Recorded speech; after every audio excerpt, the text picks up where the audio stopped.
Bende nyalo tudri kodwa achiel kachiel. Ka an bende nyalo tudri koda e Facebook page mara ibiro yuda Joyce Odur, mbui mara mar X ibiro yuda @JoyceOdur_.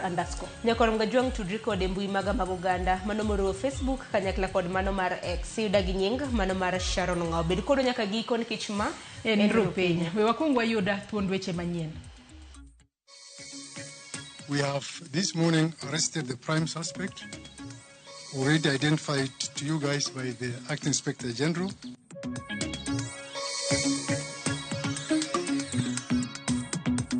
Wale ambao wanaleta pesa sijui kutoka wapi ati kujaribu kununua fujo, tutawakomesha.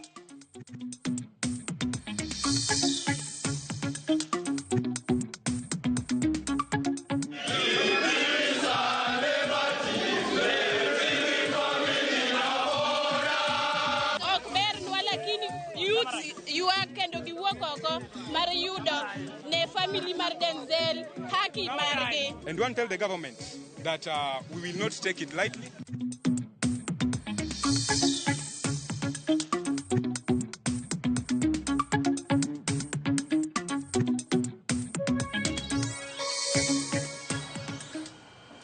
Nyakora Mogajwang machiegni eneno weche manyien okinyi makawuono. Nyinga Joyce Odur.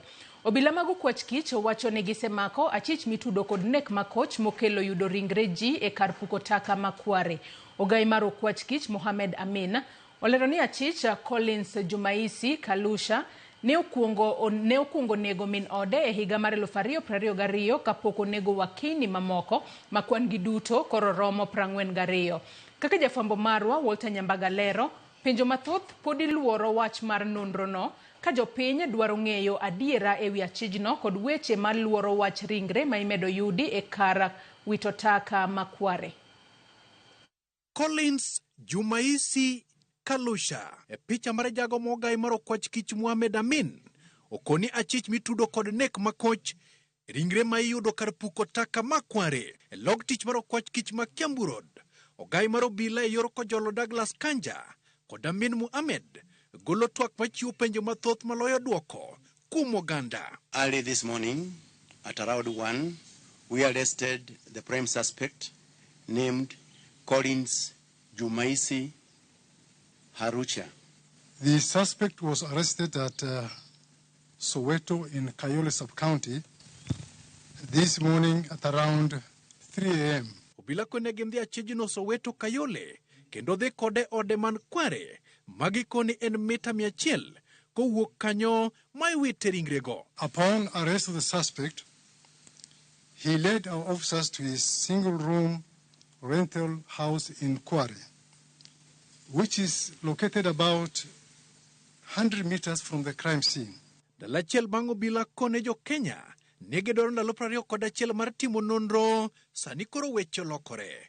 Kendo gikoni achich Collins osenego ji 41 magin mine moting'o nyaka min ode e higa mar 2022. Penjo en ni to bang' nego min ode bende jodala gi min ode ne ochich ni nyargi olal kendo go lipot kobila.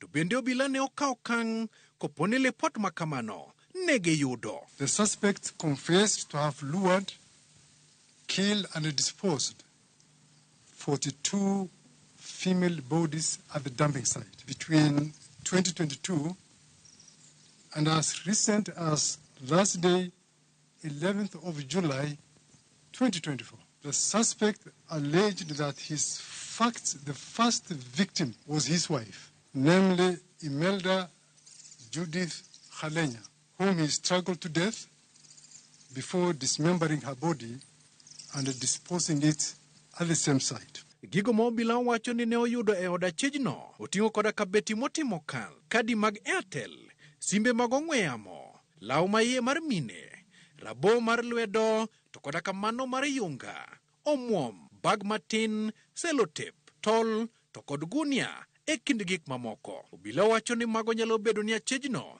tiyo gode timo njore mag nek. Amin koni gibiro chwale do odiochieng' makiny. Penjo apoluoro ni to ere kaka ng'at achiel ne nyalo nego ji mathoth kamano e ode ma ok jirende ne Makwarego winjo. Ere kaka ne oting'o gi kodhi wito gi kar puko taka Makware. Gino mokwach kich temo manyo duoko mare. One machete that we believed was being used to dismember the victims.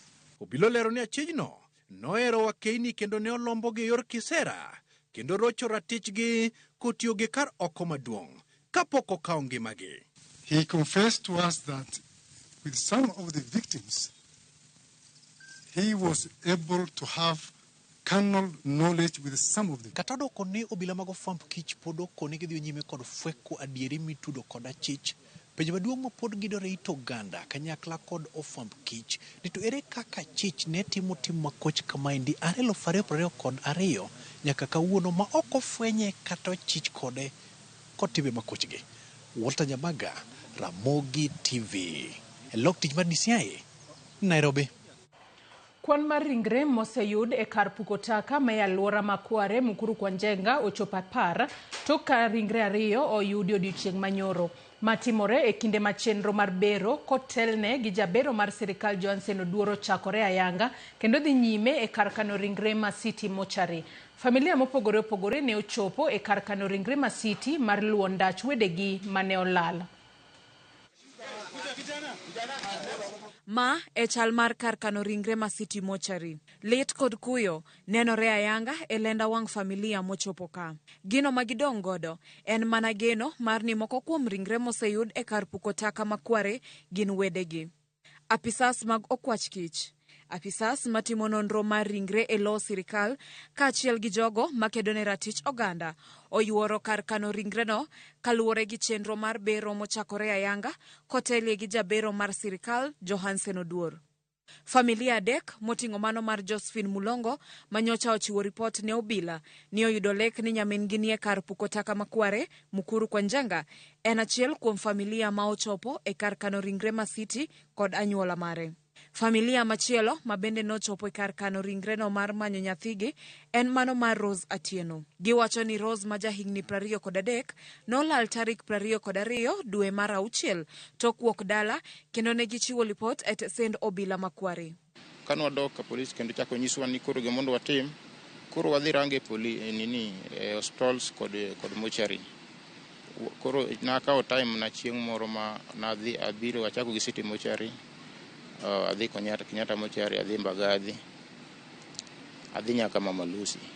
Nakawo one day, whole day ma shughulika kondego. Ne okwan wang'e. Achakre chieng' agocho ne koro kwa winjire. Agocho ne simbe ok donje. Koro kanye machich nere no ken machiegni. Anyuola mar Rose Abuga ma jahigni 24 mabende nolal tarik 23 dwe mar 6 nochopo mar manyo ringre mare tok lal mare kanowuok mar dhi manyo tich. Rosa kanowuok ne dhi manyo tich pok oduogo nyaka sani. Koro kuma nodhiye bende diere wa nono wasemanye kamoro amora tunge piny wede anyuola kod osiepe bende manye. Koro wadwa ng'eyo ka wanyalo yude ka mondo chuny obed gi kwe. Kech chunji chandre koni gi koni mondo dwa ng'eyo ni to Rose ngima koso Rose nosetho. Ka giloso, familia giduto ochwalo ywak achiel ne sirikal mar mondo oket arita makare ne oganda jo Kenya duto kendo kaw okang' mager ne ng'ata ng'ata moyud gi ketho. Sirikal onego bed ni keto arita makare ne ng'ata ng'ata kamoro amora mantie. Moko onego bed ni cases aina gi wawinjo. Sirikal ema rito jopiny to gi mwandu gi. Koro gini en lwet sirikal mondo ong'e ni wiki ma kamagi orumo kik chak timre kendo mondo jok motimo njore machalo kama mondo manygi mondo makgi mondo oketgi kama owinjore nikech ka gimedo dhi mbele kama to ji medo bedo gi luoro. Nyaka sani kwan ringre ma oseyud e taka Makware osechopo 10 ka fuoni 12 mag dhano bende oseyudi kendo nie kar kano ringre no ma City. Dema apisas mag okwach kich dhi nyime gi timo nonro e wi nek makama. Familia mawuok e alwora Makware mayudore Mukuru kwa Njenga ochopo e kar kano ringre ma City Mochari odiochieng' makawuono ka geno margi en fwenyo moko kuom ringre go eko ka dibed ni gin wedegi. E Finyakidi, Ramogi TV. Moko kuom jotelo mamine ka otelnegi kod jakom riwruok Governors Anne Waiguru dwaro ni tim nonro ne ruodhi mane alwora mar kar dak Makware kaluwore gi masira mar kwanyo ringre ji ma otimore e kar taka Makware. Ka giloso e kar kano ringre ma City Mortuary e bore Nairobi, minego oseyo mokalo nek makoch mar mine magikoni okwany ringre gi e ogundni. We can make sure there's some money put aside for this kind of information and this kind of arrangement, so that going forward, we can also deal with femicide and other gender-related crimes that seem to target certain gender. From here, we're also going to know, was it this one singular suspect who has done these crimes alone, or could it be a group? Those women might have been killed today, but which woman is next online? It can be me, it can be you, and so we want to say that women's lives must be protected by all means and by all costs. Jatend piny Kenya William Ruto koro lieko ni nitiere riwruoge moko maya e pinje maoko ma osebedo ka chiwo omenda mag siro ng'anyo ma osebedo ka itimo gi rowere pachoka ka koro singo kawo negi okang' mager mar chika.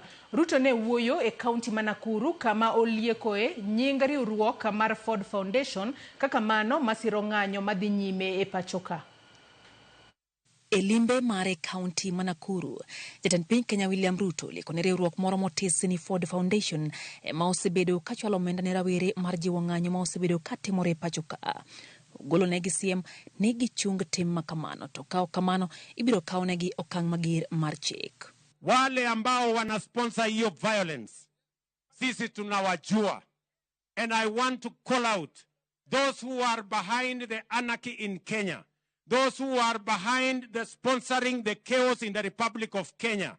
Shame on them, because they are sponsoring violence against our democratic nation. Mimi nataka niulize watu wa Ford Foundation, watuambie hiyo pesa wanatoa ifanye fujo ndio wapate faida gani? Jatend piny bende osingo ne oganda jo Kenya ni nonro ibiro time wi nek mar oganda ma osebedi ka igolo ringre gi e taka Makware mantie Mukuru kwa Njenga e kaunti ma Nairobi. Those behind the criminal activity against our children, against our daughters in Kware, all of them, the government of Kenya will make sure that they are brought to book and they are charged, so that we can stop criminality in the Republic of Kenya and protect our children, our daughters, and all citizens of the Republic of Kenya. Okwayo oganda jo Kenya mondo mi otegre gi tulo kendo onya kwe kod achiel mar oganda e pachoka, ka bende osingo loso thuolo mag tije ne rawere ma pachoka kokalo kuom chenro mar gedo mar udi manego gi oyweyo. Hebu kila mtu tuseme we want peace. Pale kwa affordable housing hapa Nakuru tumeweka pesa ya 20,000 housing units ya hapa Nakuru. Tunahitaji vijana wa kufanya kazi pale. Mimi nitakuja hapa Lanet next month, mimi nakuja hapa Lanet kuja kuanzisha manyumba 2,000 hapa Lanet, na nyinyi vijana mujipange muende kufanya hiyo kazi. Jatend piny ne wuoyo e kaunti ma Nakuru e kinde mano timo limbe te send chungo nyamburko kod chiro ma oger manyien gi sirikand kaunti ma Nakuru, limbe mano otene gi jotelo mamoko kama oting'o jalupne Rigathi Gachagua. Anyakwara Mogejong report makamano no kelnwa kod jafwambo marwa Lydia Okeyo. Kawadhi mbele ni rowere makar chung od bura ma Karachuonyo e kaunti ma Homa Bay ne obago nyasi mar moko misuma mar paro japuonjre mbalariany ma JKUAT mano Denzel Omondi mane oyuda ka otho e kar kware moro Juja bang' ng'anyo margi mar kwedo paro mar chiko omenda ma higa mar 2024. Jafwambo marwa Alia Beach miyowa ler mar wachno.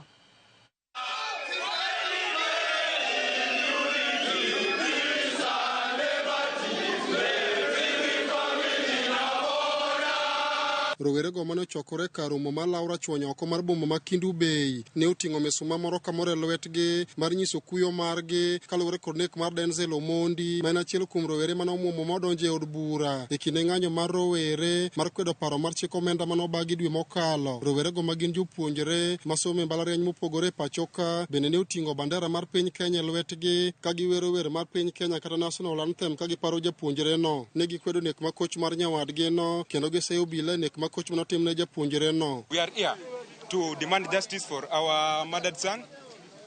Comrade Denzel Onyango, who was murdered in a very inhuman manner in Nairobi. And we want to tell the government that we will not take it lightly. Ni wabiro kai kawuono ok nyithi skul kende an kaka ker mar nyithi skul amor ni wan nyaka gi vijana mowuok kuonde wabiro mondo wamok msoma mondo watim rapar mar Denzel ok wane tulo ok wane lweny ng'ata mane tim tulo ne kwanye kaka en owuon. Rowere go ne okoni ng'anyo magitime pachoka en mar kilo lokruok e piny Kenya kendo giseyo bila kuom tiyo gi teko mathoth e kinde mag ng'anyo ma osekelo tho mag rowere mathoth e pachoka. All know that Denzel Omondi was murdered because he stood so firm to reject the recently rejected draconian, spiteful and punitive finance bill. And we are telling the government that the family of Denzel is demanding for justice. Communist power. We must demand for that justice. We've come out here, we are bleeding, our hearts are bleeding because one of us was found dead in a pool. One of us was murdered in cold blood. Okber nwalakini youth you are kendo giwuok mar yudo ne family mar Denzel haki margi. Geramoni ok gibidok chien e chenro makoro rowere mag JNCs dhigo nyime pachoka mar kelo lokruok e piny Kenya. Jaod bura makarachuonyo Adipo Kuome manoriwore kod rowere go eko moko mesuma mar paro japuonjre no ne oseyo mokalo piny owacho kuom tho mar japuonjre no mane okoni nyocha en japuonjre ma wiye beth mokalo. Akaw thuolo ni mundago atim mos ahinya ruok makende ne jokarachuonyo wetega. Atim mos ahinya ruok ne George Giben Sel, kijana mathin mowito ngimane. Samo kuom jono witi ngimane. I condemn kinda wacho niya lit ndi mondo ng'at moro mang'ungu mabende kamoro nigi nyithindo mana kaka Mr. Onyango ma nyathine idhi iki to kata kamano endo beduru gi chir cause momiyo Ben Sel onindo in a cause for Kenyans as a whole. Rowere mag JNC nochokore kar romo malaura chonyo kaendi kama ne gimoke msuma ka giparo go japuonjre Denzel Omondi mana achiel kuom rawera mane onegi e kinde ng'anyo mar rowere timo e pacho kaendi. Chenro mar iko Denzel dhi nyime ka rowere kaachiel kod famili mare kwayo ratiro nyaka ne neg wuodgi. Alia Beach, Ramogi TV, Homa Bay. Jatend piny Kenya William Ruto olieko ni chenro mar kazi mtaani duogo. Ruto ma oloso e kaunti ma Nakuru owacho ni osechiko ite kendo winjo ywak mar jo Kenya madwaro ni duok chenro no kendo ochano mar neno ni ochakore juma manyiena. Ma en chenro mane ochuogi kata mane ochaki gi jatend Kenya machon Uhuru Kenyatta to kata kamano ne ochunge e higa mar 2022 ka sirikal manyiena ne wacho ni itiyo kode e yako mwandu jopiny.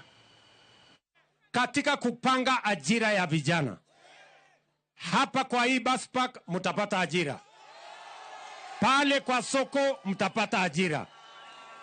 Pale kwa affordable housing hapa Nakuru tumeweka pesa ya 20,000 housing units ya hapa Nakuru. Tunahitaji vijana wa kufanya kazi pale. Mimi nitakuja hapa Lanet next month. Mimi nakuja hapa Lanet kuja kuanzisha manyumba 2,000 hapa Lanet, na nyinyi vijana mjipange muende kufanya hiyo kazi pale. Tunahitaji architect, tunahitaji plumber, tunahitaji engineer, tunahitaji electrician, tunahitaji hata watu wa mkono pale. Tuanze kujenga kupata ajira, vijana wetu waweze kusonga mbele. Vijana wa Nakuru mko tayari? Ama nyinyi ni wale wa kuchagua jembe? Si tulikubaliana kazi ni kazi? Katobedo ni nengo mar mauta ma olandi tinende olwar kipimo gi dwe mokalo. Ngur obedo mar gimomiyo piny owacho omedo gi Sh7 usuru mar kongo nderni kata road maintenance levy. Usuru no omedi kowuok e Sh18 nyaka Sh25 kata doko ni juma mokalo jo Kenya ne okawo pachgi ka thothgi ne ywak ni ok gimor gi usuru no. Jafwambo marwa Sharon Ong'ao nigi lerno. Elendo margi magichiwo chien tarik 14 mar dwe ka dwe. Duol mar EPRA nende ne olando nengo modhi manyiena mabiro teo piny Kenya kind thuolo mar dwe achiel mabiro. Nengo petrol nolwar piny gi Sh1, diesel nolwar piny gi Sh1.50, ka nengo mar mauta mar taya nolwar piny gi Sh1.30. Nengo mabiro ringo kuom thuolo mar dwe achiel nyaka chien tarik 14 mar dwe mar aboro. Kaluwore gi nengo manyiena, Jodak ma Nairobi biro nyiewo lita achiel mar petrol e nengo mar siling 188.84. Diesel gibiro nyiewo e nengo mar siling 171.60. Ka lita mar mauta mar taya buore Nairobi ibiro nyiewo e nengo mar siling 161.75. Kata bed ni nengo modhi nolwar piny, ywak pod nitiere kaluwore gi medruok mar osuru ma jopiny osebedo ka golo mar loso goda peyni. Osuru ma kamano nomedre gi siling 7 kawuok siling 18 nyaka siling 25. Medruok manonene kind thuolo mar dwe mar 6 nyaka dwe mar 7. Medruok mag osuru miloso goda peyni neno kata bed ni okenge mag choko pach jopiny osebedo ka dhi nyime kor gwenge ma pacho kae. Motelo ne wuok e apisi manen jatend migawo mar peyni Kipchumba Murkomen juma mokalo nosingo mar winjo kendo keto e tim dwaro mag jopiny. In the ministry we provide leadership. We are going to think and we will come back to you with solutions that will not transfer the prices of fuel, make it higher than it is at the moment for the people of Kenya, because we have had you. The views that the people are saying we don't want it now is part of the answer. That answer that people are saying we don't want extra levy now is a good answer. Emilomeno, Murkomen ne wacho ni piny Kenya nitiere gi rem mar bilion 78 mar losa peyni e hiko omenda mar higa mar 2024. Ka igeno ni omenda ma kamano dhi medore nyaka siling bilion 315 e hiko omenda mar higa mar 2028-29.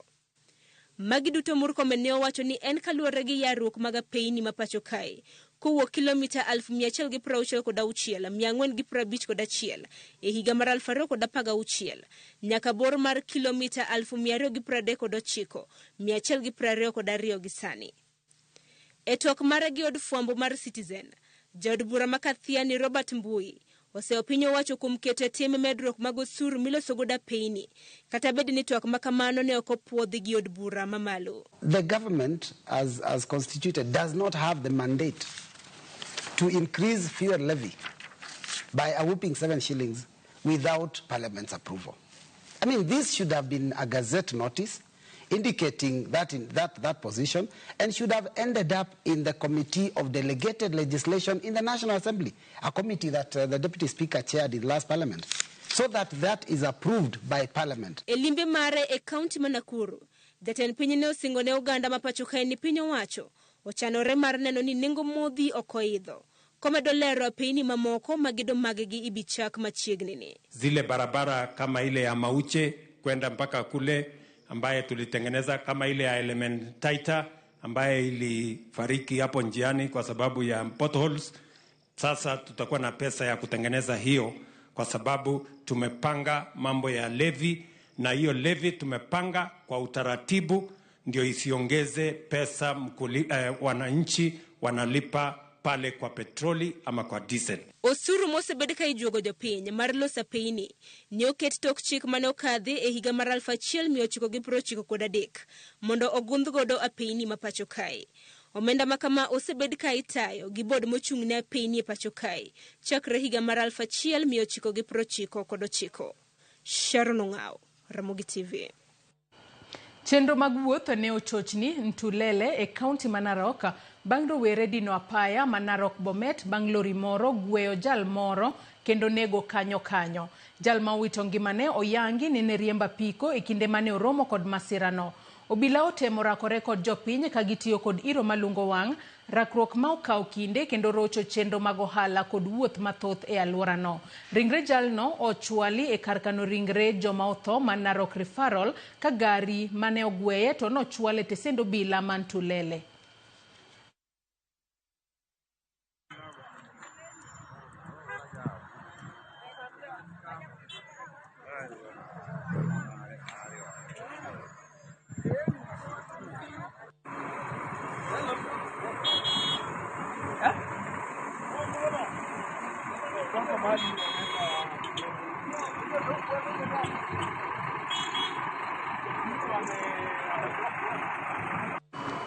Jopuonj mag JSS e kaunti ma Migori geto tiyo machiegni kod migawo mar somo e bwo piny owacho mar kaunti ma Migori maneno ni jopuonjre mag JSS otiyo kod kuonde tiegruok mag tije mag lwedo ma ong'ere kaka Vocational Training Centers e sombgi mamoko. Mae biro e kinde ma skunde mathoth mag JSS onge kod gige tiegruok makare kaka laboratories kod mamoko.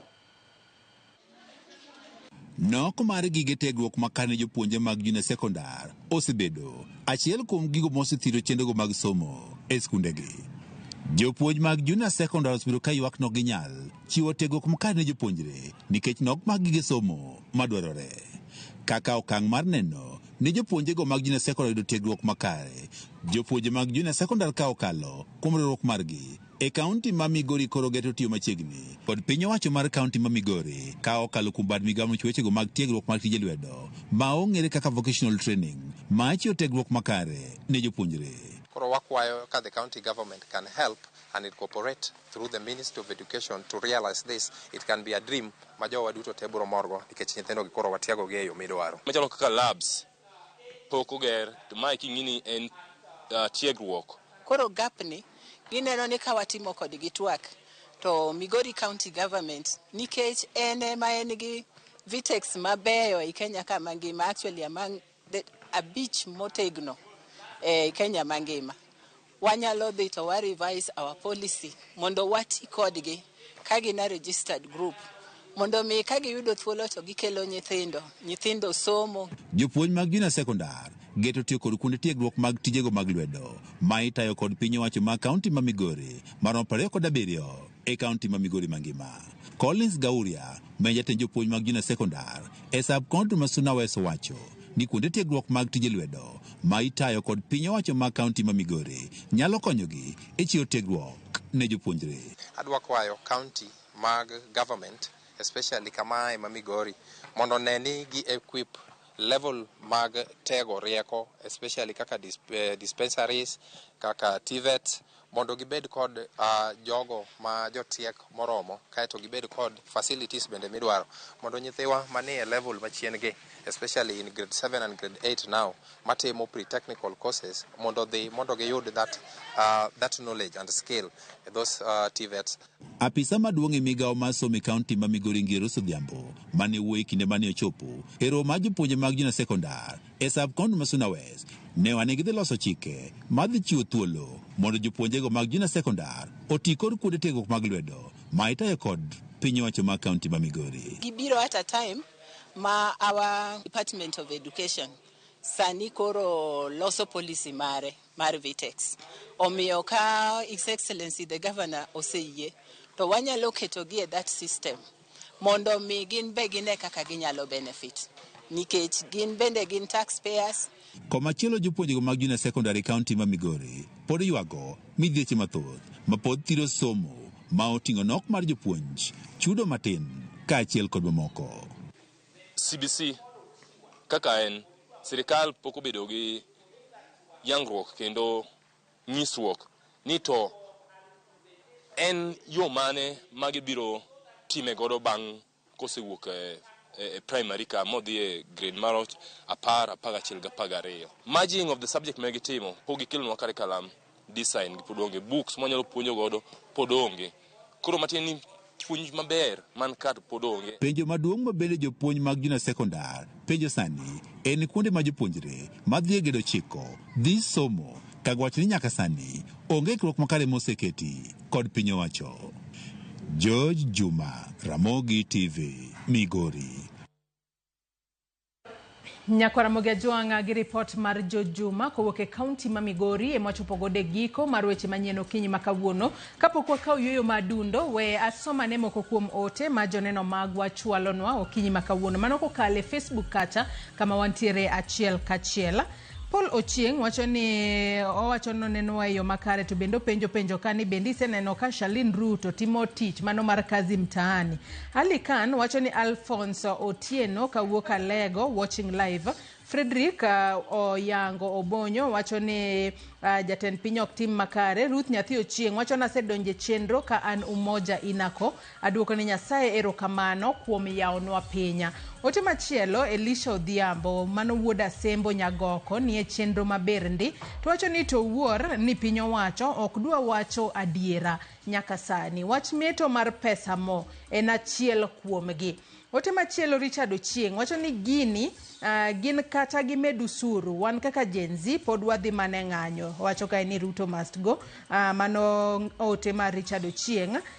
MC Mendoza wacho ni MC Mendoza wacho ni Ramogi ler ndi yawa. Frederick Osuru bende wacho kae ni Ramogi TV oyaure Joyce kwayo na en ni jatendwa ma en piny luo manitiere machiegni gi Ruto onyise ni owere gi singo otimnwe jopiny otinwa jopiny biro neno tije. Onyisa ni mos na Sharon Ong'ao. Sharon ero kawo mos kanyo manoko wuok kuom Frederick Osuru. Nyakora Moge Jwang med chwalo ote magi kalore ni ote makamago wabobedo kwa somo gi achiel kachiel e kinde mwadhi mbele koda chenro magwa duto marokinyi makamono to pile ka pile ka wasetieko mano weche manyien to wajabedo koda nonro mar gazeta. Rano ka Jakisumo Kanyakwaro sechope studio ka mar taye nonro mar gazet. Cleophas oyaore ichiu na dokinyi makawuono.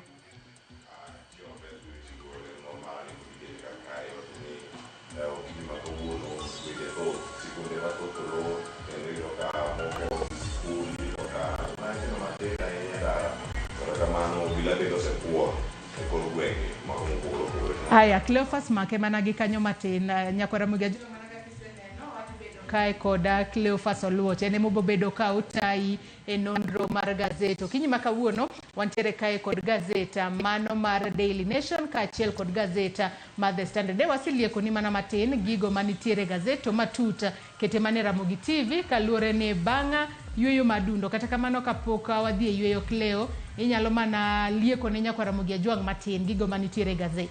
Aya, chaka gimana giwacho ni okida ni giwinja kata okida na wuo kima kawuono. Kata kamano gazet ka ni gazet ma Daily Nation kod mar The Standard penjo maduong' mipenjo kar ka jal mano yango odiochieng' manyoro ni jal mosebedo ka nego ji mano kendo wito ringre ji e kar wito taka mano makwari omiye pe kar ka e gazet ni mano mar Daily Nation kendo penjo ni ma bende serial killer no adieri koso chal nade. The Standard okoro wache kama running out of excuses mane kako mie pe kar kato gigeto picha jatend piny Kenya to bende orango sa e wacho ni bende ochal nade ikinde magintiere kar ka kod weche mag tuke bende gintiere kar ka to magi okadhi bedo katimo kenda Nyakora Moge Jwang adhi bedo katimo gi kae Joyce Oduor ka ntiere kod Ansel Oyango ma bende adhi bedo godo kwatwak kode achiel kachiel ka wantiere kar ka. Ansel isekale gazeta riendek mantiere kar ka idonge wang'e maber koro chenro maikone Nyakora Moge Jwang okinyi makawuono. Erokamano ahinya. Asedonjo ka jatend piny amaneno ka osedok e wi gari odoge campaign mode koro osechako chiwo singo ma yando chiwo ka koro adwa neno ni bro bedo nade ma koro waneno ka jatend piny osedok koro sani koro osedok e sedo ma yando sedo cha osechako nyewa neno ka en Nakuru kacha koro magi gik modwa ng'iyo ka kachiel gi wach mar serial killer gi weche mag petrol be aneno ko oket kaeri.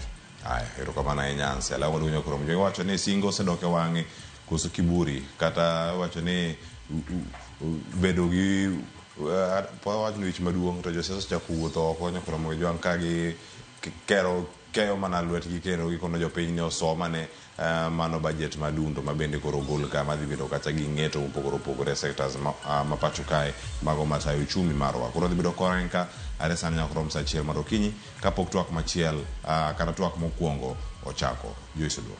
Haya, Nyakora Moge Jwang mana kaka iseneno mano Cleophas Oluoch ka achiel kod Ansel Oyango gibo bedo ka gilidho ni gigo manitiere gazeti. Yena mar mondo mi akaw yueyo madundo gi sani bang'e to koro ibro bedo kiyudo nonro mar gazeti imedo mana kete e Ramogi TV.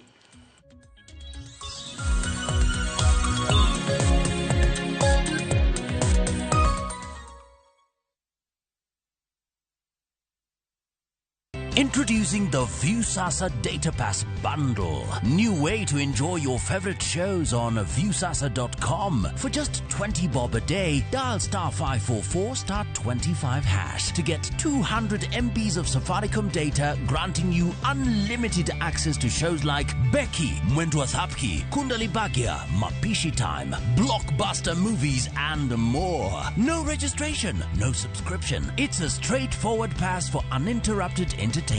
Watch all day with the Viusasa Data Pass.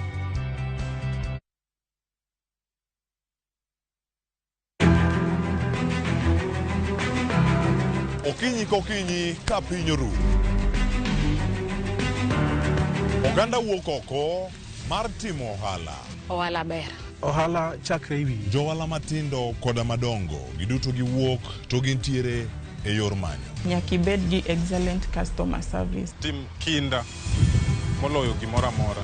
Wabiro menyo ni ohala mopogore opogore. Atimo ohala mar branding. Watimo ohala mar hotel. Atimo ohala mar agrovet. Ka wamenyo ni lony madwarore mondo mi chakgi kendo ka ginyalo tayogi e yo makare. Technology ose present very good opportunities. Bende wabiro loso e wi keto mwandu. Ng'ama timo ohala to onge mwandu to mano ng'ama ok jo ohala. Mano ng'ama rawe ohala. Tudri gi Cleophas Oluoch tich ang'wen ka tich ang'wen saa 1:45 otieno mana e Ramogi TV.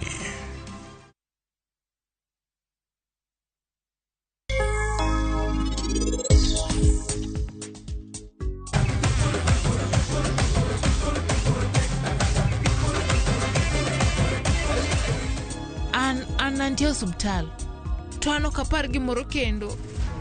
It's okay. In kiki par weche mang'eny sani. Mae nyaka beda breaking news kaka dwaro. Adwa ni Joanena one gimoro amora.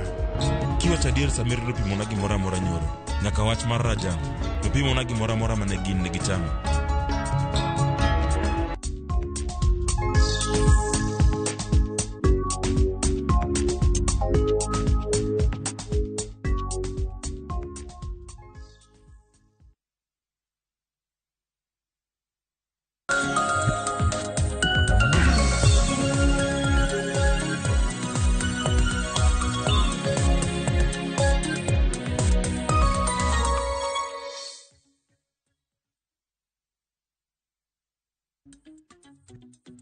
Oyaore nyokromo gi jong machiegni nonro mar gazet ntiere kod ika wanon gazet mar The Standard kod gazet mar Daily Nation. Nyinga Cleophas Oluoch jagisumo kanyo kwar mokeo nyaka sango nyiew gazet mondo gikor walidha achiel kachiel. Ka ntiere kae kod Ansel Oyango. Ansel oyaore. Oyaore nya Cleophas. Koro wachaka lidhe gazet mar Daily Nation mantiere kae mokwongo mabende wadarango ka gazet mara Daily Nation mabende omipe kar kae weche mopogore opogore ta ahinya gin mago magnik ma omiyo peke ite mar 6 kod ite no mar 7 mipenjo kanyo ni ma bende jal mosebedo ka neko to ahinya bende matiwie ka jatend piny Kenya koro nosiemo wang' riwruok moro mok mar sirkal iluonge kanyo ni Ford Foundation. Wacho ni ma achiel kuom jogo ma bende nyayo tulo kata koko e pacho ka e kinde wechego mag ng'anyo. Jatend piny oneno kojiwo ni Kenya en country manigi democracy, en piny manigi democracy ma joma oa oko ok onego bed ni donjore weche ma Kenya. Ma nye waneno kanyo wacho ni kambi miluongo ni Ford Foundation ma wang'e ni en achiel kuom kembe mantiere under Ford Corporation. Ma Ford Corporation wang'e ni en kambi maloso masinde mopogore opogore.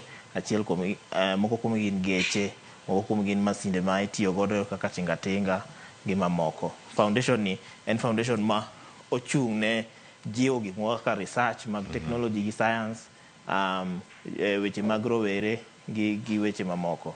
Ma koro nyon neno ka jogo nye donjore weche matimore piny ka. Kata kamano nyoko nyisowa ni gidonjore nade. But gima jo piny penjore ni kane ng'anyo chako, nochako kowacho nang'o ni magi jo siasa ema odonjore gini, jo siasa moko kawo advantage mondo othiche oko e telo. Mochako wacho ni nitiere riwruok moko bende mosedonjore. Sani koro nyo wuok nang'o ni gin weche mage, gin weche ma ijiwo gi Ford Corporation. Koro jo piny penjore nang'o ni excuses negi to bro rumo karang'o to ben gi lony moromo ma nyiso jo piny ni magi jok ma osebedo ka jiwo ng'anyo opogore. Nikech sani koro waneno ka jo siasa moko nitie moriwre kode, koro sani oloko tanga nang'o ni magi ok gin jo siasa, sani gin joma oko ema koro jiwe. Ka nodonje telo, jo pinje ma oko ne waneno ka nokete kaka darling, kaka jahera margi. Kwani osebedo nang'o, magi gima jo piny penjore ni osebedo nang'o ma koro sani kendo jok ma yande wawe ni jiwe ma kendo koro owichore kode.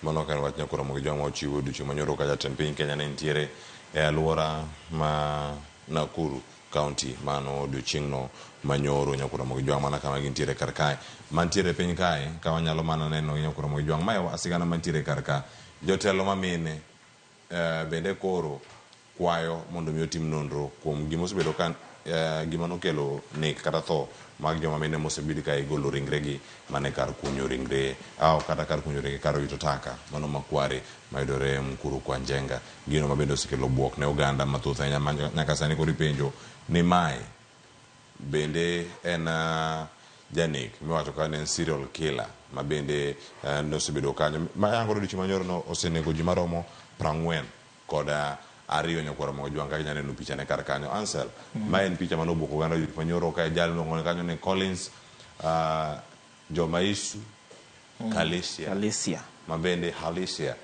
mano maja igni 30 kod igni 30 kod adek me kanyo no osenego ji maromo 40 kod ariyo kuom jogo joduto mosebedo kar kanyo ariga mar 2022 kod ariyo. En wach malit ahinya mokwongo wach makware no mondi wagone familia mowito joggi mos kapok wadonje e twagni. Kata kamano gima jopiny penjore ni gin nyokawa ka buo seche 72 to ne giseyudo suspect to jopiny nye penjore sana Gen Z e mbui kachacha gi millennials nye penjore ni yao to ng'at mano nego Denzel pok waneno kata mana kochwale od bura kata mana komaki ng'at mano nego joma ne nie ng'anyo pok waneno komaki to mato tim piyo nade de bere ni ntiere wach moro ma sirikal pando ma ok wang'eyo magi manye ji penjore e mbui kachacha to jalni be wachore ni kata kuonde modake ji nye kiae kware kuchochi wacho no daka madhi mita 100 kowuok e kware kanyo ero to joma nie gweng kanyo nyaka elders manie gweng wacho ni Germany en ne wakiae dala kuma iwacho ni Vihiga en gwenge ma Libamba ma Kisumu but Kisumu kocha koro ken kuma bor gi Kisumbwa nye ji penjore jo gazet nyodhi kuro manye temo penjo jo gweng ni be ung'e ng'ani nikech wacho ni notiyo nyaka tija piko e gweng kanyo koro jo gazet nye wacho nang'o ni gweng kachacha ji kiae be koro nye penjore to ng'atni to en owuok kure debere ni serikal temo kele mondo okwe wachgi kapod gitimo nonro kosenena wach mokela to debed nang'o to ng'ato nogono to kani penjo ni to negi nochako karang'o to wacho ni nonego nochako ka nonego jaode ng'at mokwongo ni nonego jaode ni nikech jaode notimo ang'o noketho ohala manochakone koro ji penjo ni ka debed ni ohala ni nochakone jaode notimo ohala ni kanye to jaode ni wan dak ne wang'eyo ohanda ni ne wanene to bende en gi joge to en gi joge tiwacho kanyo ni bende ng'ama iluongo nyige kanyo ni bed ni en nyare nowacho kanyo ni nyare nolal higa mar 2021 kaluwore kod miyo ma bende wacho kanyo ni opogore kod jok mopogore man kanyo koro magi penjo manye penjo nikech kata nyi penjo ni to joge go bede negi chwale kata mana ywak moro kata mana negi tere ywak moro ko bila ni ng'atwa olal ni weche aina go pok wawinjo nikech nyaka sani pok onge ng'at mosenyiedhore oko ni ma ng'atwa manolal nyalo bedo ni jaode ni ne ng'atwa manolal nikech wang'e ni samoro to kend ji romoga to kata kapok idhi ka jonyuol to yudo ka ji oseriwore kend mano to wanyalo wacho ni nang'o ni samoro ne jonyuol ne kia kata ne kia ng'ani but ji wacho ni chakro olal higni 2 kata mana familia mar jaode no pok otero ywak ni nyathi olal mage penjo madongo ma ji penjo to bende nego ji 42 michadho mokwongo tibete kaka ne iwacho sampuli manitiere kacha kware ibeti nus ka lwetegi tiendegi opogore gi pat mamalo mar dendi ji 42 mawacho ni oneg machal iwacho ni mano bende en penjo maduong' ahinya ni dineg ji 40 gi duto e ot machiegni kod kware tin gi jirande gi bende mita 100 Ansel ok en kumoro mabor okobor ahinya ka manyala ringe kata gi seconds 9 seconds apart nyiso no nyawuok kae to kichopo ofis machielo bathe ka to bende se mana chope kware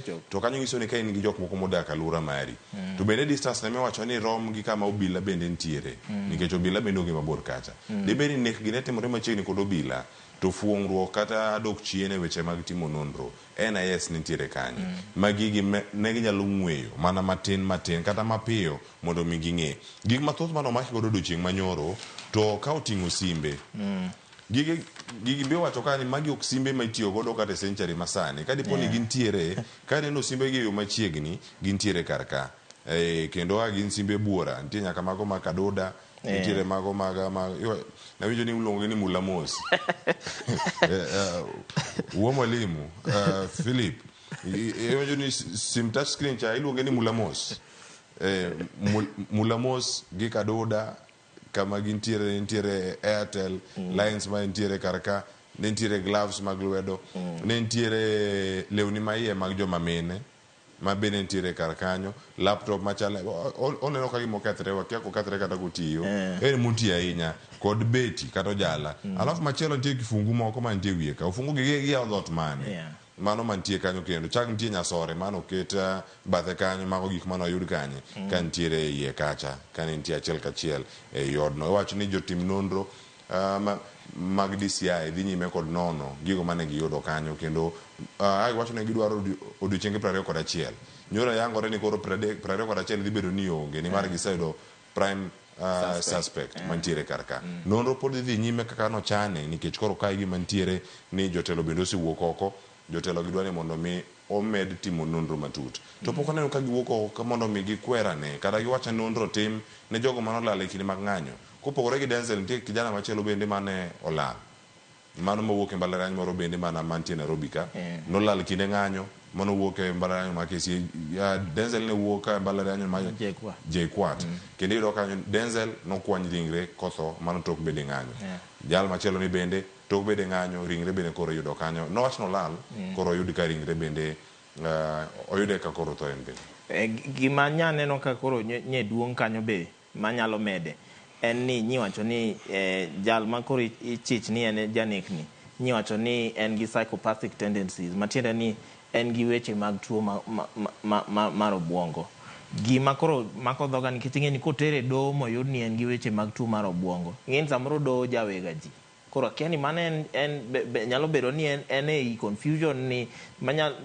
en a way out mar release ng'ani mondo kik chwale e odo nikech mano to koro bobedo wach malit ahinya kendo giwacho nitere kawuono to ng'eni ka koro kaka gisewacho ni en gi psychopathic tendencies doho nyalo amua nang'o no dhi otere mondo opime mondi opim ko obwongo ne lew mondi nikech chik wacho ka ni ok inyal tero ng'at mobwongo ne ok lew e doho nyaka pime mane nang'o ni obwongo ne lew Nyakora Moge Jwang'o dhene ni ite mar 7 kar kae ang' wane ite mar 7 no mano sigana mantiere e piny kanyo wacho ni we don't know him mago Kware residents kaachiel koda ka jodago man Vihiga County ma wacho kar kanyo ni gionge sigana motim ka kod Steve Otieno watemo lero kar ka ni jogi duto ka giloso penjo mantie Ansel kata kwa dhi dala mano piny ka koro mano piny mogik piny ka orange iwacho kanyo ni Ansel kata dhi dala in Kisumu sani nitie jok moko mani tugo go nitie jok ma ong'eyi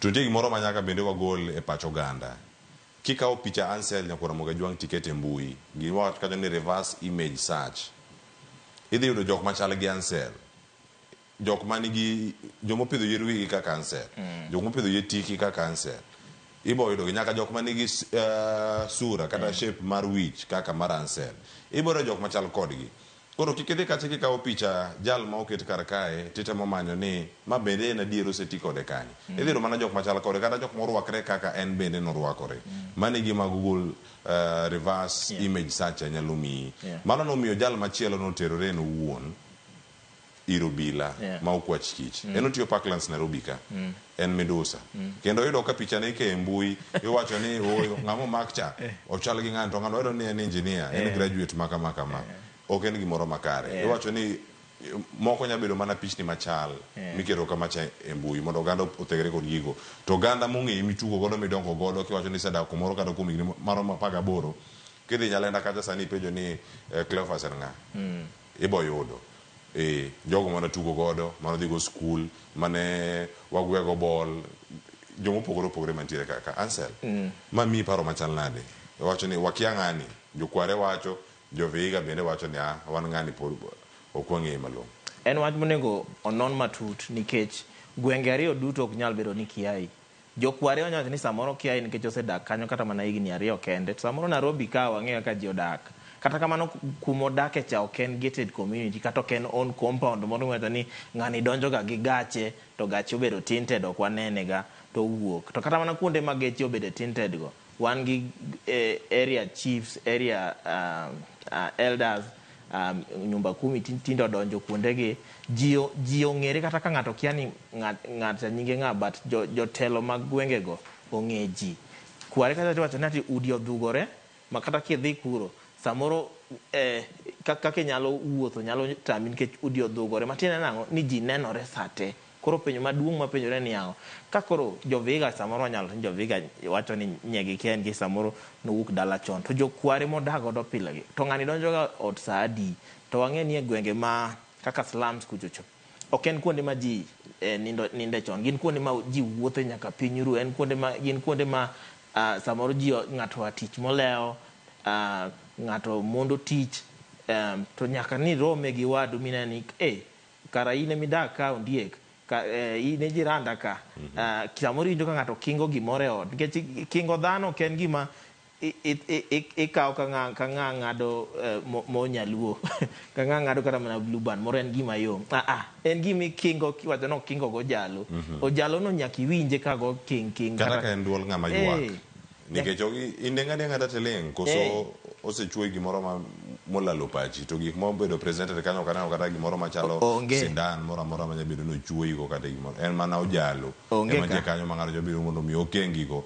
wacho ni okengi mana ka lot tosoi gunia tosoi odhiri wacho ni mita 100 ka wuok Kware mano kar wito takano ma bende en kama tut ahinya kata mana jaode iwacho nati nothono jo jirende nego dino penje ni to miyo manche waneno kani kata nyadendi manche waneno kani dak wanene go to no debere no dhi kure kata ka no dhi dala to no dhi dala chutho koduogi kech samoro udi manie slums ainago gin udi mopog mana samoro gi mabati kata mana bao moro kata mana par more mopoge to ng'ato ka go simu e ot makosa tinyalo winjo koloso gang'o oloso gi ng'at mani dala to ji dino penjore ni to kata mana simu ma wawinjo ni ok wawinjo ka ng'ani loso gi jaode cha nodhi kure mok wanene ni koro mage weche ma nyaka wapenjre kata Vihiga kuchocho bende dala no kodhiyega kata mana kadichiel iwacho ni higni 18 kodongo e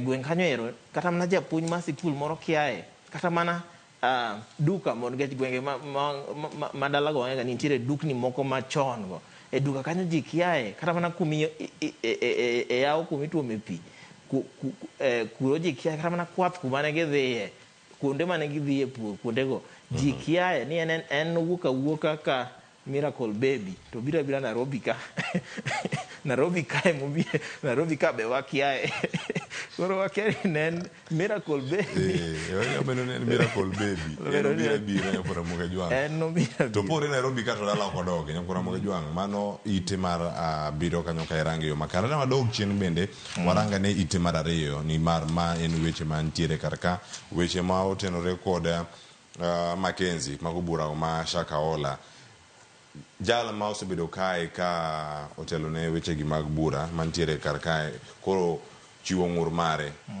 ni donjo kata ketho mano donjo ne godo Mackenzie mano romo 191 odwok piny nyaka 12 en manya bedo ni timore kar kae ka bende nitiere oganda ma bende osebedo kanyo ka omaki ino 31 kotenore kod Mackenzie bende enek makoch mano ka ngima ji moya 240 mano bende gwenge go ma Shakahola manyaka sani iwacho ka ni kae dhi bedo ni kata twech ma idhi chiw ponone ma dhi bedo ni odwok piny koso dhi chalo machalna dansa gima ondika maduong' manyalo lose en ni kata kodwok keth mano oyude iwacho no oyudego odwoki to 12 to pod gin mana keth mag nek matine ni bura cha pod odhi beda treated kaka kes mamada mamano ok ogoloko namba gi emodok piny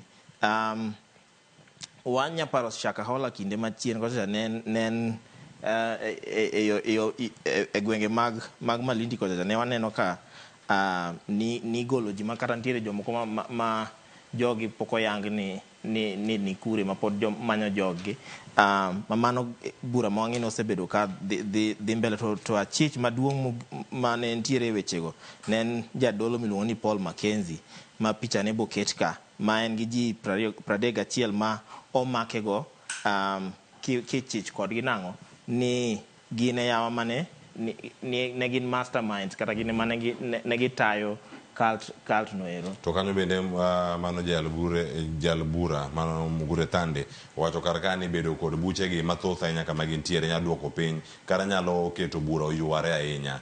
Onego gibed consolidated mane momiyo gichopo kata 12 nyakora moge jwang. Kamachielo ntiere ma iluongo ni Ruto Man ma en jakom mano mar KRA Anthony Mwaura yangore kar ka ni appointment mare kata gwelo mare ne nataro mar chik ma oyang kodo kaluwore kod bura mar mibadhi mane omule e kinde machon koro kata ka ni yiere wacho ni gibura wacho ni sani koro chapter 6 mar weche mag integrity ka bende koro donjo e tich ahinya ma koro sani bedo neno ka ochung chenro mar bedo kar kanyo kata kamano maber en bende ntiere aput moro mano yiere mondo mi obedi. Koro gima apenjora maduong' kani be ntiere ng'at mane jatend piny Kenya ma sani oyiero malong'o mosepuodh ni ng'aye noyiero yo malong'o nikech waseneno ka yiero mang'eny mane otim kindego doho kinde ka kinde kochwal ng'ure doho kachacha to doho yudo nang'o ni ok noluw ratiro malong'o kane iyiero jenago. Jalni kane yiere ne en gi weche mag mibadhi makoro wapenjore ni yawa to jatend piny kano yiere to dibede ni ne ntiere tenruok kode moro nikech iwacho ni notenore kata mana gi od bura od siasa kata mana weche mag siasa mag jatend piny ne ntiere e weche mag UDA kanyo dibede ni it was a political appointment because ne en yiero ma oluwore gi weche mag siasa emomiyo noyiere nikech ka jatend piny nong'e nang'o ni jalni nigi weche mag mibadhi mokwake makindego ne en gi kese doho notere e doho kacha chande to koro penjo maduong' mapenjore niya ni koro ka maeri e jal mane ochung' ne weche mag choko osuru Kenya ka ema ne nigi issues mag mibadhi to jatend piny noyiere. Penjo maduong' ma wapenjore ni debede ni e iye kanyo ero mibadhi ochwe chieng' e iye kanyo ni pok wang'eyo ang'eya ma onego non nikech ka koro jatelo mochung' ne KRA ma ema nigi weche ainago koro do ng'ado kamano koro warito jatend piny obro respond nang'o mondo wane ni ywak ma jopiny odhi nang'o nikech jopiny wang'e ni kata Gen Z be gi millennials mae gima giywak malong'o matek nang'o ni jatend piny odhi otim ang'o ong'i chik mondo oluw chik. Koro mo jwang ka gintiere kar kanyo koro ni jok miyiero bende koro gin adi mantiere ataro mar chik. Aya waywa kar kae koro wane kama machielo ka ntiere ing'e ng'ama wuok Madhira wamaka gi ka ing'e ng'ama wuok Madhira kopogore gi jogo neno wang'i kande mano jalup jatend piny Kenya dong'e mobedo jaod bura ma Madhira kaunti ma Nyeri. Gima ntiere kar ka iwacho ni ma en gweng' ma osegolo jotend obila kod jolweny pacho ka ineno ma koro en mkuu wa majeshi mane wacho ni ma sani en jamadar Charles Kahariri manokawo kar mosenindo Ogola ma bende kinene kar ka Chief of Defence Forces ma bende wuok Madhira machiegni ka mano weekend kanyo bang' ka juma mokalo kane Jafet Koome nogwe tao mano kaka ogai mar obila pacho piny Kenya noyiero Douglas Kanja bende mayangore ni wuok kanye e gwenge ma Madhira en kama osegolo jodito e sekta mar arita dibed ni en gweng' man gi arita mamalo ahinya sani kosebedo no chal nade. Penjo maduong' mapenjore niya jatend piny osebedo ka chakro otimang'o ogol jotend migepe mopogore opogore osebedo kotemo wacho nang'o ni sani kiyiero jotelo gibedo jotelo ma represent face ma Kenya to waneno ka weche mag army Defense Force waneno kaka odhi Madhira. Jalup jatend piny en Madhira kono ero. Koro sani acting inspector, of course en acting matieni poko yier ng'ato ma pod inyalo change. But koro penjo maduong' mwapenjore ni ma be represent face ma Kenya. Is it a unifying appointments ma jatend piny timo so gin appointments ma ng'ato nyalo kwedo kawacho nang'o ni to gweng' achiel kende ma yudo ga kwani gine ma ginyalo rito Kenya kende wano kwanya rito Kenya. Penjo maduong' mantie kanyo kura moge jwang' nitie machielo bende mosenindo Ben Gedhi ma bende nitie kanyo kaka jatend obila mar adek e piny Kenya mano bende ang'ine kar kanyo nitiere sigara mantiere ite mar abich nyakura moge jwang' Kalonzo ok dwa timo makosa mane Raila Odinga otimo kodonje handshake. Mane gimomiyo osebedo kata kotengore kobedo thenge ahinya e wechegi mago mag twak kod jatend piny Kenya kata jogo moko kotenore kod gik masani piny Kenya kade. Mane sigana mayangore kar ka ite mar abich mag gazet mar Daily Nation. Wachore ni Ogai Raila Odinga no lalo dwarone mar ker kata ma bedo jatend piny Kenya ka nikech riwruok manoriwore gi sirikal. Koro weche maricho mane nie wi sirikal no biwe wiye ma kinde go ne waneno ka jatend piny masani William Ruto ne itango ka ng'at maber ahinya ka ng'at moromo ma Raila Odinga kinde go ni kwedo nang'o ni kaka noriwore gi jatend piny machon Uhuru Kenyatta gi sirikal ni koro weche mane maricho mane timore e sirikal koro no ka obiwe wiye man gino nomiyo ok no oyudo loch mano geno. Koro ma rie gima jalup jatend piny machon Kalonzo Musyoka neno nang'o ni maeri nyalo bedo kata joge be motenore kode nyose advice moize nang'o ni kit luwo line mane Raila luwo tinyalo rem nikech osenyiedhore kata joge be osenyiedhe oko nang'o ni obro dwaro ker higa mar 2027. To gima duong' en niya gima aneno ka maduong' ok en kata mana weche mag tenruok gi sirikal. En pressure ma Gen Z gi millennials boketo ka. Nikech Gen Z gi millennials osewacho nang'o ni wan ok wadwa dialogue, wan wadwaro nang'o ni jatend piny oti, sirikal oti kaka ne onego bed ni oti. To mibadhi kik bedie. Nyakoro mogo jwang' ite mar abich ni some kanyo winja neyo makare wadano rangi ite machielo ka ite mar aboro ka ntiere weche mag road maintenance levy. Osekelo ng'ur mopogore opogore omede gi siling 7 ma en atamalo 39 kuom gino monego bed ni imedo. Nyaka sani sirikal geno dhi choko omenda maromo $110 kod 5 nyakoro moge jwang'. Mano e chal mar wach kama gintiere kendo kae sirikal geto loso yore kata peini maborne derom kata kilomita 239 122. En yore duto mapacho kae. Mano kochopo higa manyien dwe mar 6 odhi chalo nade kinde gi ka ochopo ni mar mae e ng'uru mantiere to bende mama medre odhi bedo dok piny koso dhi bedo ka entiere mana kamano we. Ng'ur maduong' oken kata ni omede. Ng'ur manyaneno maduong' sana ka nyang'iyo mbui nyaneno ka ji ng'ur ni sirikal just a few months ago jatend migawo no promise ni fuel levy ok dhi medre.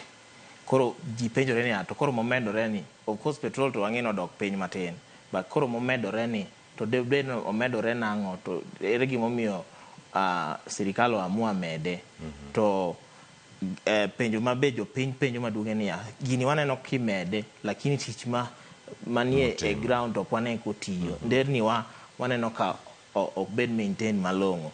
Oula nyicho koywe nderni moko ma Kenya ka ma thoth gi pok waneno ka kata ka chenro mar loso gi osechaki. Koro jopiny penjo ni to fuel levy ni wang'e ni gima maduong' monego bed noloso. Of course wan gi weche mag annuities ma sirikal omede wiye kanyo but maduong' en nang'o no en mitiyo godo maintaining kata mana loso nderni ma Kenya ka to mano samoro kwane kitimo. Of course gwenge manie e boma Nairobi kata samoro nyaneno kolos achiel to mano be kata kolos tinyisi ni county emoloso ok en fuel levy emolose.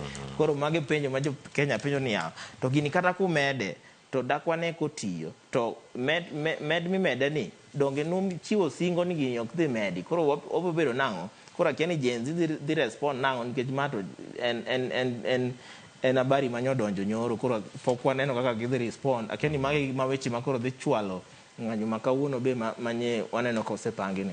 Haya, kinde magintiere kar kae jatend migawo machon Kipchumba Murkomen noloso mana jumbe ariyo mokalo no kane pok orembe apis juma mokalo juma moro cha ema nolose kendo wacho kanyo ni oyo wawinjo kendo dhi neno public participation ne tiende nango ka poni nyalo keti piny mondo mi wuo to gik mowacho bende ok winjre wada bedo kae mondo mi warange ne achiel kachiel nyakoro moge jwang ite mar 10 ka entiere weche mag budget ma bende okelo ng'ur kata pogruok e paro mano gik mantiere kar ka achiel kachiel mondo mi warange ntiere budget makoro bende ong'ado jok manie sekta mano mar somo ntiere mano mar teko koda peini budget ma apis ma jatend piny Kenya bende otim nade bende ong'adi kinde mong'ade kae Ansel ochal nade nikech ka kore wacho ni ero magi luore kod ng'anyo ma bende noneno pacho kae. Edwin Mutai lero kar kae ni kama gintiere omenda makore lach maromo bilion 5.2 mano ng'ade kar jot ma jatend piny Kenya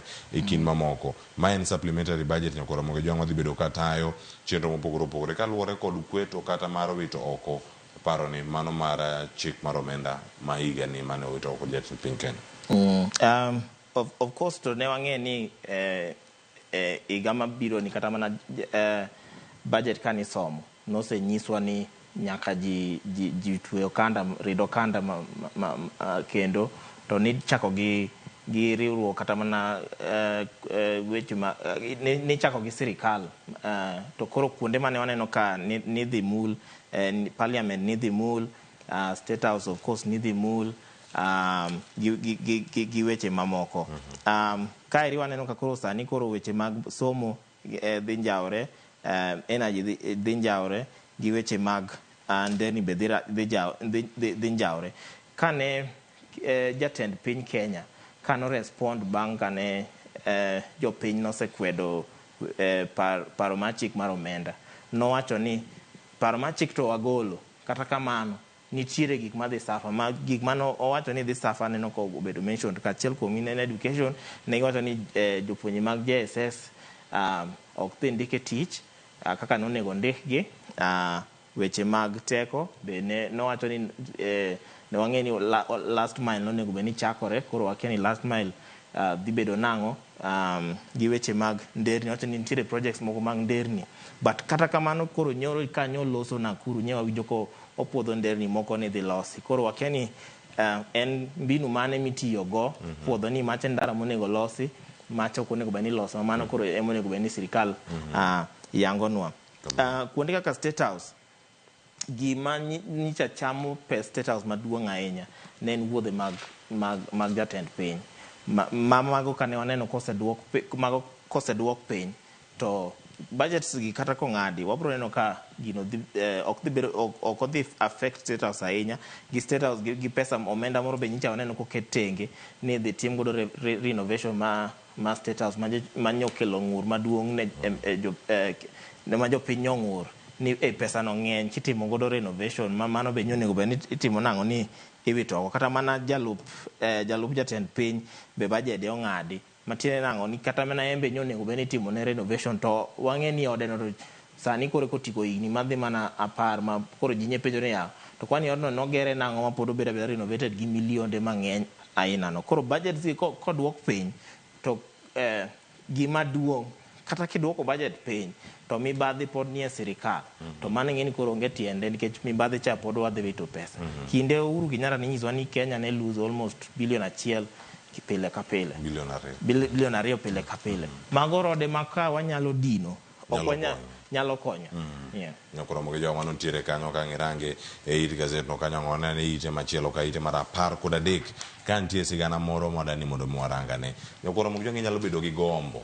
mano mara kineno ka dendi pek ahinya wach ni ida golo momoko kuomi idhi manyo yath sani oganda mane mbui mar TikTok odonjore gi yath moro kanyo ma bende ang' ine kar kae en yath ma bende nyakoro mojuang' thoth ne itiyo kode e thiedho jok ma nigi tuo mar sukari mano mar diabetes sigana mondika kod Ellen Shikanda mantiere kar kae gazet mar Daily Nation owacho kar kae ni irange jok matiyo kod yadhno mondo mi owit pek mar del, jogo biro gi yudo tuo moro mar wang' magikia kama owuoke.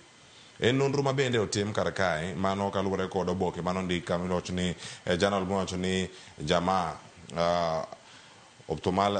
ophthalmology ma bende wacho ni en jogo mantie kod lony mano mar rango wechegi kata chal mar wang' kod ngima mar oganda.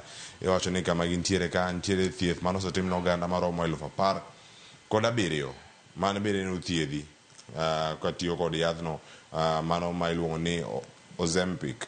Mano ma bende kanogole kata kendo osebedo approved kod mano wacho ni jok marango wechegi mag chiemo kachiel koda ka yedhe ma itiyo kod e thieth mopogore opogore higa mar 2017. Sani mbui mar TikTok bende koro ban ng'ata motiyo gi yath, ok ng'a otiyo gi yath, ng'amo mention yath ma kamano.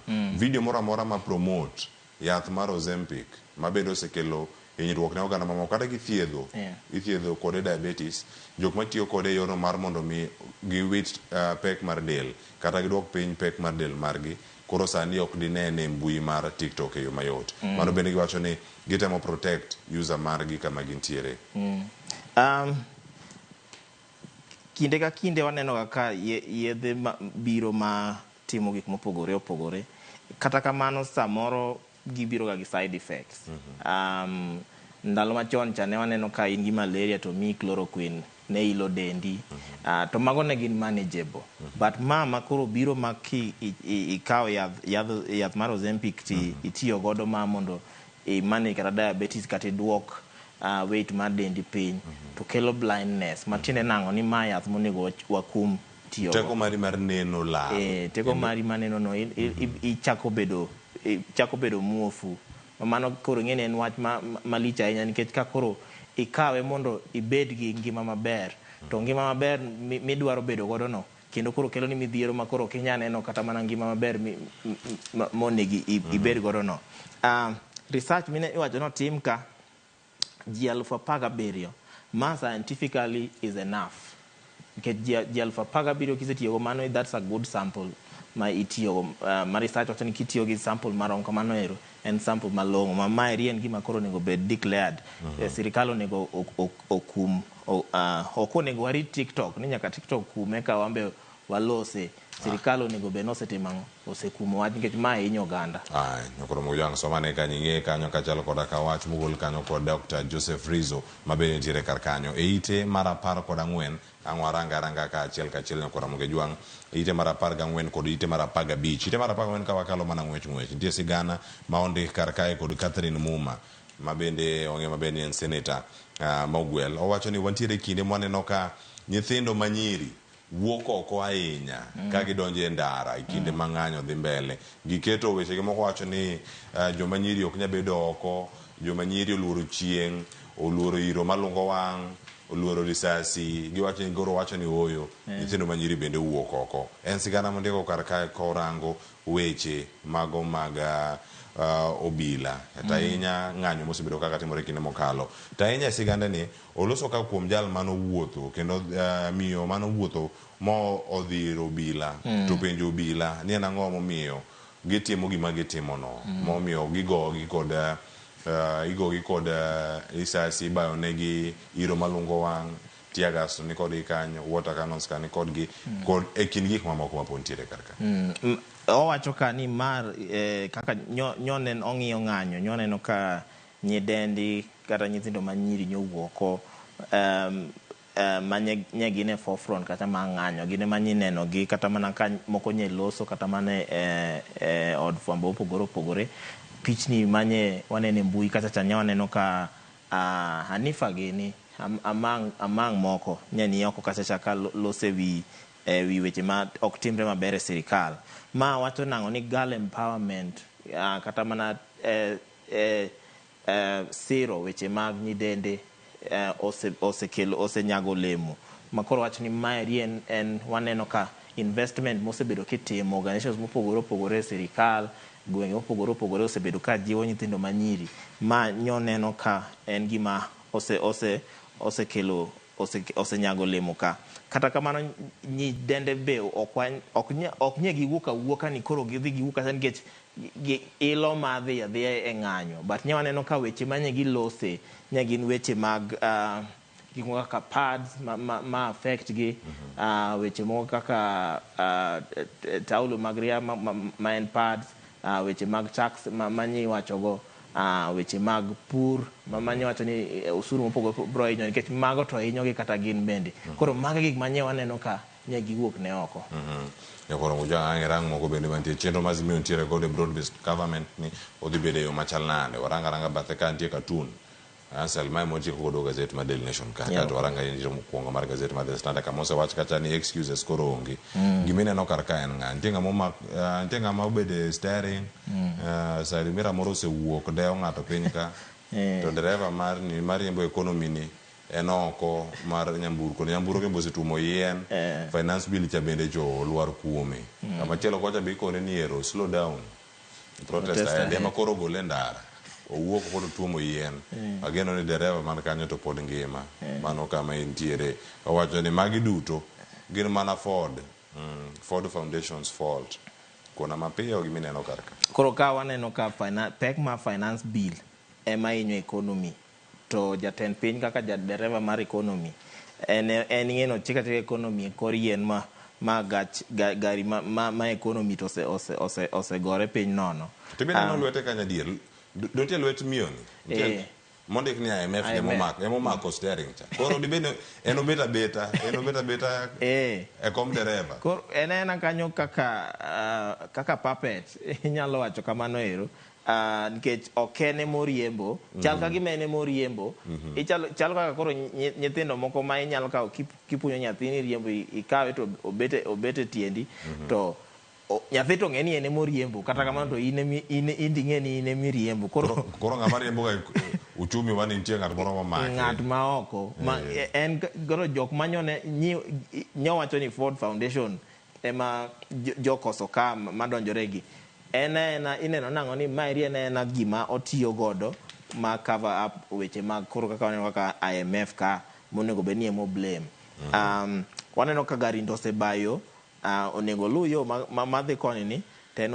osebayo modhi koro kar mondo oti mondo duok gach economy ni koma dwarore en pod oramo nang'o ni Ford Foundation gi riwruok mamoko ema donjore weche ma Kenya ka nyakora mojwang' ang'e rangin bende berane kod ng'eyo e ite mogik ntiere gope ma piny Kenya ntiere godo ma ikore nono kod DCI mano ka iwacho ni audit reveals 1.4 trillion in questionable borrowing gope gini kanyi ma ino ndo metimo karka osewacho kine mokalo Kenya debed ni chulo gope mane oko chul ochulo gope mane oko kao kata gope mane oko chopo pacho kae yangore gazet kae kendo kako ondike kar kae mano Nancy Gadhungu ma en auditor general kata janon buge mag omenda kama gintiere penjo ma kamagi kabiro magi medo mana wang'o i Uganda kendo miyogi thuolo moro amora mondo ka giyudo mar wuok oko giwuok mondo migi penjo matek gi ng'anyo jumbe mokalo ne waneno ka auditor general nowuok oko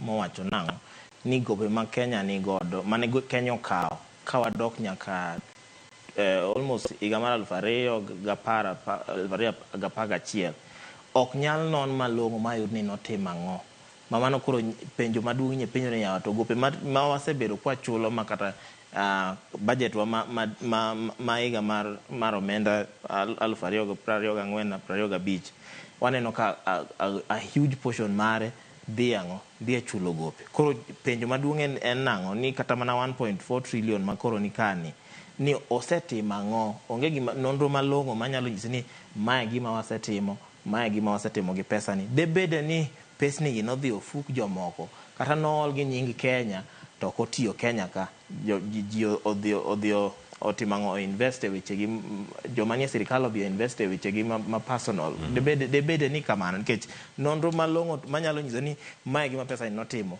onge iwacho ni mane kama intiere pesa nodhi kanye koro moge jwang' era mar Kiswahili ntiere paro mantiere wiye ka jopuonj kachiel koda ka jolony weche mag Kiswahili ntiere giloso bathe ka Ansel nitimo Kiswahili do donen compulsory. Yes. Nyaka sani pod en compulsory school mag secondary. Bende yangore ni jok matimo grade 8 en ida time mondo mi oket Kiswahili optional. Ne bende jok mano otimo Kiswahili ka pod en tim migawo mar somo mabiro gi policies machalo kama. Okane gi wamiyo onego bed optional nikech it's our national language. Mar ariyo en language masani iparo ni nyalo bedo ni iwache Africa mangima nikech sani iwache East and Central Africa. Jo South Africa osechako twak ewi neno kaka ginyalo tiyo kode ma kogole to koro jok ma chalo ka gima koro pinje moko ema jiwo wach ni to wan kaka jok ma natively wawacho Kiswahili ok wajiwo wachni ma koro onego wewe obed kamano. Kata kamano e penj wang'ega nang'o ni kata sa grading iyiero ga language achiel ok ni en ga ena ma kata kiremo Kiswahili no ni Kiswahili no to ikalo Kiingereza to ni mano koro Kiswahili miremo ni the affect grade ni but ikaoga the language ikalo maber emikawo bedo graded.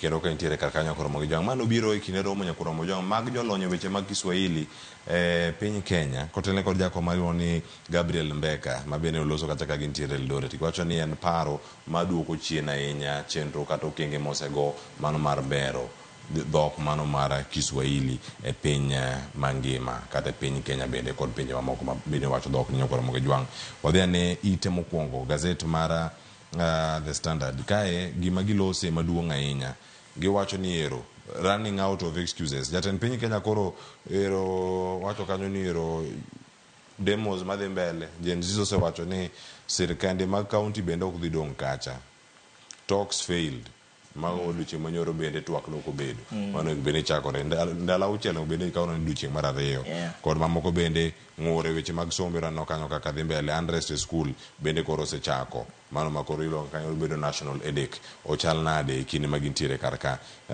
who to blame mane penyo mantiere karka ni jok mosebedo ka fund wechegi mago mag ng'anyo ahinya mantiere karka mane sigana mantiere wiye ka ahinya maduong' mabende gimiyo pek odiochieng' makawuono. E weche mosebedo katimore Kenya ka gima duong' ma aneno ka en ni sirikal ok winj gima jopiny dwaro ma Gen Z wachoga ni au get yenye tunasema au get koro mane gima neno katimore ka nikech Gen Z wacho nang'o ni wan twak muketo mang'eny ko kwadwa wan gima wadwaro ni sirikal otiyo twak miluongo ni wabed piny watwagi mano kwadwa wandiko ji e sirikal mondo oti wandiko kweth mopogore opogore mondo oti wandiko polisi mondo oti wandiko jatend piny mondo yier jotelo moromo ginene migawo mopogore opogore mondo giti ok wayiero gi mondo kendo giluongwa e twak iwinjo kata iluong mana ji e twak to chenro pod bro bedo mana machacha en chal ka gima gina joge joka lewni ema giloko Ansel watiek gi osigana mantie kan piny Rwanda odhi e yiero ingeni nyaka sani Kagame nigi igni 24 to tigeno dhi bedo gadi koro sani komeda 7 31 telo ka intie tigeni nyaka sani pasent adi mosayudo mar kura 99 to tigeni jok mano chung godo nigi pasent adi 0.5 0.3 kama gintiere karka to ma en kama duol mochung ne yiero osewacho mana e piny Rwanda jok mano wuok oko mar gombolo voter turnout ne 98% wuok oko to giduto jok mowuok oko ogone nga kura Paul Kagame odonje tam mare mar 4 modhi bedo kotiyo kuom igni 7 kaka jatend piny Rwanda manyien mage maduok Africa ni piny kech democracy ang'eni en gimo nego benango ni kisetiyo to chopo kinde makata ini na asetiyo moromo okwane monarchy kata mana oligarchy moro ma ng'ato kodonje telo to ni nyaka tho e telo mane e shida ma wan go ka mane gima nye kelo kata mana shida Kenya kama iyudo ka jomoko believe ni gin nyaka gibed ga bede sirikal ma ni gine manyaka gibede e migepe gine manyaka ni sirikal ka sirikal ni mano nyaka gibede ni gwenge moko be wacho ni wan nyaka wabed ga bede sirikal ma e shida ma wan godo ma onego be ni ing'iyo Ai, nyakora mogo joma kun mathoth ang' isom gazet mar The Standard kia utoke kanyo dhi neno kaka jo Spain omor. To malo kanyo Jude Bellingham wuotho kanyo kong'iyo mano okombe.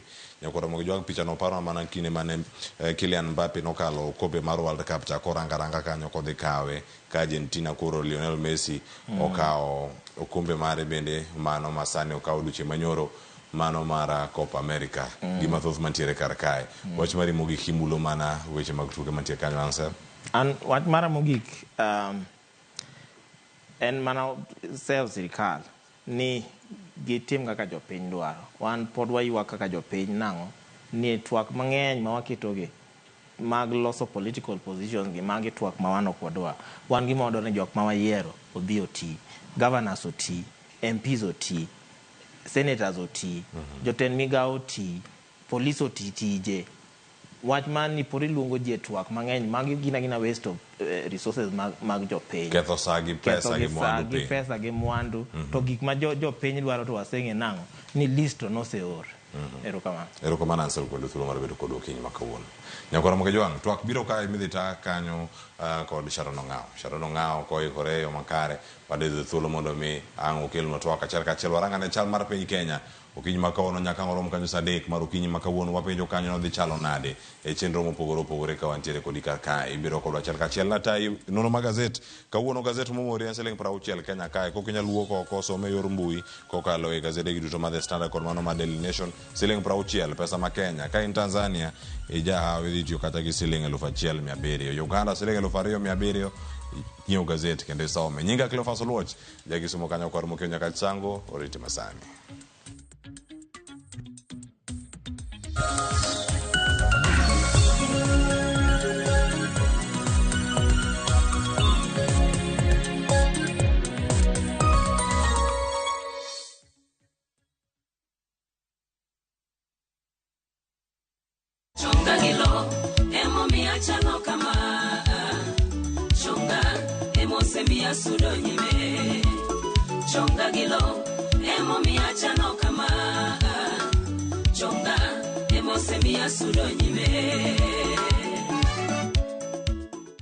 Dial *487*3# to get this song.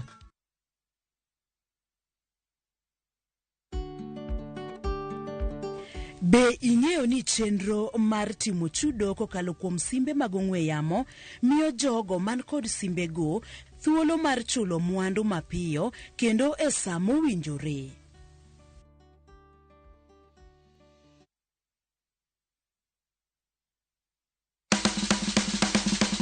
Milimili mar dhogi ne wuodh kid chiemo mopogore. Koro kwa keto pi dhi chwakore maber kendo dhi tedore maber. Mok ni wang'e mo. Chenro ka chenro dhialo mit chiemo. Gitedo itime nyaka obed makare gi suya kod ndhadhu mamit. Kitedo to dwaro ni ndhadhu go duto te mondo owinjre. Omiyo kihero chiemo in jatedo kata mana ng'ama ohero tedo tudri kodwa tich adek juma ka juma e chenro mar tedo gi chiemo gi Jailieta tich adek saa 2 okinyi mana e Ramogi TV.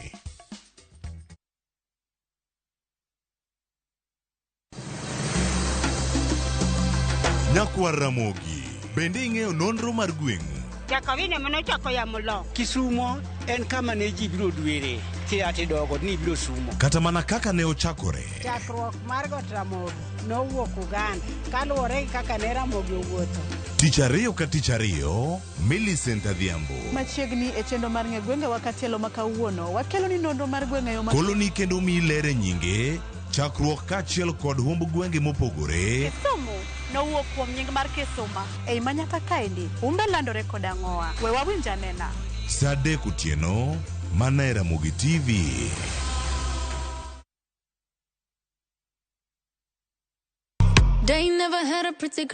Ikri ne thumbe manyien jothumbe muhero manigi talanta. Winj thumbegi timakre gi herano mar thum. Pado manyien e kama kinde mabiro mar thum chakore. Kik ngolo mora mora ma ogo mamit bai. Pado manyien. Wuok tich nyaka tich abich, chakre sa abich onyango. Mana e Ramogi TV.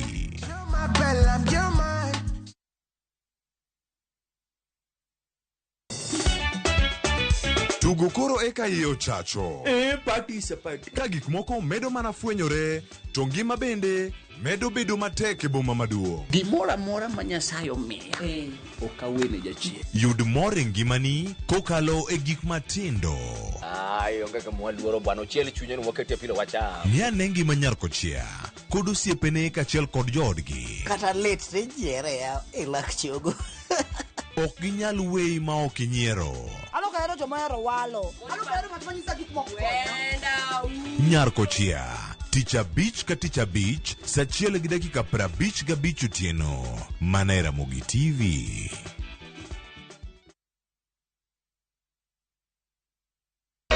Nyakwa Ramogi. Regulation okodhi through gimiluongo ni public participation. Be ikori mar donjo matut e weche madongo e Uganda wa. Mibadhi ma wuok e NTSA ng'eny seriously. I have to say this. Wanono weche siasa kod weche mamulo ngima jopiny. Sama gigo nyaka japur. Nikech japur ni obro puro kande ni otere kanye. Buch jopiny en kama wamiyo pek paro kaachiel kod nonro ma intiere godo. Wan gi chike mabeyo matayo gigi waduto te. Ok diang' wachnya every time ka ng'ato dwaro to waloko chike. Nyinga Trevor Ombija jandingo panga jo Nyakach dendo nombija taya nyakwar guok kocha pesa. Wanere kelo. Tich adek ka tich adek saa 3 otieno. Mana e Ramogi TV.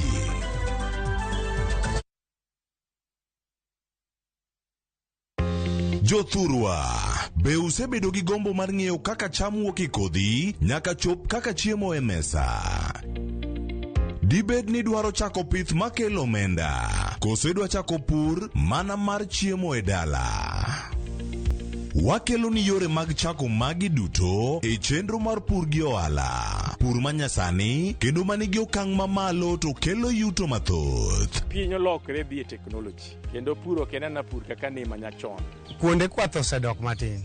Tinyalo bet gi dhiang' achiel mar grade, tikete e ot, tiomone chiemo to ochiemo. Pur mchele ber kendo nyalo teri mabor. Ngimani be nyalo lokore gi higa 2 kende kitiye yo morere. Pur gi ohala kelo ni jopur kendo joma olony e weche pur. Chieng' tich adek saa 1:45 otieno. Kik bai.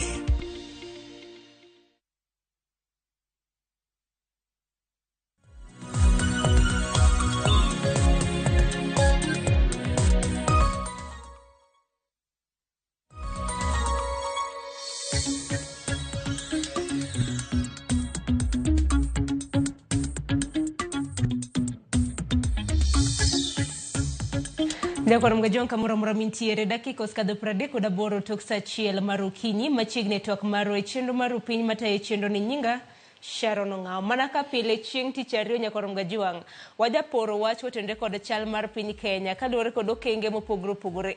Wang'eni mathoth osebedo katimore pacho ka nyakoro mgajuang' ahinya ka otende kod liet mar siasa ka bende duche makawuono wabiro bedo kwa menyo ni ng'anyo mamuol mabende ichalo tim gi rowere e kor gwenge mapacho ka nyakoro mgajuang'.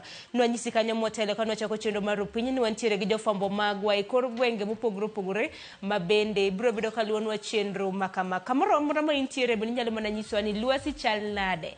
Isomonwa paro ote hioronwa lai magwa magote machuok 2-3-6-000 mbui magwa mag Uganda manomoriwo Facebook, X, YouTube, Citizen Digital iyudowa achiel kachiel.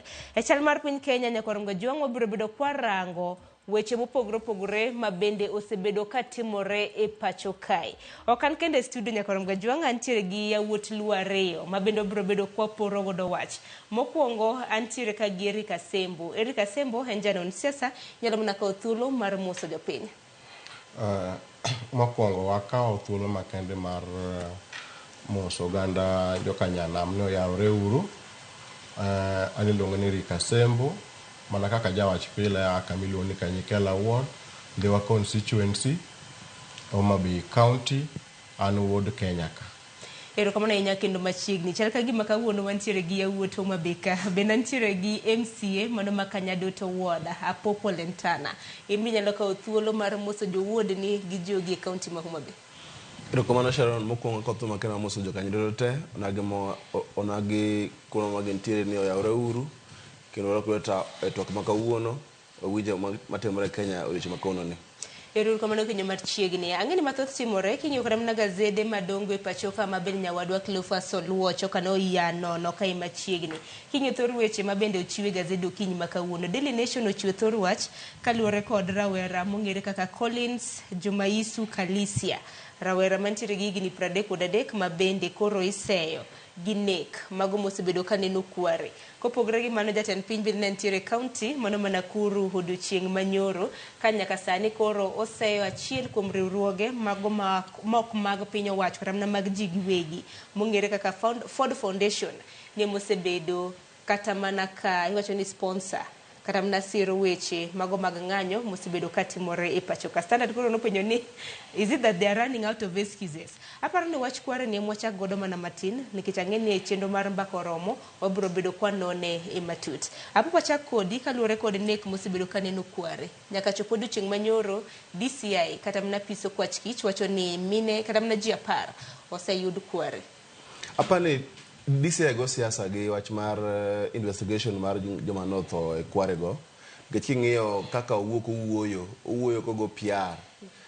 Gitim investigation gimiwa ng'amo nego ji kware. Kijana no okapa gi teko manego ji 42 bang'e gariyo e ot achiel mathisni monge ng'amonge kata achiel nyomge kware kanyoe. Apane gitim nonro makare mondo gimiwa the real personal, the real motive mar ng'ama noneko. Kwacha ni ng'ato ka ni ng'ato kinyo mige deadline gi president wacha ni yo nego saboro gisekelo ng'ato. Ng'eni Kenya ka tinde gima manya timore.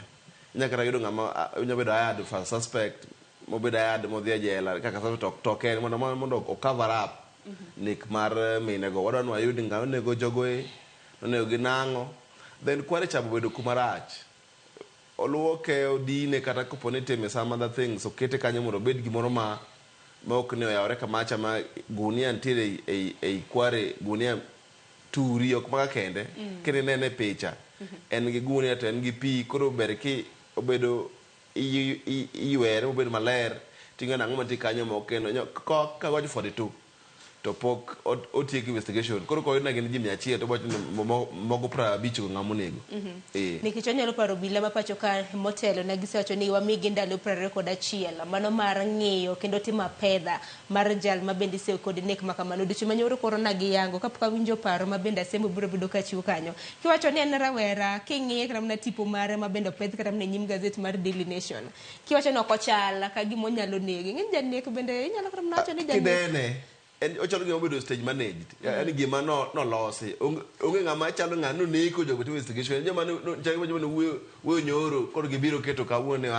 ni an iwach ni neko owach ni neko ng'amo neko imanyo kendo iketo gima manya chal gima no timo gina diere an kaka anene kian chal gima ne obedo stage managed no losa kumoro akene sembo kaka in kaka japinya ineno chal mar nek mar kware ni yo machal nado kongo monde bang'e keswalo sotende kod rawera mabende kata na tipo mare osebed koket kanyo oko.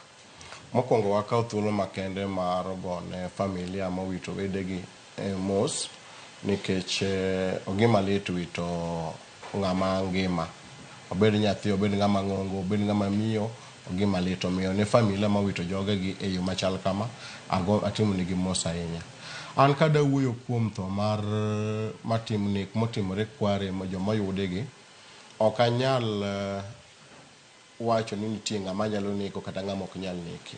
Penjo ma jo Kenya ni godo en ni to familia mano ochako lal iwacho ni kijana no wacho ni ochako nego ji osenego ji 42 to nochako nego 2022 samoro kata ka ng'ato lal to nitiere yore mag tudruok mang'eny ma sirikal tiyo godo kaka DCI mar fwenyo ng'ato joma lalgi gin gi lal maonge yo moro amora ma ng'ato nyalo none godo ma ng'ato neg ji mowuok e namba 1 ma gike namba 42 nikech kata mana moyudre ma koro yudre mar 42 ni ok ni noyudre ni nofwenye ni noneko ma en mana ni onge en mana ng'ama noyudi kane osatim ang'o kane osakaw ji koro achiel kuom jok manoyudi mane oyudo chiengi ma yudo ni en gi simbe ni.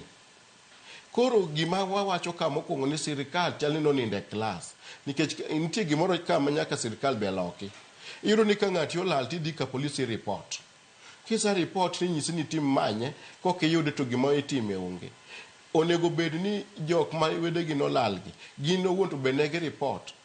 To kane gi report sirikal nokawe okang' mane mar manyogi kata kokalo kuom yore mag tudruok nikech sani ka Sharon ka ng'ato luongi to gimoro dhi otimi kane rike maluongi to an ema bedo first suspect na luongi saa 4 to koro moro saa 4 gi nus saa 5 kata saa 7 to koro ok yudi communication ibo chak many gi kanyo to de bed ni ji 42 gi te gin gi tho ma report moro amora nokobedo reported mana momiyo samora nyalo wacho gi jo Kenya ma yie gi jo Kenya mamoko ni gik ma penjo ma jo Kenya nego ng'eny ma sirikal duoko to giduoko kagi dhi nyabathe. Nikech moko kuom penjo mabende oganda penjore en ni jal mabende iluongo ni Collins Jomaiso ne okong'o mondi ka niwinjo kata mana kaka okwach kich nyoro noloso giwacho ni no isegnek mano mar minode mani higa mar 2022 nek mogik mabende koro notimo mabende koro isegi nek mar ji 42 mabende gin mine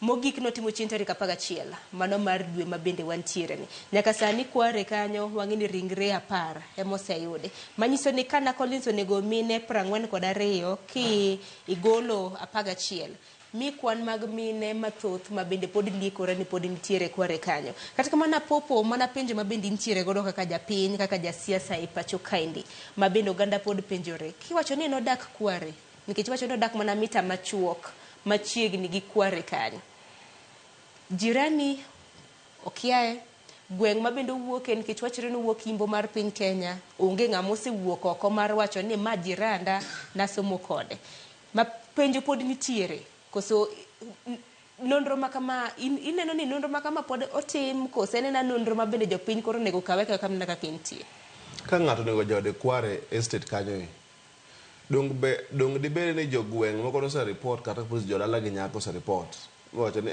ng'ane wacho nego jaodwa investigate dwa sewinjo case no 2022 nino nego jaode to oleng to 2021 no bedo accused nego jaode jilengalenga 2023 jitho to jilengalenga kware kanyo debe ni do ng'ato dosa cheche estate kanyo ng'anie to okwaye gik motimo kae koro an kipacha police otime investigation giwere ringo into conclusion ya ng'ane mwang'eyo sinego ji 42 gi investigate gimiwa record ne ng'amo neko tim DNA search kaka joko ne gichande ok gima yot ng'ado nyar ng'ato into pieces ne kane gunia to biro wacho ne waido ng'ato confess no ko do ji 100 kware ka chande to ji 50 gi wadhi golo ne ng'ano ne ogi to ka waido ji 15 to ji 30 moko wacho no tero kanyo nyaka police bed serious gi gima getemo dhano ok en gima ikawo mayot kamano gidhi gibed serious gibed piny gitim nonro makare gimiwa report about 21 days molo ringo gi gima onge nyeni kata ng'ama kiae ng'ama ng'e gweng' ng'e ni onge modo wacho ni nyeni avega ka oa kama onge osuk ni ng'e kata mna jirende ni samoro kata kinego ng'ato nitie kata mna rufu mawuok e ot ng'ato nyalo ng'eyo ni kecho wacho no kano gi kanyo dala dek eka kikalo ng'ada la dek e odno kata chiemo na jado tho do nitie kata nyate mang'ene remo montie ga odni 2022 no ignare yo kene ng'ama innocent kaune ke wuok immediately bang' kokwanji to wuok ni an maneyoge mano Miriam ang'eni penjo mathoth nyakoro Mgajwang' pod medo wuok kaluwore koda achich mabende koro okwach kich nomako odiochieng' manyoro odiochieng' makawuono kaka TV mar Ramogi bende obiro bedo kwaluwo ndache wang'e na kata mna jirande ma samoro nitiere gwenge mago kar dak kata mna makware mantiere gwenge mag Embakasi South bende na ging'e ng'at machal kama ang'eni gin ote mathoth mabende pod medo donjo ne jogo mabende anyuola margi bende nolala bende waneno kata mna chakre odiochieng' manyoro nitimo autopsy bero itimo mano mar yango DNA mano mar kapo nono ni ng'ati Nyakwar Mgajwang' nolal. Ahinya ahinya nek makamagi iseyo ni mine emono sebedo kata mana ka yudore e kind thuolo makama. Kidhi Nairobi Funeral Home mabende nong'ere gi nying mano mar City Mortuary. Ano kanyuola mopogore opogore bende odiochieng' manyoro nochopo kanyo mano mar yango ringre mago mag iwacho ni familia mag-gi. Asembed mana ni ringre makama kata mana king'iyo ringre kaka nigole pi e Kware kacha. Ngeni samoro chal kata mana mar ringre emomiyo ni ikwa kata mana oganda kapo nono ni ng'ati nolal nikech bende koro oseyangore riwruoge moko mag piny owacho yango ni kapo nono ni ng'ati nolal koro chuno nyaka idhi City Mortuary. Wachie kwach makamano kapok wadhi e thor wach machielo. Sharon, wacha kadog chien kumoro ka. Ineno sirikal bende samoro gibe emomiyo jopiny bedo kodgi ok bed kodgi gadier. Kineno kata gik mano okete mesa makoro yar ni no yud godo kijana ni. Beti kendi miwacho ni kijana ni tiyo go beti madik makinga mosetiyo gi beti. Tiwacho ni mabe beti made be ni ng'ato tiyo go. Koro again giboloko ni maybe ni beti ni dik nikech osebedo kong'eto mang'eny. Lakini gik mano nie mbele ne mano sirkal okelonwa nok gin gik mane matude ka gima mana gima osiepna popo wacho. King'iyo kaka ne oket gik kaka ne wacho ni exhibit nani no kanyo sirweche ariyo nentiere simbo ng'we yamo gik mano oketi ok gin gik makelo mondo iyie ni gigno tim ot mang'ani odake ng'ama miyo sasa midhaw kode nduru nyaka wuog matin. Dong samoro nyalo teni samoro ketne gi yath. Mane gimo wacho. Lakini yo mang'ani neko go onego ma muting kata remo kine stand mag remo nikech ng'eni kaminege ng'ato kata kisoyo gimoro gunia donge nyaka kata jine droplets mag mag remo kadhi. Koro nitiere gik moko mang'eny mana kaka neno ji wacho ni sirikal otimo ne nonro mondo giket jo Kenya obed gi duoko makata gin be ka ng'eni ti gimo makikono ng'ato ti ikuongi bedo piny ti winjo gimiwacho ni inowuon ka bende dobi ding'en in mang'ato koningo di winje nade gima gikono wani tok donjonwa.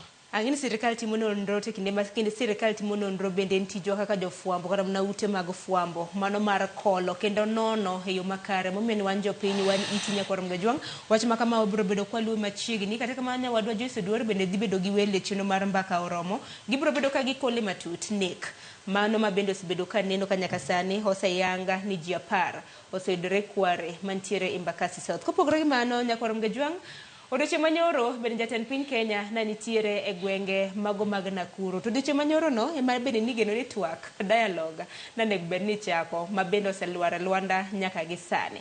Odiochieng' manyoro jatend piny Kenya nolieko ni nitiere achiel kuom riwruoge ma ok mar piny owacho mawuok e pinje maoko ma bende osebedo ka sponsor kata mana siro ng'anyo mosebedo ka neno e pachoka. Wang'eno odiochieng' ma kawuono en Super Tuesday nitiere ng'anyo ma bende obagi counties mopogore opogore Nyakwar Mgajwang' ng'anyo maneno ka hashtags ge thoth wacho ni Occupy Everywhere, Ruto must go, Rage and Courage.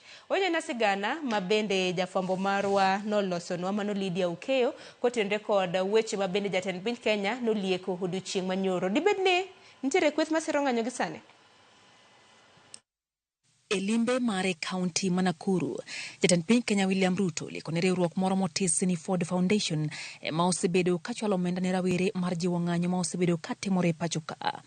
Golo negi siem ni gichung tim makamano to kao kamano ibiro kao negi okang' mager mar chik. Wale ambao wana sponsor hiyo violence sisi tunawajua, and I want to call out those who are behind the anarchy in Kenya, those who are behind the sponsoring the chaos in the Republic of Kenya. Shame on them, because they are sponsoring violence against our democratic nation. Mimi nataka niulize watu wa Ford Foundation watuambie hiyo pesa wanatoa ifanye fujo ndio wapate faida gani? Jatend piny bende osingo ne oganda jo Kenya ni nonro ibiro tim ewi nek mar oganda ma osebedi ka igolo ringre gi e taka makwari mantie Mukuru kwa Njenga e kaunti ma Nairobi. Those behind the criminal activity against our children, against our daughters in Kware, all of them, the government of Kenya will make sure that they are brought to book and they are charged so that we can stop criminality in the Republic of Kenya and protect our children, our daughters, and all citizens of the Republic of Kenya. Okwayo oganda jo Kenya mondo mi othegre gi tulo kendo onya kwe kod achiel mar oganda e pacho ka bende osingo loso thuolo mag tijene rawere ma pacho ka kokalo kuom chenro mar gedo mar udi manego gi oyweyo. Hebu kila mtu tuseme we want peace. Pale kwa affordable housing hapa Nakuru tumeweka pesa ya 20,000 housing units ya hapa Nakuru. Tunahitaji vijana wa kufanya kazi pale.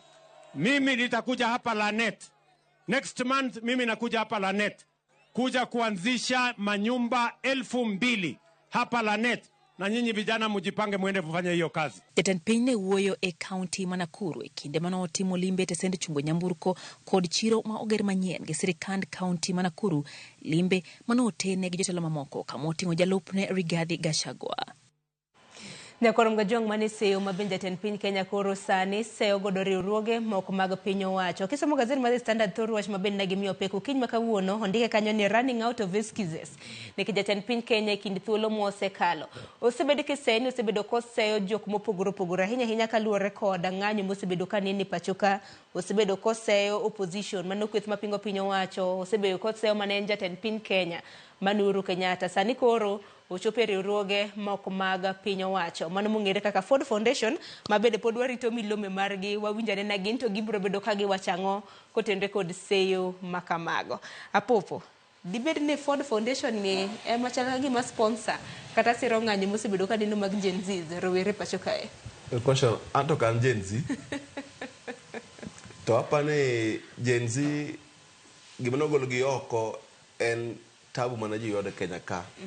Gimana dhi malo matek, pesa niketo mang'eny e sirikal, to ji mang'eyo godo saa, ji ng'eyo godo gik moko. Okapar ka Ruto understand magnitude mag gima timore Kenya ka sani. Aneno ka pod odok e siasa machon, mar idho ewi gari, go agoge, chiwo warning. Shida mane uti Kenya ka en shida mar corruption, kuo mar pesa mar jopiny, budget mang'eny to gimotimo onge. Jotend sirikal emio pesa to ng'ato ng'iewo mana saa mar $1,000,000, belt 100,000, petrol beche ni malo. Mage shida ma unje President Ruto o address. Wach mar blame mana ka start on the canal. Gendeke exactly kaka unje on the weekend. En seyo ma kila saa no ke Gen Z odhi opposition, no dhi deputy mare, sano dhi Ford Foundation, wakiare next week udhelo umunga. Nyochi neno ko wacho ni the dialogue ko chakre wuok tich nyoro. Nyaka sani poko no gi dialogue poko bedo. En mano chako dhi mana siasa mapa kama kae. Ageni wach dialogue ram network waburo bedo kwa lose nikech kweth kiwinjo karam na jatenda Azimio Raila Odinga Karua mano jatend riwruok kana duond bura mar nak Kenya kanyakla kod Kalonzo ne gwacho dok gibi bedo ka giloso kotende kod twak. Raila bende noseto ni no dialogue koro ang'eni mago duto te wabiro bedo kwa losi to koro mana wach mabende nitiere nikech jatend piny Kenya osebedo kisekinde mosekalo nikech Gen Z na rowere kosebedo ka ng'anyo. Ang'eni nitiere moko kuom okenge mosewinji to nitiere moko mapoko winji. Koro en mana sei wacho ni beating around the bush.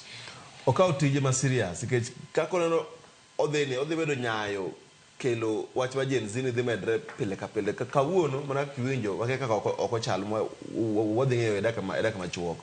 Ogo ko bed piny wa ewi gari o the political rallies obed piny olos Kenya.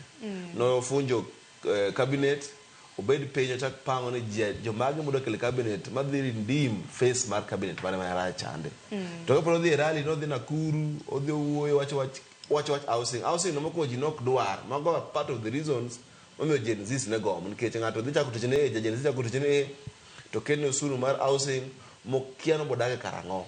Magi reason momiyo Gen Z ne gom to odhi Nakuru bang'e pod odhi ande vigari. Obedo vigari obedo office los sirikal. Wacho no wogi vigari nikech wang'ene kinde mosekalo kaluwore kod ng'anyo mabedo osebedo ka neno pok wan jatend piny Kenya ka dhi karam ne gwenge mopogore opogore rombe bende mamoko bende nochungo karam na mar dhiye. Kata kamano Sembo wach mar Ford Foundation ni bende nosekelo paro mopogore opogore chakre odiochieng' manyoro nikech Ford Foundation ni ji penjo ni en ng'a kata en duol mane Nyakwar Mgajongo. Kuongo mondo in NGO manod riwruok mok mar piny owacho ten mar piny Amerika. Kana ng'iye malong'o, Ford Foundation nitiere kod badege 11 mag pinje mago mag Africa, Asia, Latin America kanyakla koda North America. Sani koro iseo gini dibed ni gin mag sponsor ng'anyo makama. To ka gi sponsor ng'anyo, inyalo penjo ni intention kata dwaro mar ginyalo bedo. Mokwongo apani ker dwa chalo gima koro ochalo ng'ama tho e pi. Ng'eyo sami tho e pi kata yiw reche miyudo timako, ng'ama tho e pi kata yudo mana yiw thuol kane e pi kanyo to maka. Odwa dhi matek. Sani gima nitiere onego los kinde gi jo Kenya mondo bed maler. To kochako weche ni mag jo Kenya, koro chako londre weche ma pinje mag oko kata jogo masiro gik moko e Kenya ka, mok mag piny owacho. To apani mano koro okoso kata oringo oko mar gimonego tim. Ford Foundation nyalo bedo ni konyo, yes, to ok gikony ni gisiro. Gin giluongo gi joma chung' ne weche mag civic. Kana semo none ang'iyo, gin giwacho, jatend no wuoyo nyoro kana temo ng'iyo online gima nowacho. Nowacho ni gin tich tetia ni oganda e piny mangima. To gionge gi pesa ma gigolo ma gisiro godo kweth moro amora, obed sirikal, obed group kata obed ng'ato jachung' kendi owuon e weche mag nyayo tulo. Lakini koponi kuom ranyisi kaka nitie joma nyocha omaki ma koro tere court e weche mag tulo, to ginyalo golo pesa ma jogo chulo godo kaka bond ma ginyalo wuok godo, gichulo godo kaka ginyalo chulo kil machung' negi. To ok ni gigolo pesa ni wuok guru kama odhi utim ang'o, odhi unya tulo. Nitie gima da wacho wach mar tulo ng'anyo matimore. Sirikal ok oyie mondo oyie ni gima timore ni owuok kuom oganda owuon. Gin pod ginene ka gima gini ng'ate mori. Yani iwuoyo tini ineno ka gima iwacho ni okore inowuono konegi wache. Ok en pachi. Ng'ate mori. Ng'ata midhi wuoyo go to neno ka gima iwacho ni ok en pachi. Tek mondo yud ogol answer maber e wuoyo muwuoyo no. Migosi ker marwa Ruto pok oyie ni paro ma kijende nigo to gi jo Kenya nigo, nikech ng'anyo mineno notimore nyaka e piny mar Okak ben Rift Valley, ma pok notimore kata mana wan owuon wan gi jatendwa ma jaluo ok diyud. Kineno ka piny olokore ma koro kawuono ji ong'anyo nyaka Kisumu ni ok dwar weche Raila Odinga, to mano nyiso ni piny owuok piny gini mano gima notimore. Makoro jatend piny kaluore kod Dina Sembo, ineno ni ka gima oneno ni nitie ng'at ma pod sponsor rowere kata mana Gen Z ma bende osebedo ka ng'anyo, nikech face mar ng'anyo ma kama wasebedo kwa ng'iyo ni en Gen Z kata mana rowere pacho ka ma bende wacho ni gin tribeless, gin partyless, gionge ineno gima timre Sharon. Ng'anyo manotimore ma koro ne ogik ma ji odhi e parliament. Adieri ma Nyasaye mang'eyo ni onge ng'ama ne nie tok jogo gima ne nie tok gi ne en chir. Gima ne gitiyo godo ne en chir, nikech kata kaneno kaka ne giwuok ka gin gi chir. Sasa Musa bedo ka un gi jochir e lweny modhiye ma jochir go joma ne gi chir motegno odhi obedo mbele, to nyaka ufaule gi modhiye. Wang'ni chakre odiochieng' ma kawuono bende nitiere tielo machielo mar ng'anyo. Tielo mokwongo Apopo Lentana kana rowere kata mana oganda ma pacho kana ng'anyo. Nwaneno moko kuom lokruoge mopogore opogore ma bende notim. Nwaneno kanyo ka jotend migepe duto te nodhi choko, mano moriwo Attorney General ma pacho ka. Kopogore gi mano bende wachako waneno ka Ogai mar obila e pacho kae, mano Japhet Koome bende nogwe tao. Nyaka sani mago gin moko kuom lokruoge ma bende koro nonyuolore kaluwore kod ng'anyo ma bende noneno. Aneno ka odiochieng' ma kawuono king'iyo kata mana mbui mopogore opogore milome ma bende osebedo ka kere, ng'anyo biro bedo e kor gwenge mopogore opogore pacho kae. Iwacho ni occupy everywhere, Ruto must go. Kopogore gi mano bende ng'anyo ma kamano aneno ka bende onywand nyaka governors e igi. Aneno ka nitie moko kuom sirikande mag gwenge ma bende biro bedo ka ng'anyo nyaka log tich mago mag governors magegi. Ng'anyo ma kama e tielo machielo diwach nang'o?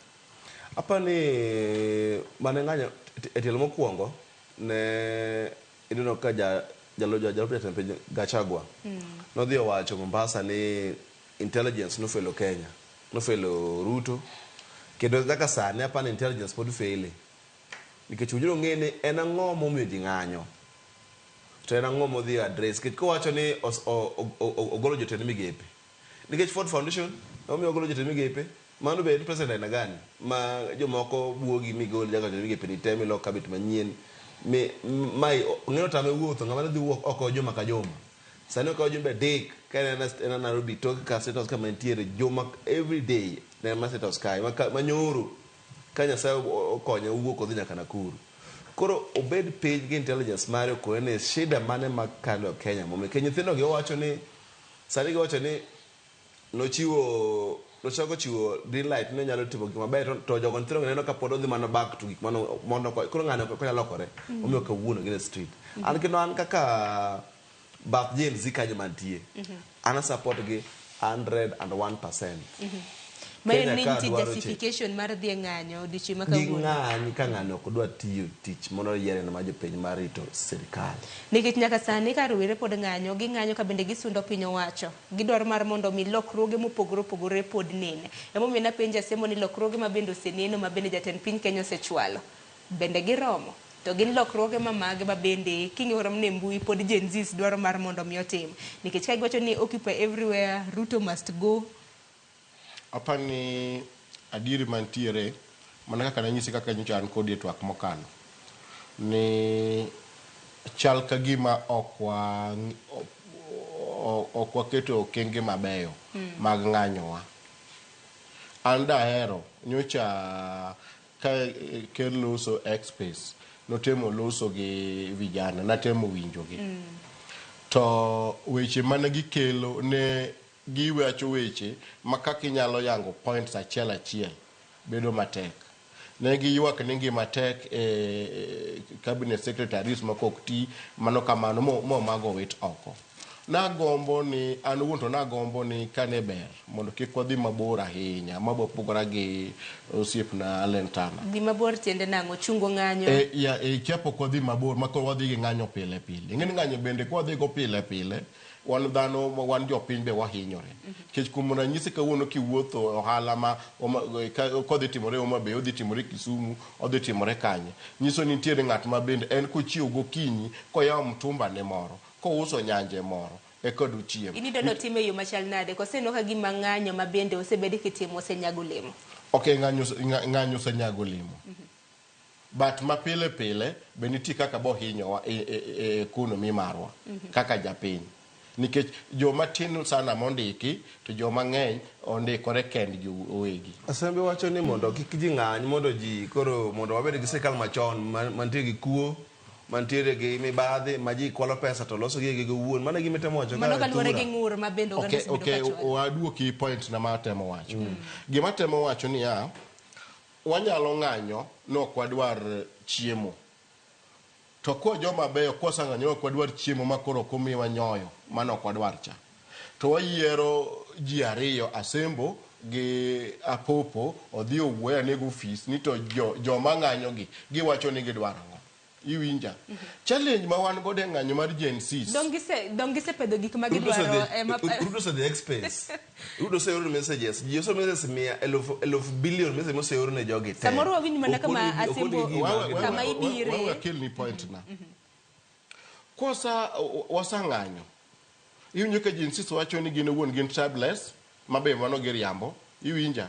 Onge ng'ama nyalo bedo tribeless. Onge ng'ama nyalo bedo. Mano onge ng'ama nyalo bedo tribeless. Dengo to ni gino ganda jo Kenya mumino ni chiema ka wuono. Kenya no ka wan e Afrika kidhi piny machielo wacho ni ja Kenya. Nyiso ni to kin Kenya ka chaki wacho ni jaduo. To kin jaluo chaki wacho na jakanyikela. To ki jakanyikela chaki wacho ni aya nyuola mane. To ki anyuola ni chaki gik nyaka e odu koro. Do mona dieri. Koro onge ng'ama nyalo wacho ni onge ga nyuonde. Mana achiel. Namba 2. Ok inyal keto demands ni moki imanyo yo munyalo agio kodgi. Iwinja. Nikech sani adieri iyudo ni keto demand to nyaka waket demand kaso wabedo gi solution e demand wagi. Gen Z ayie kodgi 100% kaka gidhino.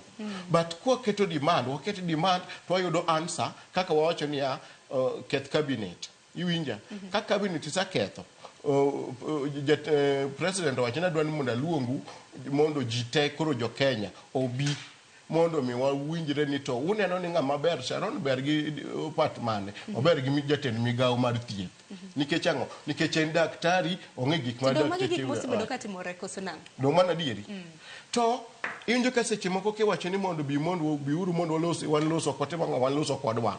wanloso koro kwadwar koro iwacho ni awa atim nang'o uwacho ni ariemb jogi asariembogi aluongo unu mondo bung'ad na rieko nikech gino tama adier nakawo teloni to tama aluongo uni kuyie to bu konya ng'ado rieko ka jadunga popo dhi ng'ado rieko to wachako ringo wacho ni in dhie kuro kendi wan wakia makoro seyo mabende seyo godo kram na rowere mosebedo ka ng'anyo en ni gintiere gi dwaro ma gintiere godo to twak ok gi dwa mane gima temo wacho akina popo ni nene nade twak kata nyono ka baba no dhi kware kocha to penjo ji ni udwa twak koso kikwa twak ni twak watwak ang'o deninyo kata mna ko gai mar Azimio bende ne yudore liet juma mokalo baba penjo to ang'o kono kra dhi twak gini ne wach ni gin problems magi no wach mang'eny since reject finance bill kuma chakore go dwe mokalo reject finance bill no wach ni wadwaro magi duok taxes piny gol corruption erose golo waziri owadhi twak ang'owa gimotim okaw mikakati no wacho ni mondo kel government of national unity mokelo ji te serikal kaka no chande okelo ji te serikal joma competent moko be nyama mibadhi mondo jogi oket mikakati mar duoko taxes piny mar spur development mondo oket employment na vijana gi king'iyo gi sani Sharon mag joma otieko sikul to onge tich odhi technical college en gi skill mare to mondo chule pi mondo timne plumbing ing'eyo ni plumbing ole tim kendi kata lo pigno mol molo chulo plumber nang'o ionge pesa imbi no wuon ng'acho onge tich imionge pesa koro ute udak ng'ama tek ni kari ukethore embe onge tich moloso kari no koro en standstill zero ko sanie serikal oya wach ma dialogue odhi form serikal ma national unity mo chande oket mikakati machako loso Kenya otherwise obro we ginie mana kaka wadok dwane jidhi ng'any adieri ng'any to kela sara nikech nti kama kela sara no ntie ber mo kelo sara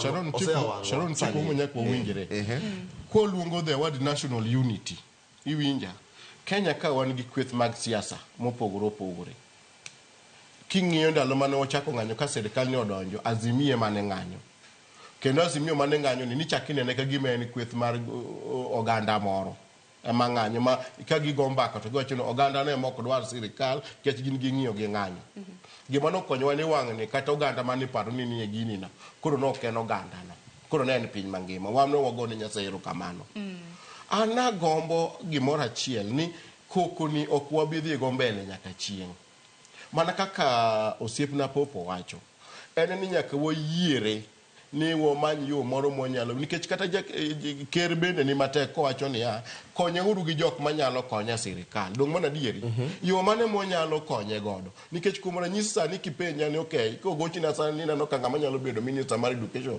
abo wacho ng'ama chielo ibe kibogochni ibo wacho ng'ama chielo ibogochni ibo wacho koro gima national unity en ni kweth mag siasa kate onegirom to girom ni gitimo gimilo ni handshake nikech pach gin ineno kweth mag siasa gi ka paro magin go maliw en paro mondo mi gikony Kenya odhi kama ber koro ke paro magin go mar konyo Kenya odhi kama ber kaka Azimio ne nigi paro maber gikoni jatelo gini tin mana mari lakini yewo konyi ing'e seche moko nyalo kata romo gi ng'ato yo kothagore kata gi mitoka tikon jatelo gari to mari lakini yewo gol ni go e bugo ka sembo kingi kata mana kaka piny Kenya ringo gi sane nikech wanduto te wayiere ni ng'anyo ma osebedo kaneno machiegni ni okochal ka kit ng'anyo mabende nwaseneno katimore kata mne piny Kenya nikech kata mna kiwacho ni koko ok bi konyo lakini bende neno ka koko osekelo kata mna lokruok nikech ya ne chakre ne ng'anyo chake kana ji wacho kata mna jok mana ng'anyo rowere nacho ni ok wadwa jotend migipe ka don waneno ka jatend piny Kenya nothicho gi oko ok wadwa ugai mar obila nek mabende osebed kiseo godo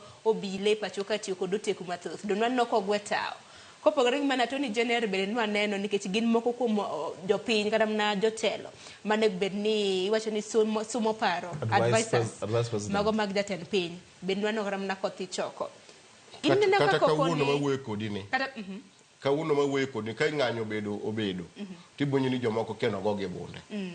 Nitiere gimoro kama nyaka ma in ng'anyo ni okine ken kaka iwacho ni en koko no okine ken koko makelo lokruok e yor en koko makelo lokruok to kosa okay wanyisi ni nitie gima pod awacho ka ng'anyo manotimo tarik 22 mane ji modhi e parliament en gima nobuogo nyaka ker makata an gadier ni chieng'no nokonindo nikech en gima nokopar ng'anyo no ne ng'anyo ma national achako nyisi ni en gima notimore nyaka gwenge mapok nong'anyo nyaka dala gi CCC ne ji ong'anyo ma embe odhi owacho ni kare gini tek mo wacho ni wach no kasain ochako wuoyo kendo gi Jane Sis e X-Space ochako kone ni wan bende wan nyaka gi jotend migawo moko kanyo mo lung nyaka nying moko ma ineno ni mano romo koro ne wadhi mbele mo kone mano koro gima onego bed ni timore sani winjo ka giwacho kendo ni koro ni ng'ama ne giwuoyo go ni ema koro nego wuogi koso ka wan mane gima giluongo ni Ruto must go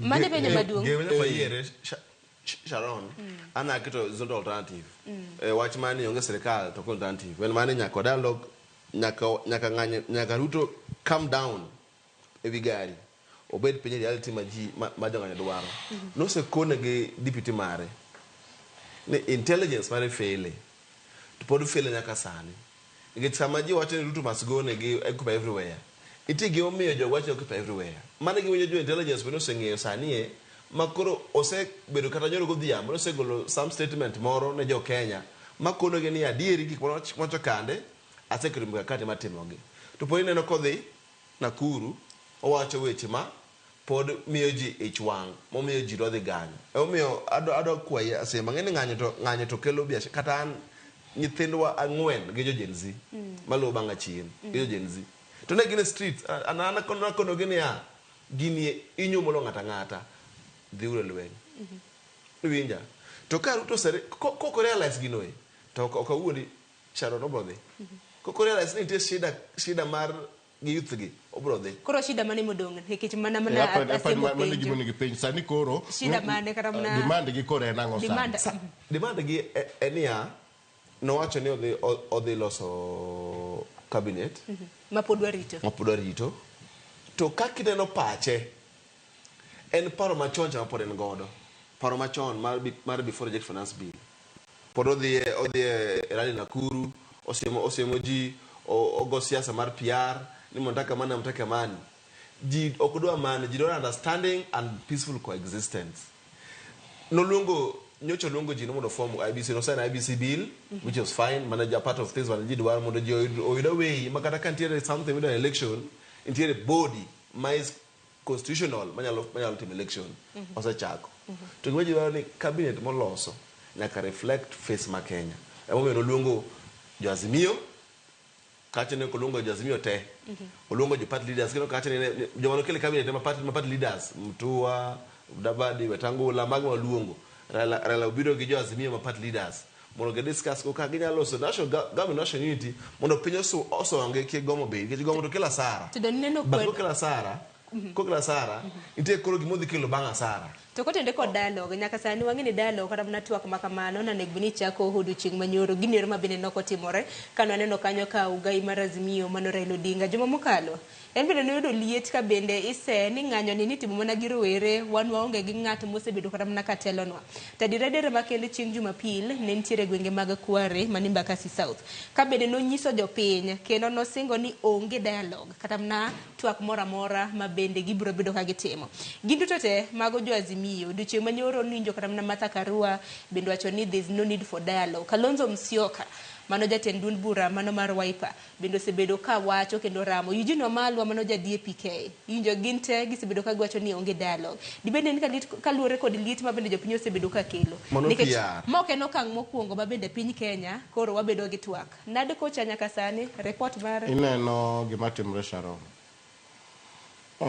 gima nohinyo migosi Raila Odinga weche mag twak noko kwongo fweni to twak midwa twageni en twak aila mane no ude jinge ni en twak aila mane to dodhi obedo de ji orwake to ni paro ni en wach moro ni koro odok ne sirikal koro odwa ni mondo oyud gimoro iluongo ni barwa bar kata oyud pok moro e sirikal. To kane Raila Odinga olero ma bi owadgi moburu be ma seneta Mabondo nowacho ni yawo jothurwa Masiaya MP machon Mabondo ni gima wadwa timo ni en ni ok wadonje e sirikal to wadwa ni wawuo gi sirikal mondo wakony sirikal nikech sirikal tho. Uwuoyo wachang'o to ma ok en ng'anyo maru mane penjo mabende japiny mane kama bire to mane gima bi chaki penjo ka ni demand mano demand ker dhi kodu maber bet timo dong mana dieri un koro sani udwaro ang'o dong mana gima koro ipenjo sani giwacho ni koro sani giwacho ni in ker no isa reject finance bill okisa no go ni erokamano igolo nwa jotend migao ogo erokamano koro sani gima wadwa ni ibe mondo iwuogi apano kaloke gi dholuni Ruto must go kuma nte gima wadwa ni ibe mondo iwuogi koro ipani sama ing'anyo ninyisi ni mondo iwuogi ing'eni kiwuok ni to loyi to gima nyocha seneta Masaya owacho ni ng'amudwa no wuogi ni bet bere malo jalupne chako dhi odong to koro dhi biro marach moinga ng'owa ing'eni mano koro wadhi maber ni wan igni madhi abich wadhi maber ni wana gi ng'anyo pile ka pile ng'acha kosewuok ni tap to kendo ochako wadhi e machiel an na gima nang'iyo nada kwa jo Kenya gik moko ariyo wayud yo mwanyalo wuoyo godo ok nwawuoyo ni mondo wadonje sirikal to advice sirikal mondo nikech gini inyowa wate kibede mitoka ting'e maber ni mitoka dhi gore piny to ibe ine iye kata wati ni koro advice sirikal ikocho ni advice jomage ma koro do advice sirikal koro kanye mibire to kanye be ma koro dhiera nono nikech kinyiso jensis mondo oyierre odhi oket tim twak to giwacho ni gin leaderless to ng'eno ok gin leaderless koro wang'e mana kama nikech wach mantiere mana kwanyal mana wache yo mahuyanga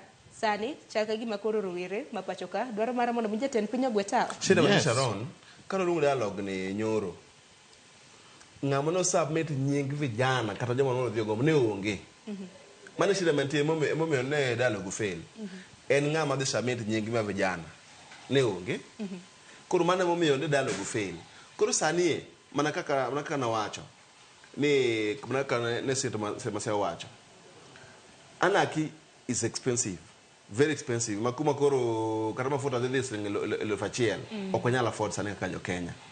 Wa find a way kaka ne owach gi jo Azimio gi jo gide KICC. Mana mar dialogue. Mar dialogue.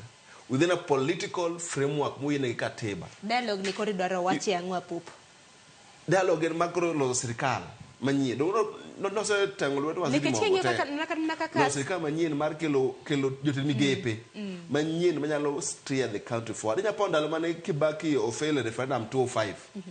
Mane pinyo kemo miyo Kibaki vote no confidence.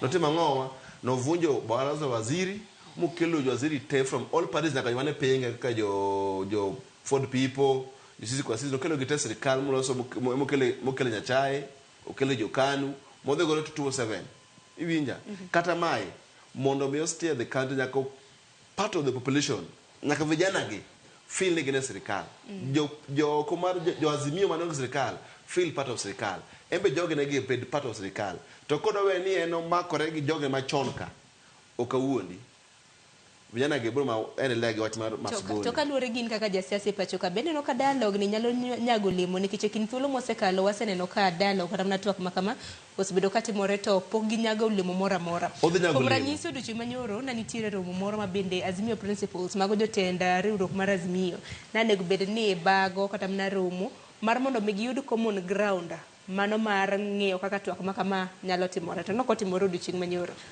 sasa ka tiene interest jomoko koro ng'eyo interest margi 2027 2032 ong'eyo ni kadhi kate okong'e sana jomoko kama bed piny ong'eyo what is good for the country gima ber ne Kenya mzima ng'ato ng'eyo mare ng'ato wacho niya an ok abe dialogue an gino ok ber na nikech ong'eyo kodhi kachande idhi kete oko in fact ng'eni nowach ni idhi pog kile migepe ne Kenya mzima every corner ni koso ng'ato central and the way ko be ng'ato western and the way omiyo ng'ato wacho ni no kada be dialogue no but gino wan kaka onage oda mondo jateno mar Raila Odinga iwinja obede part of that dialogue mondo Kenya obed stable sani. Ndio winjo kaka rowere bende nogo uwi ni ogai marazimi. Ok to give 100% all the time. Ndio sababu wikoro uwi ijalo go but tiere uwi no ngene Kenya bedo kuma ji go uwi ji 100 to ji 1,000 to kero lengthi do winjo gime wacho.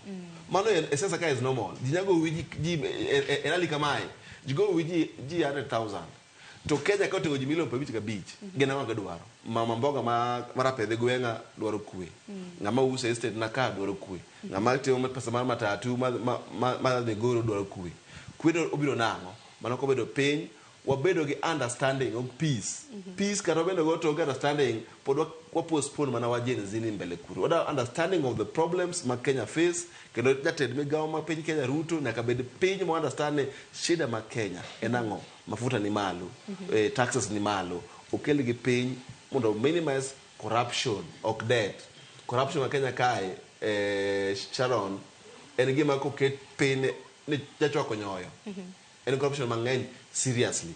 Kapoko ko yo matina simbo ni kich. Amor ni yadunga popo ye dok koma na antiere.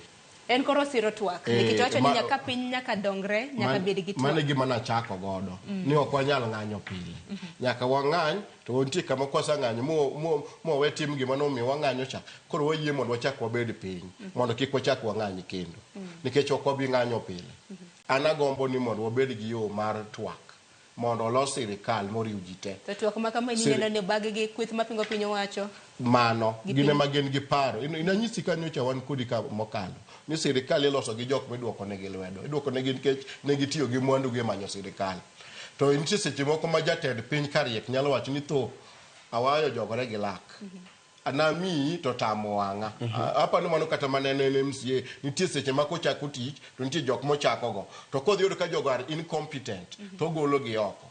Kata koro jomoko wacho ni rach lakini ikonyo gima duong'. To masani makoro jok manego bed ni tayo twak ma kama bende koro osebedo ka balo bende koro nikech seyo ma bende gisebedo ka giyudo kuom jopiny.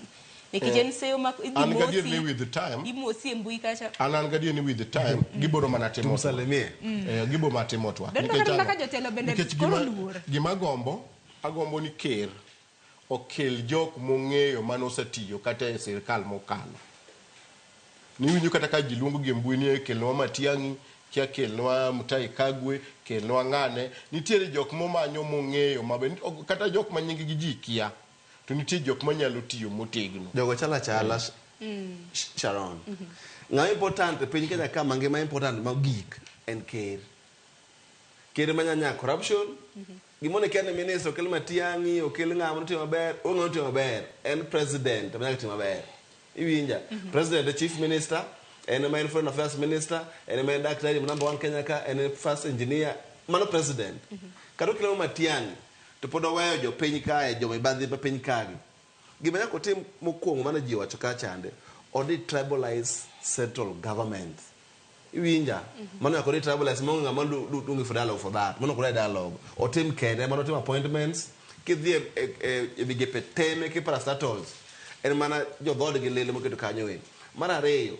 nde police mano tiyo gi impunity na ng'anyo cha oshut jo ng'anyo ong'egi kuma gidake jo Gen Z ne kelo nyengi te joge mokaw bende ong'awa ogol piny te but ibono ka piny chako bedo stable ibono ka relations gi jo Kenya chako bedo manormal to bende wadhi kanyo nikech koro wegi ni jo mano kaka te police mano ne ka shoot ng'ato kamae moro ne ka shoot gas com journalist ng'acha podi we nango ifa Jafeth Koome to piny ka wa rot chande podong imitimo oman jogo bed fired tete niketi ko muokne ng'eto no ng'anyo jono ng'anyo kama mano timo gino personal and individual responsibility ma police kikidhi ni kelo jite a jumla personal and individual responsibility ma police mo effect cause effect mano ibono ka dialogue ni engio bedo maongo ojo serikal to ngima dhi mbele ang'eni wacho kanyo gi dholiech ni the back stops with the president kata kamano ang'eni jatend piny Kenya nitiere gi pressure mathoth nitiere kama tek nikech koro chal ka gima kotimo ma jopiny pod ok mor adaloso kodu e yor X-Space modhi molos kodgi pod athechoko jotend migepe atoni general ma pacho ka pod jatend kata mnogai mar obila Gwetao pod pod jorowere neno kanyo hashtag ma pod gitiyo godo mana occupy everywhere Ruto must go. Body language ne mok ema okel paro kaka jido ngene inyawuo koda mikone ya imoto kaka kinyiero aganga ne okimor kaka kinyiero body language ne okel paro ma change chande ko nyalo body language gratitude mare I can tell you kata kinji jata kata tije gin normally monge ngapa wach gomo aya nyakoro mgajwanga ne note magi dakika ni pradek tok sari maru kinya bro bedo kaso mote go ikin thuolo malok kata kamano ka onwa duogo kendo ka akaw yo matin ta duogo bedo wabro bedo kwa loso kotende kod chala mano mar nganyo mabende chalo timo duchie makawuono na sembo ni winjo ni wacho kanyo ni ohende ni kethore ko pungre kram nagi ohende ni wapar kama ni chenro mag somo bende rochore nikech skunde mantiere bombe mopogore okinyal karamna kaka janyuol kaka waseneno kaka maandamano gi chiaga samoro bare jonyuolo kapaka skunde mantiere chuny bombe ginyalo kata tero nyithindgi e skul nyithindo kawuono yueyo mana dala wacho ni en holiday mochuno kata manya koro mgajwangwe ko yu matin kwa duogo bende wang'ene na governors mabende sani bende iseyo nikech ng'anyo makama isundo godo piny owacho nyakoro mgajwang tisundo godo sirikande mago mag gwenge abiro bedo ka nyisi moko kuom sirikande mag gwenge mabende naneno kanyo ka jong'anyo wacho ni gibiro bedo ka gidhi e log tich mago mag sirikande mag gwenge makama ne gwenge mag Nyanza aneno kanyo county mano ma Siaya wako yu matin hikdi mabora.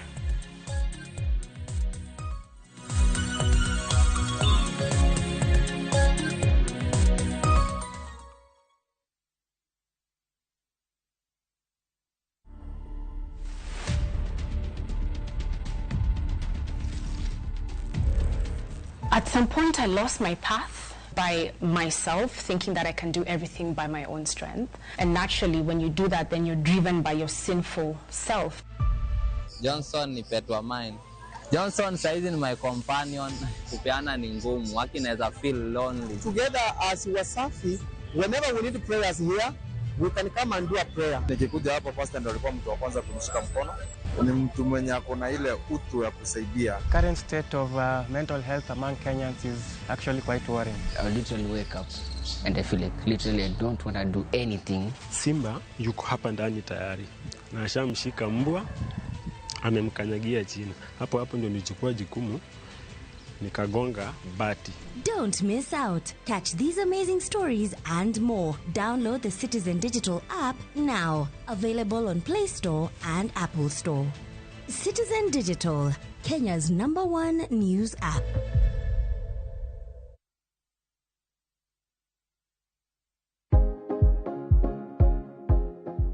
Oken gima wendo ka ilalo yier wiyi maromo e kind 100 nyaka 150 kuom odiochieng' achiel kende. Kik chandi nimar en gima timorega.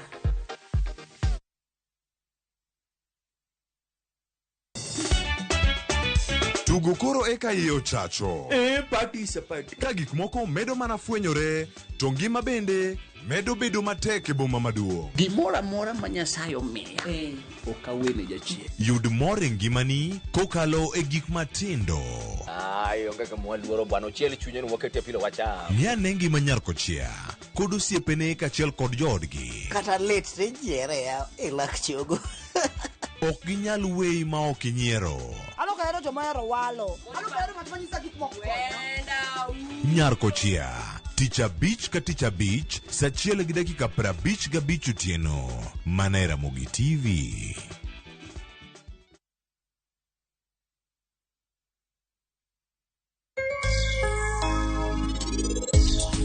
Penj laktar kokalo Ramogi TV ngima en mwandu iluonga ni Ruth Otieno kendo en ga morna mar bedo kod odiechieng'.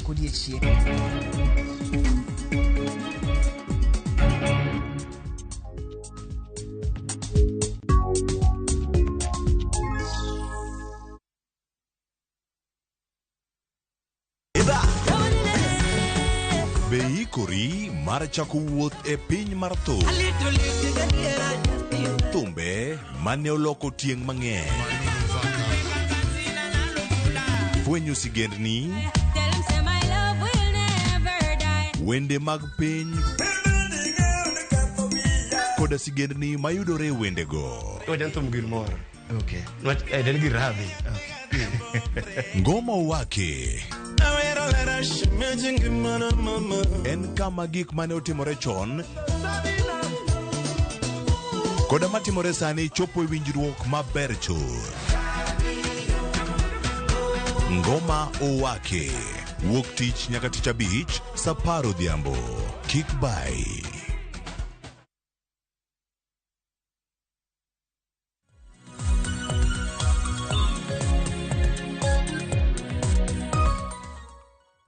Nyakoro ng'wejo donge dakika 26 mar mondo mi watiek twak makamaka pok wadonje chenro mano mar mbaka oromo. Kiny makawuono waporo wach kaluwore kod chala mano mar piny Kenya. Chutho to kaluwore kod ng'anyo mabende wang'luo ni machiegni nyakwar mgejua ng'apo nono ni ng'anyo makamago biro bedo katimore. Bende in wang'wa e piny kanyi ground kumintiere gweng' mintiere chal nade, chal mar arita jong'anyo chal nade. Wantiere gi jofambo magwa nyakwar mgejua mabende biro bedo kaluwonwa ng'anyo makamano mabende rowere nosingo dudo chi makawuono gibiro bedo ka giwuok anoken hashtag macho ni Occupy Everywhere.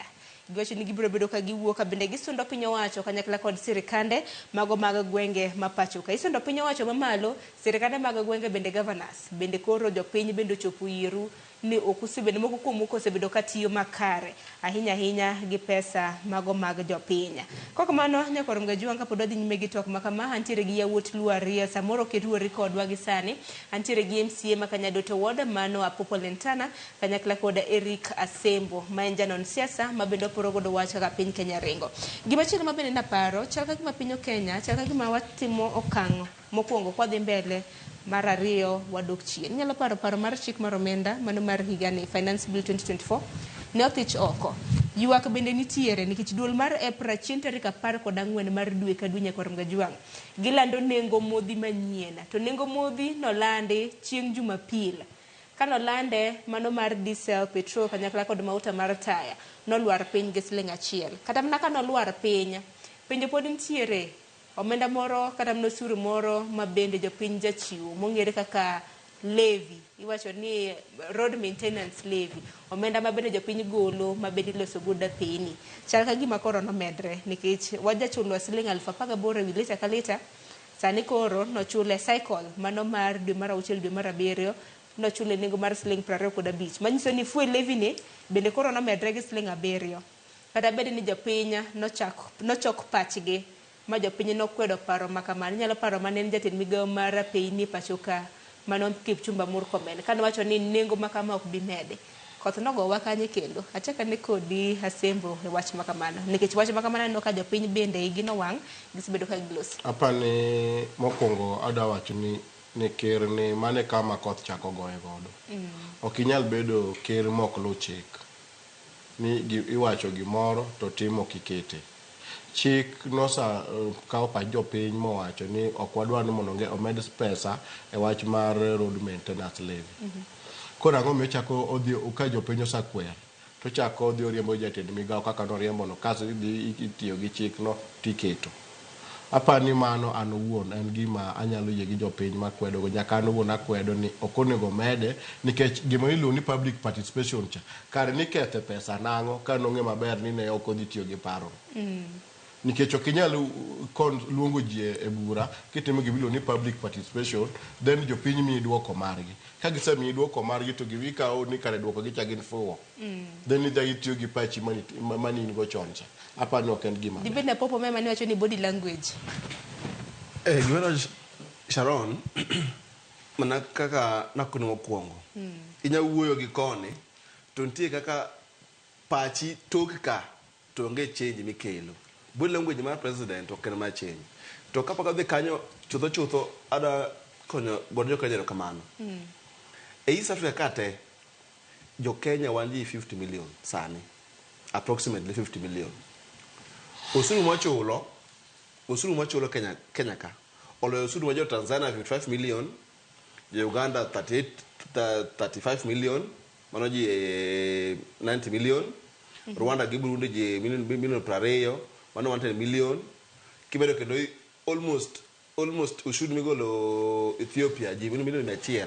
Wachul ushuru magolo loyo romna gi ushuru majogo golo ji million 200 East Africa. Which means wachulo ushuru gi chunywa te. Kanyocha unyiro dwok bech mafuta gi Singapore. To kar modo gi Singapore gikoni kik gidwoke gidoge siling mondo fuel levy chande okete ka mondo oneno duoko. Ere Kenya lo tuog pa jo Kenya ni duoko fuel gi siling achiel. E piny masani siling achiel ka go lita 100 mano siling medikede misevuna. Siling 100 ba wal ka do gi siling 8 ka go lita 100 I save almost 8,000. Iwinja. So Kenya nyaka sani William Ruto paro mar change to ngorengi paro machoncha to mane momo jocho niya olok pache kokamano to dala olok pache usuru wachulo kae road fuel ka nyora no ka jo Citizen TV no erroneously no de kone wachulo 80 bob in terms of taxes but kana yo kwano no ken 80 shillings nen gimono man the 116 bob mano kadore ka usuru kidin and mar fuel levy railway fund excess duty VAT Ruto no kano ne VAT mar mafuta mandalo uru keto to 8% ne en mano jogo tax mono duoke to 4% en ko biro ke to 16% which means or double VAT kaka no jogo ngo obed mafuta work from 190 mana tena almost nyaka 213 Kenya ka it's serikali Ruto ni kuro body language manyeni oken mar keto Kenya dog piny en ma Kenya dog ma koro chalka gimo bero to duo sani ngeni ji nyithindo sani last two months ni nyithindo mang'eny sana or drop out of university. Why?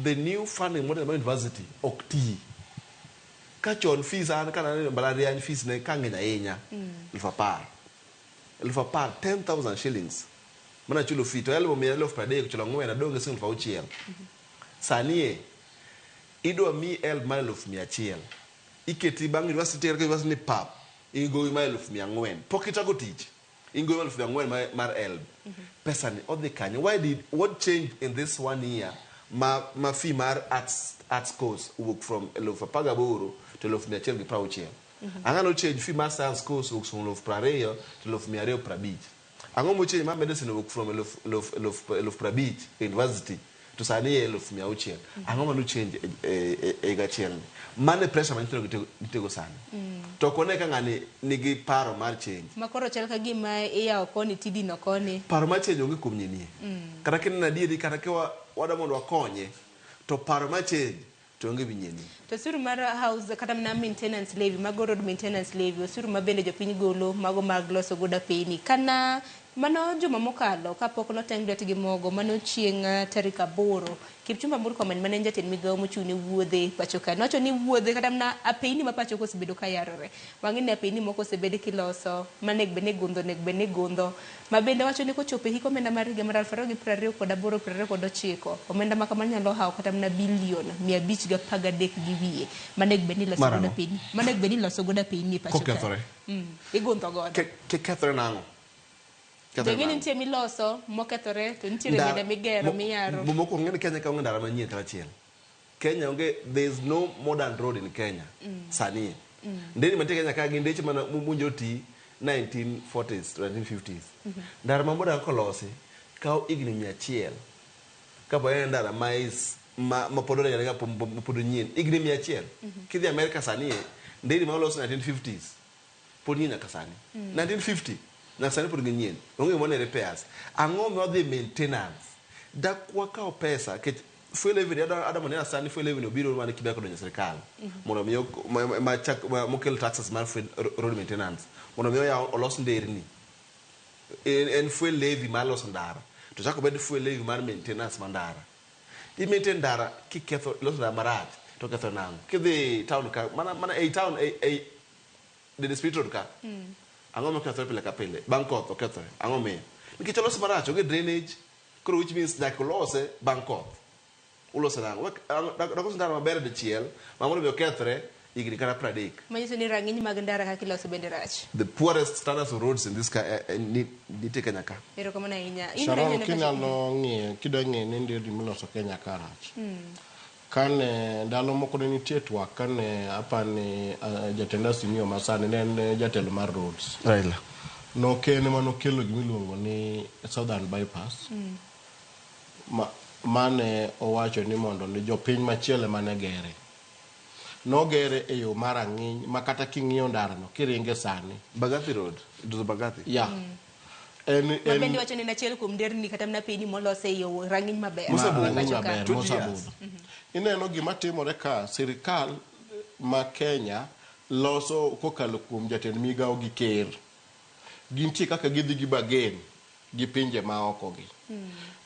Kimiyou bil miloso nugo ndara, ok en bil mabotie ndara. En gima ng'ato nyisi ni gini dhi ka bilion 100, lakini bilion 50 ma samoro dhi kata 20. Pesa modong miwa balance. Iwinja. Koro gima ineno koro fuok mar bilion 50 mocho chamcha, ing'e gima idhi tim. Koro en higa ka higa ni ndara no ketne maintenance. Koro wase mibadhi. Koro ma en mibadhi. Mibadhi ema miyo otiyo gi pesa. Nikech mana kaka winjo osiepna wacho, kiloso ndara mokaw kata mana higni 50, agole kata 100, odugu 50. Ndara manyalo kaw higni 50 akikete pesa nango. Dong pesa ni dhi chak loso go yo machielo kono. To expense kipenjo jo Kenya pesa magitiyo go loso nderni higa ka higa kata bang' season koth ka koth. Ibodo ni en pesa mamalo moromo mondo los ndara moro machielo. Nyiso ni we spend a lot of money e loso ndara, e timo kongo ne ndara moloyo kata pesa motiyo godo e loso ndara machielo. To kata mna kotende kod wach mar kongo ndara mabende sani koro levi kata mno suru mare omedi gi siling 7 kuwuok siling 18 nyaka siling 25. Jatend piny Kenya kane ntiere Nakuru odiochieng' manyoro nosingo na jopiny ni obro temo mano mar gayo mar mondo mi medruok mago mag nengo modhi kik nena e pacho ka. Sani waneno mna ka koro mo nodok piny gi siling 1. Sharon, ka Ruto sincere odwok VAT cha kuma euro 8%. Ko ber sana odwoko to 4% o half go. Road maintenance levy Kenya kana gi pesa mang'eny sana to timo nothing. Timo nono. Kisani ujobe ni igni apar nyaka ne Kibaki kautelo 2 or 3 nyaka around 2015. Bingine pesa demo sije ndara 10 trillion. Ormo. To kinde Kibaki doneno ka ndara nolosi. Ndara mane? Thika Road. Thika Road kende ndara mane? Mata 44 kilometers. Keta na ndara almost 100,000 kilometers of road. Iwinja. Uhuru wacho ndara mane Uhuru tiyo gi Ruto 2013-2022. Na ikono we have made 10,000 kilometers of road. Kanye. Manegi penjiri. Koro wacho ni magi gini mana maiti mona gi repair. Giloso SGR magiloso nen gowi. Ichulo pesa. SGR mokwamo. En shame. Kidhi ka SGR okwamo e Naroka. SGR ni okay benefit to the country. Ngima gelo mo na Mombasa dump gi Nairobi kai. Kenya kapo donge ndara me wacho ndara ni kro wange ndara wasite kuloso ndara. Get pesa moso choko mo shudu mandara. Kandalo mar ngane mdalo mano Uhuru kenda ntiere ni chiwo 800 billion 500 billion to 800 billion every year on to Minnesota infrastructure. Mano kika 10 years 8 trillion. Ndalo Kibaki nen 200 billion 300 billion 400 billion. Kika 10 years ndalo Kibaki nen also another 2 trillion. Kimeno gijogen 10 trillion. 10 trillion kumuwuothe ndara kinena dieri Sharon. En kunya kone ndara ma and super highways everywhere. To Kenya only highway mango Kenya kai man Thika Road. There's no other highway mango Kenya ka. Katama de James Gishuru kadhi nyaka Rironi chana macho highway. Kuma poni ge bumps mako highway. Kuru pare ni sani Mombasa. Wadhe gindara mano lost independence time. Tipodwari to ndara moro mungere kaka BRT. Ndalo BRT kwa nyala Ford. Gimalet Kenya kane jo Tanzania winjo ko wacho sani TV kai wacho wach mar BRT jo Tanzania se kopo. Genge the temo. Nano ginyaka gigari ya moshi matiyo gi electricity. A quarter the price. A quarter the price. BRT ma Tanzania is worth almost USD dollar maybe billion ma Kenya kai could be around 100 billion. But ma Kenya kai ibogo ni bei mar billion 100 ne BRT. Mana gima ngima Kenya bedo expensive. Tanzania sani transport wasing pra beach. Rongai, Ichopo town the Westland. If it body achiel. But Kenya kai Rongai to town and change every time because kako tochwe and 250. Sampenye rata yenya and 40 bob. Rongai ka. In any ka wachana na map transport to 40 bob ukinyi so tien and sing me area and penye mane. Kenya ka kende. Kata mana America kwenye system enana. Aya, wana somo moko kuom wote mabende jopiny osebedo ka oro kaluwore koda twak mabende wasebedo godo ka. Aneno kwa donge matine dakika 10 mar mondo mwatiek twak makama. Wote nyakwar mga juang biro bedo ka somo ni yore gila imagwa magoti machok arede ka uchiel nono kanyaklo kod mbui magwa mago ganda. Ataka negi Salifri Ong'ade iwacho ni Nyasaye yaonwa piny kendo iwacho ni kakinene piny Kenya nitiere kamarach nikech jok ma president yiero gin jo siasa ok gin jotich. Alafu wach mibadhi pok aneno kata ng'at momaki momaye mwandu mane okwalo. Kotinde kod wach mar mibadhi ni bende nitiere wacho ni jakere mabende nodonjne kod weche motendre koda ku ini wacho ni ku wacho ni mana ni mibadhi. Ngwana Elias wacho ni Sharon Ngoyore ineno twak kata kamano Ruto owek mieno Ford Foundation gi chilo manono ni masiro ng'anyo. Ojende mag Gen Z emojoni gi tend Ruto ma mibadhi miriambo kod osuru mimedo pile ka pile ni omiyo owek makore wuondo jopiny. Ford Foundation e sponsor mano mar ng'anyo. Fred Osuri wacho ni Ramogi TV penje na en ni adiera mane ma Ruto nitiere godo gi Ford Foundation ni ema chulo jong'anyo kata sirikal ok nyal chulo rowere gi duto mang'anyo. Erokamano ahinya kuom ote mare. Asema ne ote machielo Sharon an Mamush kantiere Busia onge gima ker wuondo wane ni oriembo jotend migepe jogo pod idhi chulo msara kata gin dala ng'ane riek to jo Kenya bi osing'e ni otimo ga opposite gi gimo wacho. Magi moko kuom ote nyakwar mga juang mabende osebedo kuoro to wach mar jotend migepe mabende koro noteng lwet gi mogo mabende jopiny pod neno ni pod ichulo gi osara jopiny pod neno ni chal ka gima ni wuondruok kuneno kata mana moko kuom ote mabende donja Sembo anyana paro mabende nyalo chiwo kaluwore kod ote mabende jopiny osebedo ka oro.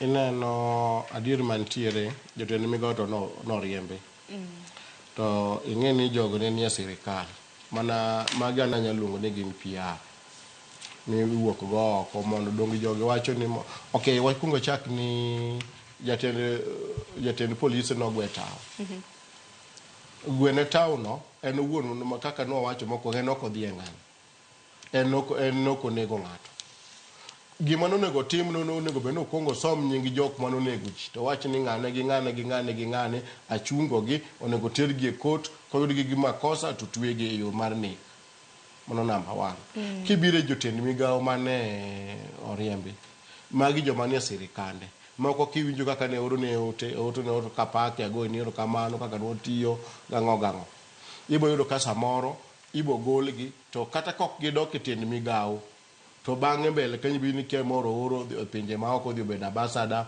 moro ko dhi bedo ang'o jogi pod mana ni kode kumoro achiel kendo jogi romo pile ka pile jogi gombaka onge gimoro riemb ka ne oriembgi e yo moro ni koro giwinjre en gimitimo ni ka jogo go koko to weuru mondo wachung gini owecho kwe amanye uru kaka kama aketo uwe mana mapiyo machielo mabende kapok sa ng'adowa bende ne nitiere moko kuom jopiny mabende nalieko ni weche mag mibadhi ema bende osebedo ka hinyo piny Kenya ahinya nyaka ing'e appointments kata mana jok ma bende jatend piny Kenya osebedo ka ndike tich. Odiochieng' manyoro nwaneno kanyo Justice Francis Gikonyo bende nothicho oko boda mano jakoma mano mar boda mano mar Kiari mano mapachoka mano mong'ere kaka Anthony Mwaura kaluwore kod bura misegi wach mibadhi mano mar siling milion 357 mabende liekre nodonje PC ka wach mibadhi makamano na pod luora nyaka sani nyakwar mga juang Justice Francis Gikonyo nosethicho oko yiero mare nyalo paro Gikonyo nondike tich kata mana Mwaura mana Anthony Mwaura nondike tich jatend piny higa mar 2022 dwe mar 11 apane gima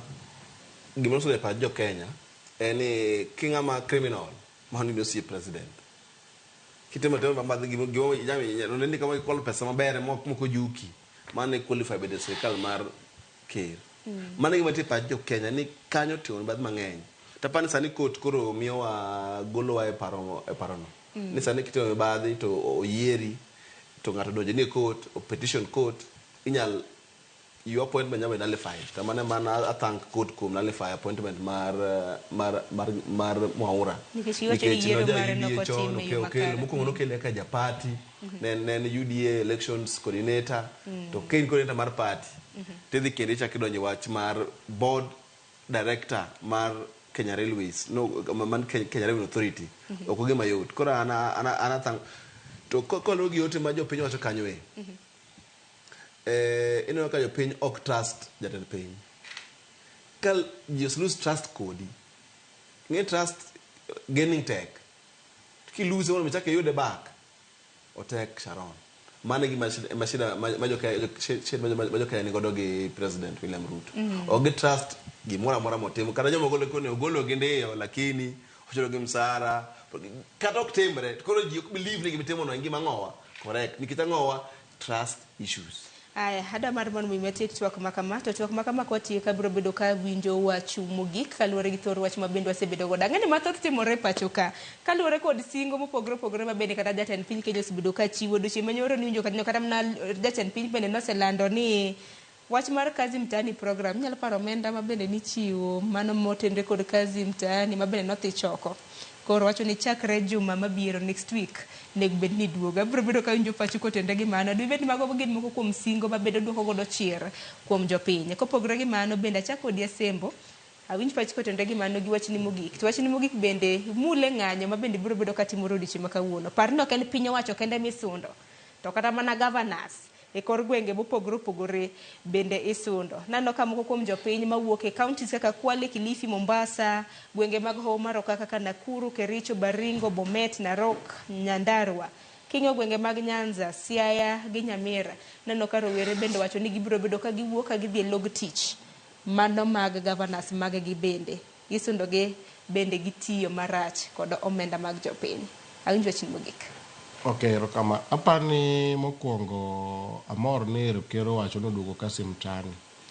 To kasi mtani en gima thin sana ma ok nyal konyo e yoro jende ma dwaro tich. Nikech ing'eni kasi mtani en unskilled.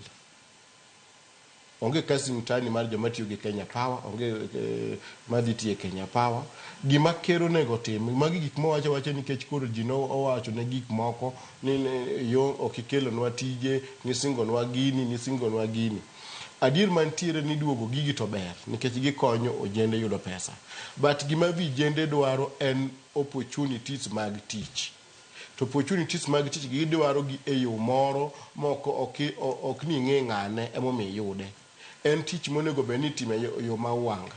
Gima nadama na wacho e chenro ni nakwayo wabunge wa mondo be olose chike manyalo konyo jopiny e yo maler.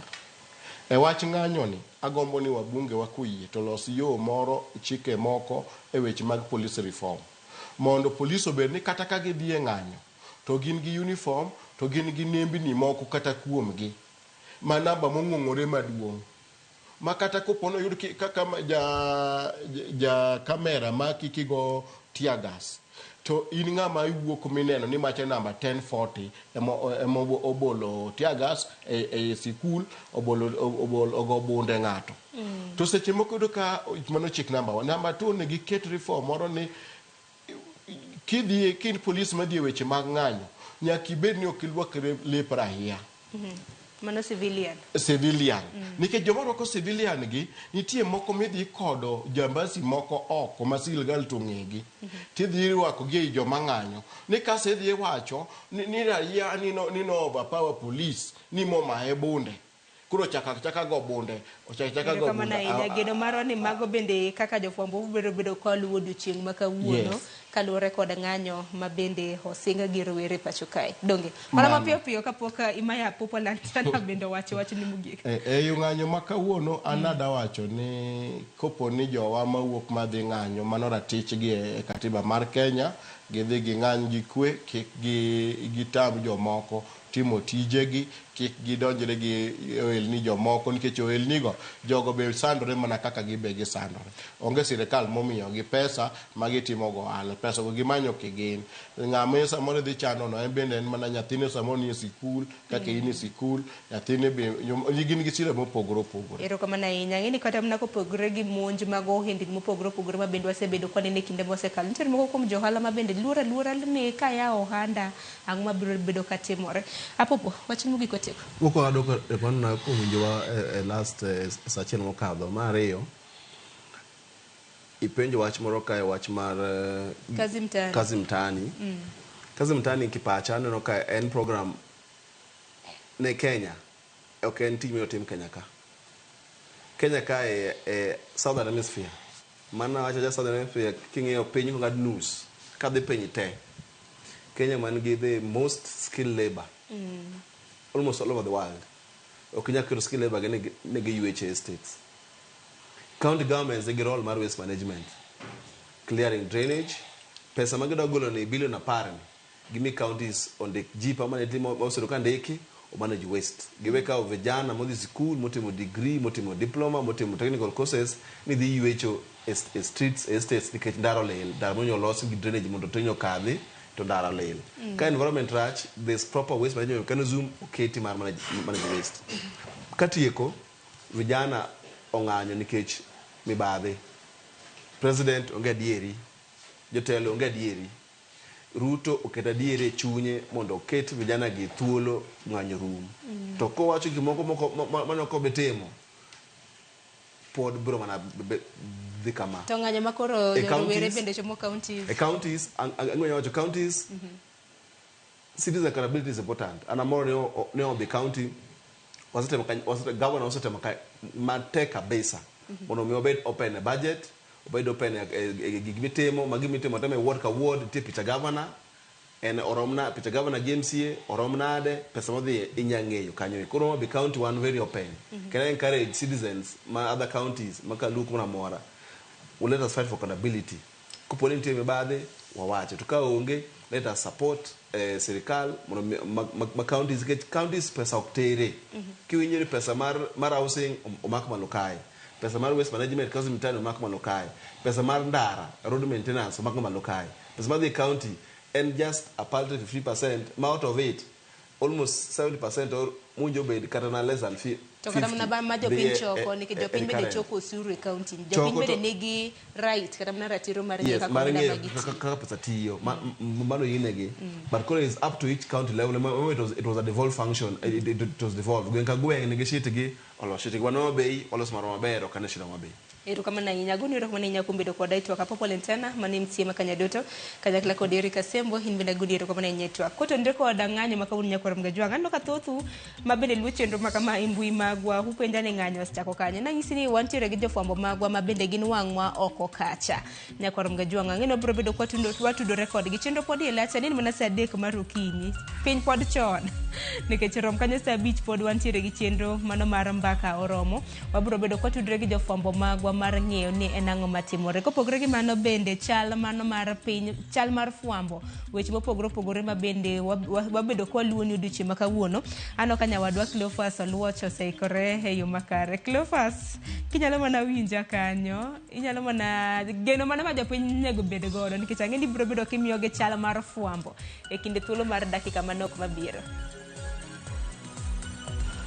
Ai, nyakora moge jwang weche thosa yenya mabendo waiko owacho ni ukinyi makawuono ka wantiere kae chal mar fwambo mabendo dhi bedo kae ka waluo achiel kachiel wach mantiere mabende donjo na nyakora moge jwang nyaka sani en ni chal mar wach mawuok e pinyno mano ma Rwanda jatend piny ma Rwanda Paul Kagame oseyudo loch mare mano ka oyudo atamalo 99.5 ng'ama oluwe machiegni kanyo ni kod atamalo 0.53 kama luwe mar adek en 0.32 kachiel kod ng'anyo mabende dhi bedo katimore konde mopogore opogore wadhi bedo kae ka waluwo ni ng'anyo madhi bedo e konde ma pacho kae tainya mawinjo ka timore counties mano ma obiro Gen Z ma Siaya Joja Molo lerona karakani kawuono giwacho ni gidi moso James Orengo Gen Z ma mana moso kata apomo lentana mise wuoko kanyo sani ageni yangu winja ne kaza ni Gen Z ma mabeda ma beka le bicho kona ni kauna diranga ne kaka town chal mondo mi waranga ne maber ni Gen Z ma be wuok gidi moso wanga koso gida mana bedo gi penjo kata ka ng'anyo town tena ngoma gitimo kacha county ma Siaya oseikore Migori kauno wawinjo ka weche poko mokre wagone gero kama na gini ka gichako to gijo wang ogandara ko kiko wang dara kama untiere kanyo kauno kaponi ng'anyo go dhi bedo katimore makon mathoth bende aiko ne nyakora moge jwang chal mar fwambo magweshi ma wadhi bedo kawaluo odiochieng' ma kawuono kochakore chal mar fwambo machakre sani Sharon Ong'aw Mbakoromo. Erokamano ahinya nyakoro mga jong'ono Cleophas Oluo chako yo matin. Cleophas biro nigi chal mar fwambo golo dok e iti ni nang'o matimore e kor gwenge mopogore opogore nyaka mago matimore e pinje maoko. Winjo kanya piny Rwanda na gidhi yiero gichage yiero ng'a mana jatend piny gicha. Waka yo matin nyakoro mga jwang' nyinga Sharon Ong'aw.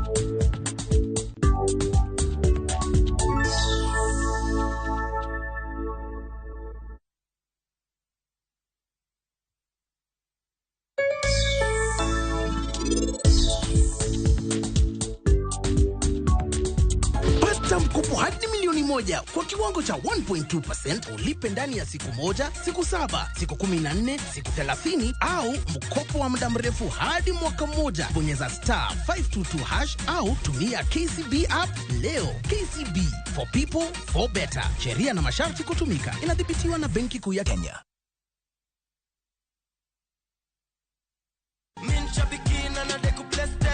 Jackpot ilikuwa ni timu 15 na Mungu akasaidia nikapata 13. Hii pesa ambaye nimeshida nitaklia madeni zangu na still niongeze stock kidogo. Shabeki imenisort. Bonuses nazo ni no.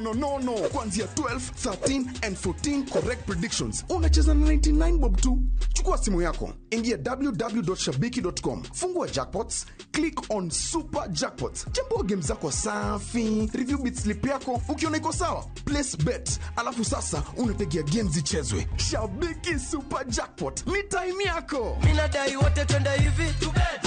Not for persons under the age of 18. Shabiki.com is authorized and regulated by BCLB license number 587. No, kila kindu. Thapki special. Introducing Thapki in Kamba. Thapki. Kwani wamba goyu? Koma lukaitu selewa. If Kamba is your language of the heart, see how jealousy and betrayal tests the bonds of many, as in this story of Thapki, a beautiful, lively and intelligent girl who faces all challenges in a positive way. Wateni mwetuzu? Ekatoloke. Ndio mwenda. Ndikwenda umwewa na ndikwenda kwenda ya nalusi yenu. Ntakitale ni etie andu taitu twakwata andu matwendete na ngoe mwitu bwa amituki. Watch Thapki in Kamba on viewsasa.com. Asi akamba netwabikewa.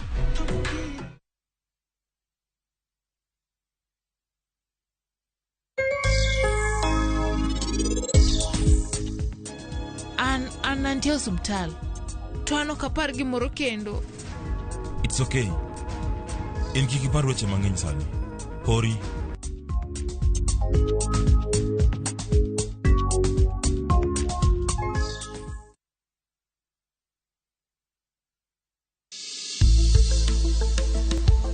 Ngimawa en gima duong' moloyo. Onego beni wang'eyo kaka wadak, korka chiemo, exercise, nindo maber. Wakelo ni achiel kachiel lakteche man gi lony mar arieya e weche ngima dhano. Kikwa discriminate ne joma nigi ndulume to tikwa pandgi. Ng'eyo en teko. To kodok korka ngima mar del, bedo gi ng'eyo nyalo kelo lokruok maduong'. Wacho ni kendo Ruth pile ni e penj laktar kaindi. Chiemo watiyo godo mondo wageng' tuoche. Wabiro wuoyo gi ji e yo mabiro mulo chunyi kendo miyo pachi yawre. Obwongo gi del gin ga gigo motimre nade? Moriwore. Koro gimipidho obwongo mari luwore gi gino mipidho dendi. Riwri kod Ruth Otieno e penj laktar. Wuok tich nyaka tich abich saa 12 odhiambo mane Ramogi TV. Penj laktar. Ngima en mwandu.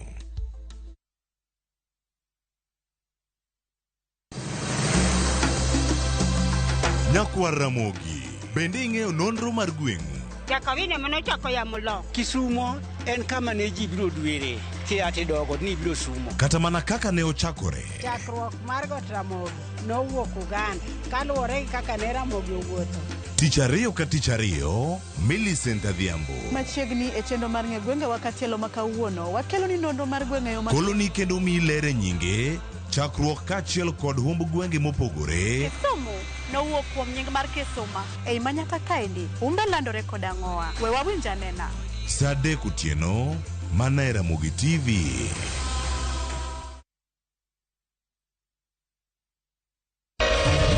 Ramogi. Regulation okodhi through gimiluongo ni public participation. Be ikori mar donjo matut e weche madongo e Uganda wa. Mibadhi ma wuok e NTSA ng'eny seriously. I have to say this. Wanono weche siasa kod weche mamulo ngima jopiny. Sama gigo nyaka japur. Nikech japur ni obro puro kande ni otere kanye. Buch jopiny en kama wamiyo pek paro kachiel kod nonro ma intiere godo.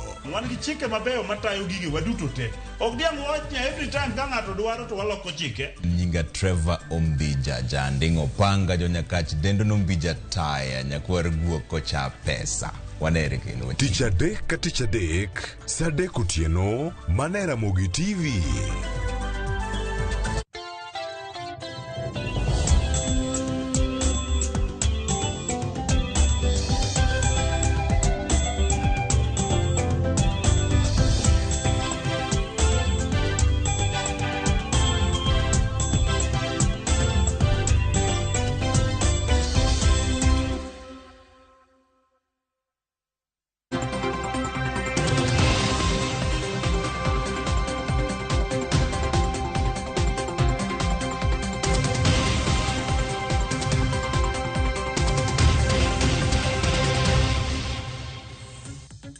Oya otonya kura mga juang macheni kendo wantire kae chal mar fuambo. Chenro mar mbako romo kwa wakelo ni gigo mabende dhibedo kaloso weche manyien konde mopogore pacho kae. Mabende wadhibedo kae kawaiko nie weche manyien mag migago kagi kacha makawuono tich ariyo chieng' mar duol kod mano maro imore machiegni. Nyinga Cleophas Oluoch jakisumo kanya kwar mokio nyaka chisangu kata iye chal mar fuambo kinyi makawuono. Wayuda ni ng'eyo gigi mabende waiko chieng' makawuono.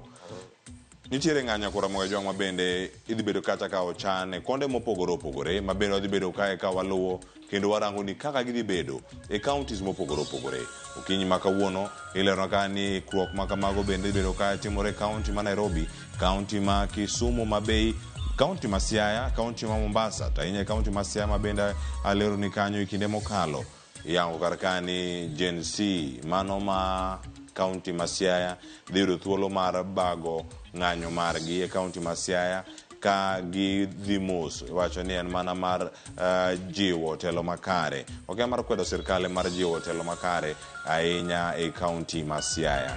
Kawono wacho ni dhimoso governor ma Siaya James Orengo kawuono wawinjane ni kanyo to chal nade e counties mamoko bende madhibedo kanyo ka wamedo mana luoni achiel kachiel. Wabedo kanya kura mga juang gi chenro mopogore en ng'anyo mabende warito neno kani jatend piny Kenya obro bedo ka oduoko yo machalnade bang' ka kinde mokalo mano nyoro ne olieko kar kanyo nitie jogo mosebedo ka chwalo sir mar omenda e wechegi mag ng'anyo e konde mopogore pacho kae. Wabedo kae kod ng'eyo mana e kinde mabiro. Bang' mano nyakura mga juang okoni matimore e pinje maoko ma en Paul Kagame nyakura mga juang jatend piny Rwanda mabende nyaka sani yangore karkani oseyudo loch mare tam mare mara ang'wen mabende koro yudo kaka jatelo mano mar pinyno mano mara Rwanda mabende nyaka sani oseyudo loch mare kod atamalo maromo 99.5 ka bende koro odhi nyime ka omedo chal mar wach mano ka entiere kanyo kod higni 24 kaka jatend pinyno mano mar Rwanda. Ka nitiere jogo magin opposition candidates mabende nyaka sani yangore kanyo ni nitiere Frank Habineza kaachiel kod ka Filipe Mpaimana mabende oyudo kwano mbulu duto konywake uketa atamalo en atamalo 0.53 kod atamalo 0.32 mano namba 2 kod namba 3 gilure mana machiegni kamano. Kwano mbulu bende opogore kanyaka sani iwacho ni chwan jogo ma oseyudo ombulu moseduok duto en atamalo 79 mano mantiere kar kanyo kora mga juang. Mbolea ma bende osebed ka ikeyo e kaunti. Jo Migori ojwang'o mbolea.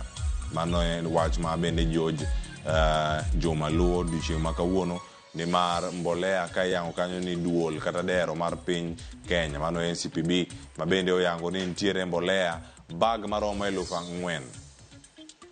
Mano mbolea bag maromo 4,000 poko kaw kawuok e dero no mano mar sirkal.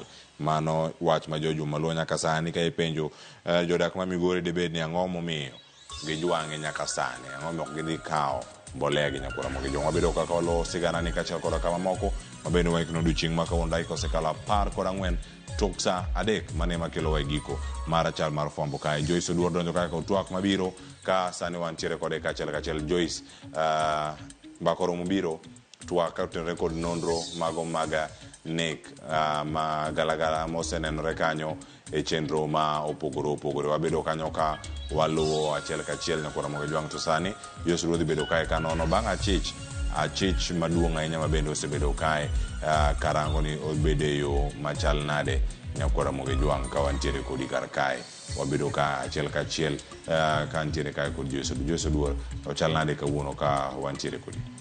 Aya Cleophas Oluochero kama na yenyo kinyi makawuni nyakora mogia juangi chendo mar mbako romo mbaka modwa goyo otudore kod neka magalagala mosebedo kwa neno ka igolo ringre mano e kara wito taka makware mayudore kar dak Mkuru kwa Njenga mano bore Nairobi. Kang'o matimore ang'o momiyo nek makamagi yangore kata liekore ni nochake higa mar 2022 nyaka gi sani higa mar 2024 ang'o mosebedo katimore ang'o momiyo nek makamagi pok nofweny chon ang'o momiyo nyaka sani ema obila koro sewuok oko mar mondo miyo ne ane kaka inyalo kaw okang' mar chik ne achich mano Collins Jumaisi Kalusha manyaka sani koro nitiere lweto bila ka ene achich maduong' nek makamano. Kata kamano ang'eyo ni penjo mathoth podi medo tucha kotudore kod neka makamaga hinya ka liekore ni jal makamano ma en achich maduong' nek makama ni nokwongo nego min ode kinde mano nego min ode bende familia mare nowuok oko bogoyo lipot to kane gigoyo lipot obile manyalo bedo ni ninde tich kose ng'ama ninde tich moneno ka nyaka sani koro nitiere joma mine mathoth mosenegi e kinde makama abo bedo kae kod jakedne ratiro mar oganda kaachiel kod jasiasa obedo kwa twaka mar mondo mi wafuna nene to kotudore kod magi duta ang'o ma inyalo bed kitimo mar mondo mi okuma kata kikwane nek makamagi kinde mabiro mbele. Cleophas erokamano ahinya wabed kachiel ka twak bende kod jopiny kaachiel kod kakao paro mopogore mawuok e counties kod mago bende matimore boma ma Nairobi ka warango ni kaka chal mar wach bende en kotendore kata kopogore gi mago mag nek ka nitie twak moro mawuok e log tich mar obila kata ka okwach kich ang'wan kae mondo mi wakel achiel kachiel mano ema kelo e giko mar chal mar fwambo kendo chakruok mar twak embakorom medhi bedo kita kanyo kod Joyce Oduor ka wanono weche gi mag nek magalagala monenore Kware kaunti ma Nairobi. Kik idhi mabor ata ye chenro makama nyinga Cleophas Oluoch jakisumo kanyo kwar mokenya kasango kite manaka.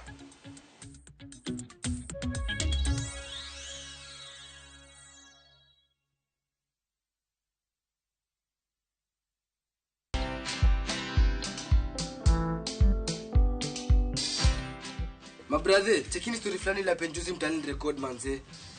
Lakini bro, kazi itakuwa tu ni kujaza simu na hizi mavida. Ai, kujinice tu kaka. Mwananchi gani huyo anarada medali ya pesa? Leta tenje ni kusho vile tutaomoka. Citizen Digital wako na platform fulani kwa site yao inaitwa Wananchi Reporting. Hapa unaweza tuma story yako kwa website yao ama kwa app yao ya Citizen Digital. Na kama hiyo process ni ngumu, unaweza tuma story kwa email yao, WhatsApp number ama uitumie kama SMS. Alafu gani napataje bro? After story yako imepublishiwa, hapo ndo una receive 1000 kwa simu yako. Bro, au umenichanua.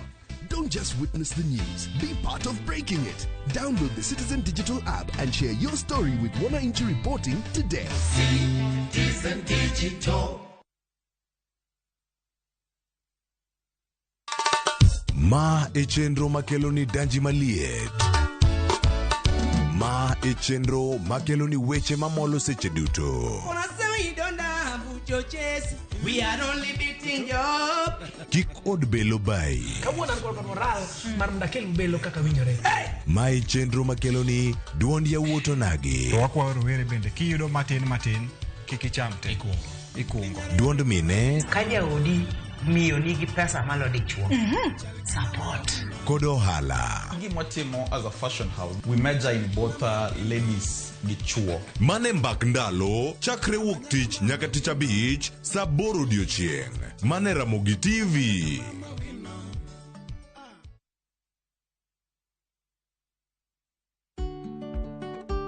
Be ing'eyo ni chudo masano nyiso ni omenda wuok kuom jachudo kadhi ir jayud chudo kuom nyiriri machuok. Ka ioro omenda, ne ni irango gik mondik kanyo maber nyadiriyo.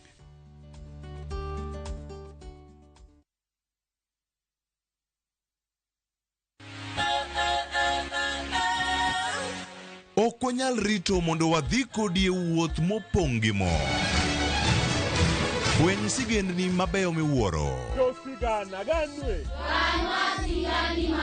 Tugo tuke mabeyo. Rom gi osiepe manyien. Puonjri gik mabeyo e wuodhni. Crispy chicken, coleslaw, tomato, mustard. Solo osiepeni kendo ikri ne mor e rogo mar nyithindo. Chieng' Ngeso chakre saa 3 okinyi. Mana Ramogi TV. Nyakwa Ramogi ne gin ji ma humbgi ne lach. Kane giloso, oganda ne chiko itgi. Bende kama ne gikalie, weche ne dong' matho. Nuna nigo kot kamoro kachacha nogoyo. Asa modwa wacho to go kot to jibiro tek. Luero sort out dispute. Kata kamano, oganda osepenjo ni gin kanye.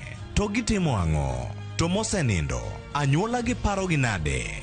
Higni mosekalo ne gin jok ma idewo, to kata mana sigandgi bende ne wuoro. Gisani awuok oko mar manyogi kata mana anyuola margi mondo wami mathoth kama gintiere to kod gino ma gitimo. Riwri kod Walter Nyambaga ka okelo ni chenro mar gin kanye. Tich Ang'wen saa 3 otieno. Kik bai.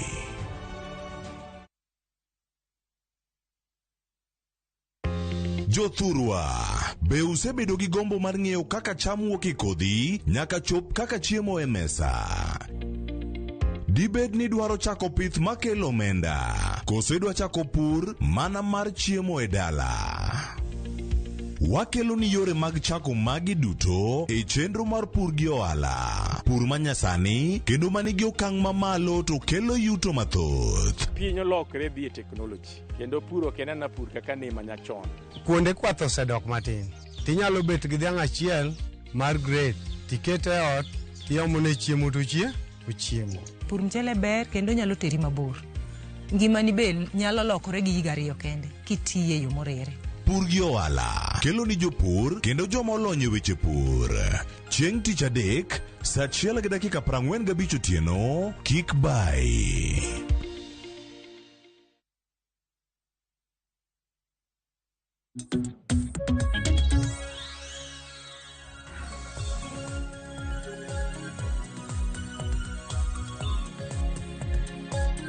Nyakwa Ramogi Ajwang' dakika en 22 tok saa 3 mar okinyi machiegni e twak marwa mokwongo mar ariyo e chenro mar mbaka oromo okinyi makawuono. Nyakwa Ramogi Ajwang' mbaka modogoyo okinyi makawuono tudore kod nek magalagala mosebedo kwaneno katimore pacho ka ahinya kanochako juma mokalo. Nitiere ringre mane okwanya e kar wito taka Makware mayudore kar dak Mamkuru kwa Njenga bore Nairobi kae.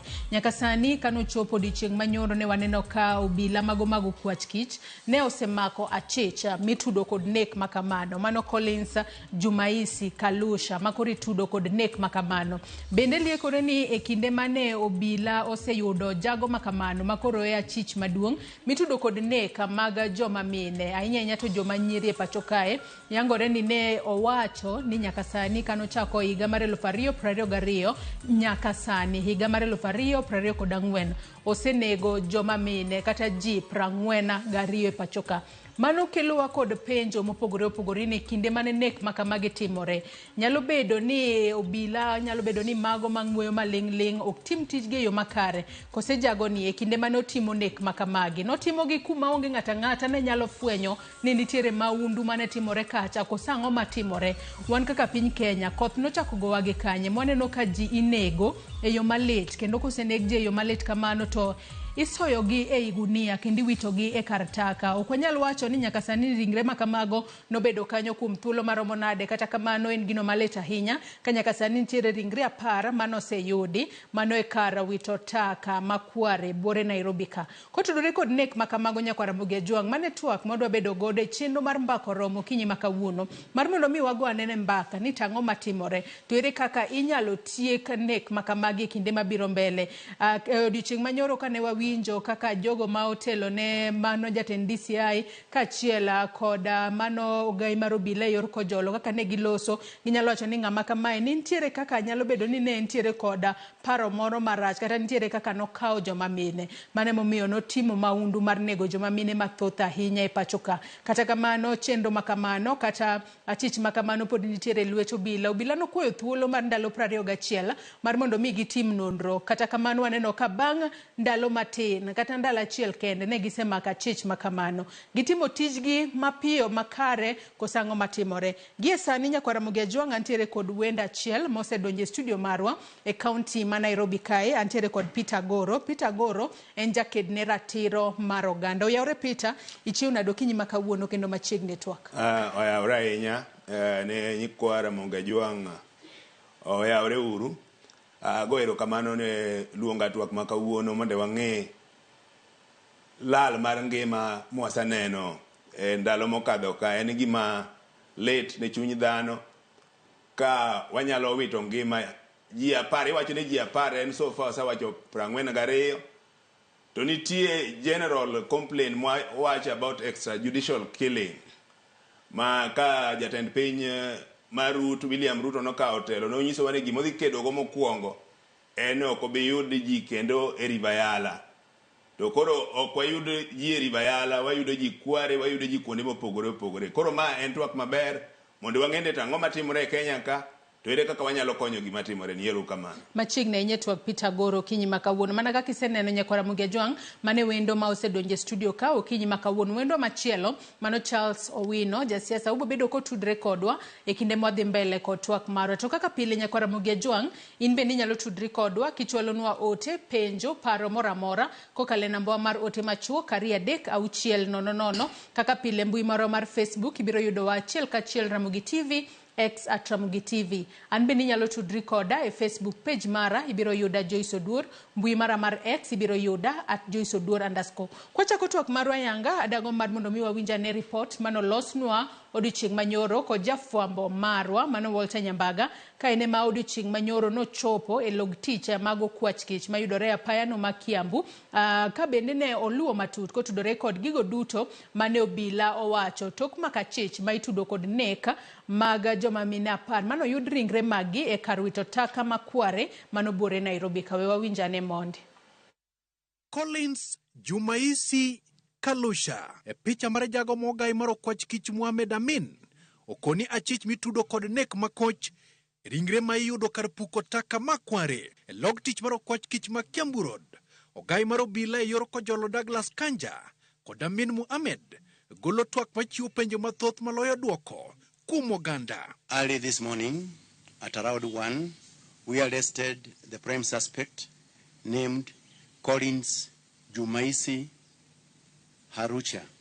The suspect was arrested at Soweto in Kayole sub-county this morning at around 3 a.m. Obila kone gimdhi achijno Soweto Kayole kendo dhi kode ode man Kware magikoni en mita 100 kowuok kanyo maiwite ringrego. Upon arrest of the suspect, he led our officers to his single-room rental house in Kware, which is located about 100 meters from the crime scene.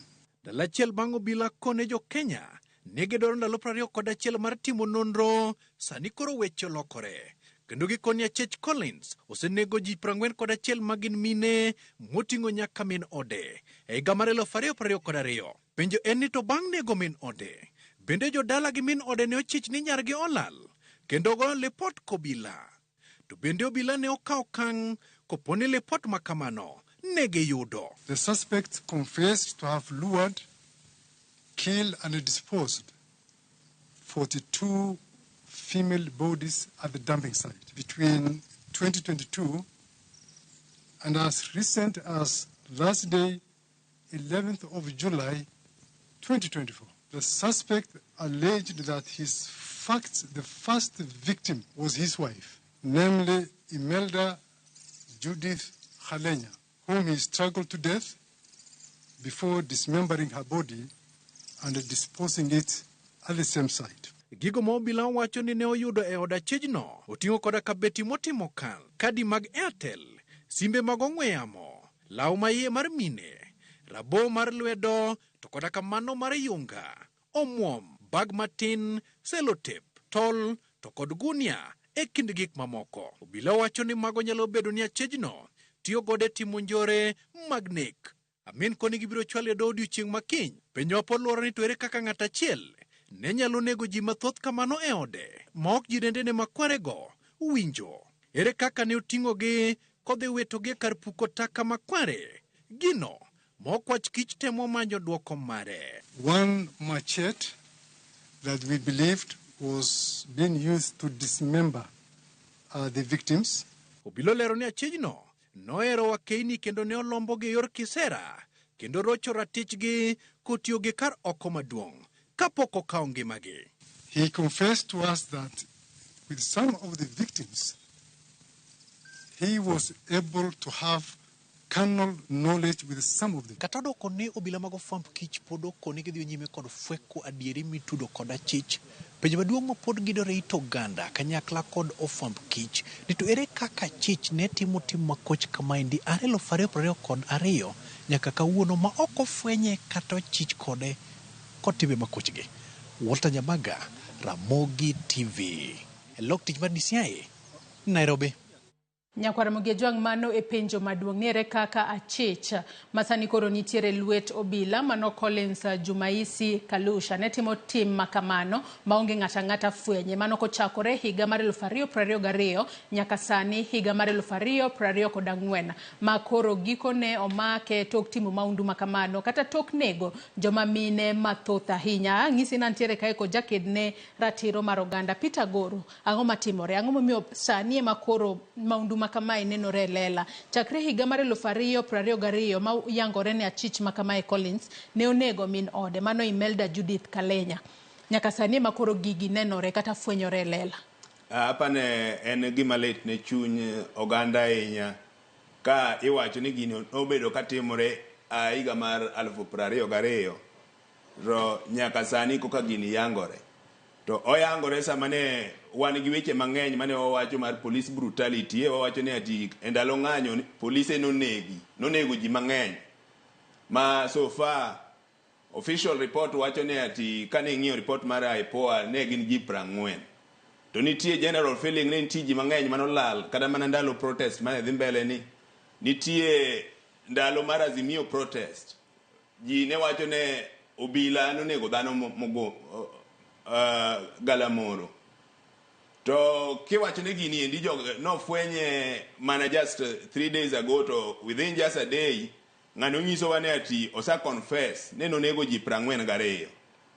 To en common sense ne ok inyal nego ka ng'iyo kata mana nek mosetimore in the past. King'iyo kaka mar the likes of Onyancha ne en mar nyithindo, king'iyo mar Shakahola ne neno ka it was a network. Koro ka it's true ne ati gini kaka wawuonde ne wadwa miyo gi benefit of doubt, report ma DCI wacho ni ne onyalo bedo ne Collins emonego jogi endi. To kanogo report e police station, action mane ma obila no kao ne joma no wito joge gi midhi ka police mi wacho ni ng'ato lal. To jo Kenya chulo tax, to wan gi bodies mobedo mandated gi constitution mar ng'iyo ngima ma dhano kaka chalo. Wan gi National Intelligence Service, wan gi police force monego bene ki report to timo nonro ne to ng'ati olal. ifwenyo ni to ne ochako lal kanye to ginono gin tich police ok en ng'ene irito kose negi ne titimo investigation ni ng'ama nonegi. This police en ni to prevent gima chal kama kik timre. Ma ka gini notimore matine nitie joma ninde tijgi.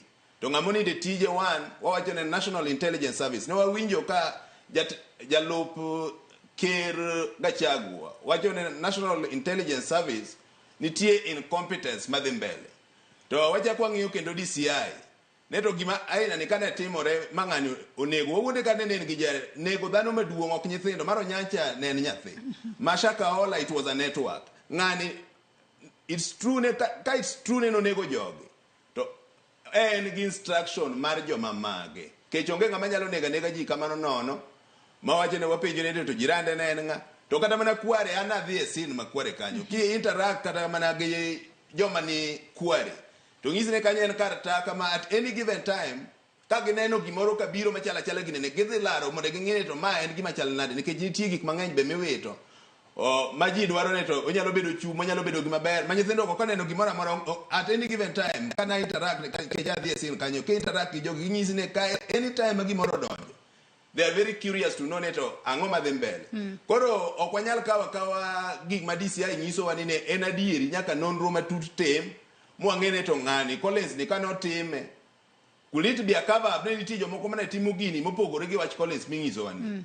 Also could it be a possibility ne police brutality ma jo-Kenya sani wacho ne jo-Kenya inego aoyae gi polise kata njore be medore e Kenya ka. To kata kapok wadhi wechego ma onego bed ni timo nonro matut, nyalo bedo ni ng'ato nyalo bedo ni penjore ni koro ng'ama onego bed ni timo nonro matut kopogore kod gigo mwaseneno gi sani nikech ne waneno ka DCI osewuok oko ka giwacho ni ne gikwayo ndalo 21 mar mondo mi gitim nonro. Kata kamano bang' ndalo achiel kende wanno ka gisemako achich. Kata kamano e kind ringre 10 manoseyude kara wito taka makware bure Nairobi ka yangore ni 10 ne gin mago mag joma mine nikech 10 moseyudi kata thuth gi gin mago mag joma mine. To kata ng'iyo gigo mano yud godo achich makama kata mano yud e od achich makamae yangore ni ne gin gigo magina mag joma mine kata joma nyiri.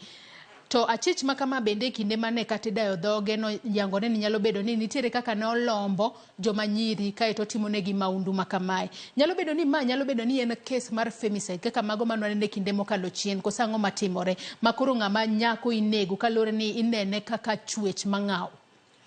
Mano en hypothesis ma wanyalo ng'iyo ne to ang'o momiyo the victims so far mano sayudi kech onyiso wane gin ji 41. So far 10 obedo confirmed ne gin joma mine. Koro wanyalo it is likely beneti ng'ama ne timo gini ne the target victim mane gineno ne ng'ama vulnerable gin joma mine. To wang'iyo ne to onego beneti joma vulnerable kaka mine kata nyithindo. Ere chenro mwaketo kata policy manitie mag sirikal mar ng'iyo ratiro mar joma mine nikech mopogore kata gi weche mar nek madhi mbele ni nitie weche mag gender based violence ma joma specifically mabedo targeted gin joma mine. To wang'iya ne to gini kano timore ere kaka inyalo geng'e mondo mi kik ochako timre kech is not the first time wawinjo cases mag femicide gin gik matimore. To en gima ok onego bed timore e piny masani. E telo manitie ka nitie telo makare e piny ok onego bed gik moko ainago. Mago gik mane timore e pinje ma wich dhano ne pod oninde. Sani kiwinjo ka ng'ato nyalo wuok maneg ji 41 tiwacho ni 10 so far mosebedo confirmed gin mine. Ka wang'iyo hypothesis wawacho ni the target ne en joma mine kende. Ta ang'o momiyo polise gi noninde e itgi for long. Ok en gima onego bed ni timore mwarito ne ka mine osetho kata nyimine osetho koka police investigate. Onego bed ni wang'iyo ka gima kamae kane timore ne giseng'ene to cases aina gi nitie, how do we prevent them from happening?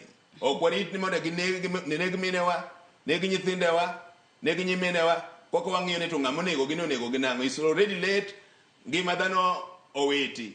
Ok wanyal chiro jogo. Koro en gima late kabisa kendo gima onego bed ni kik timre piny masani.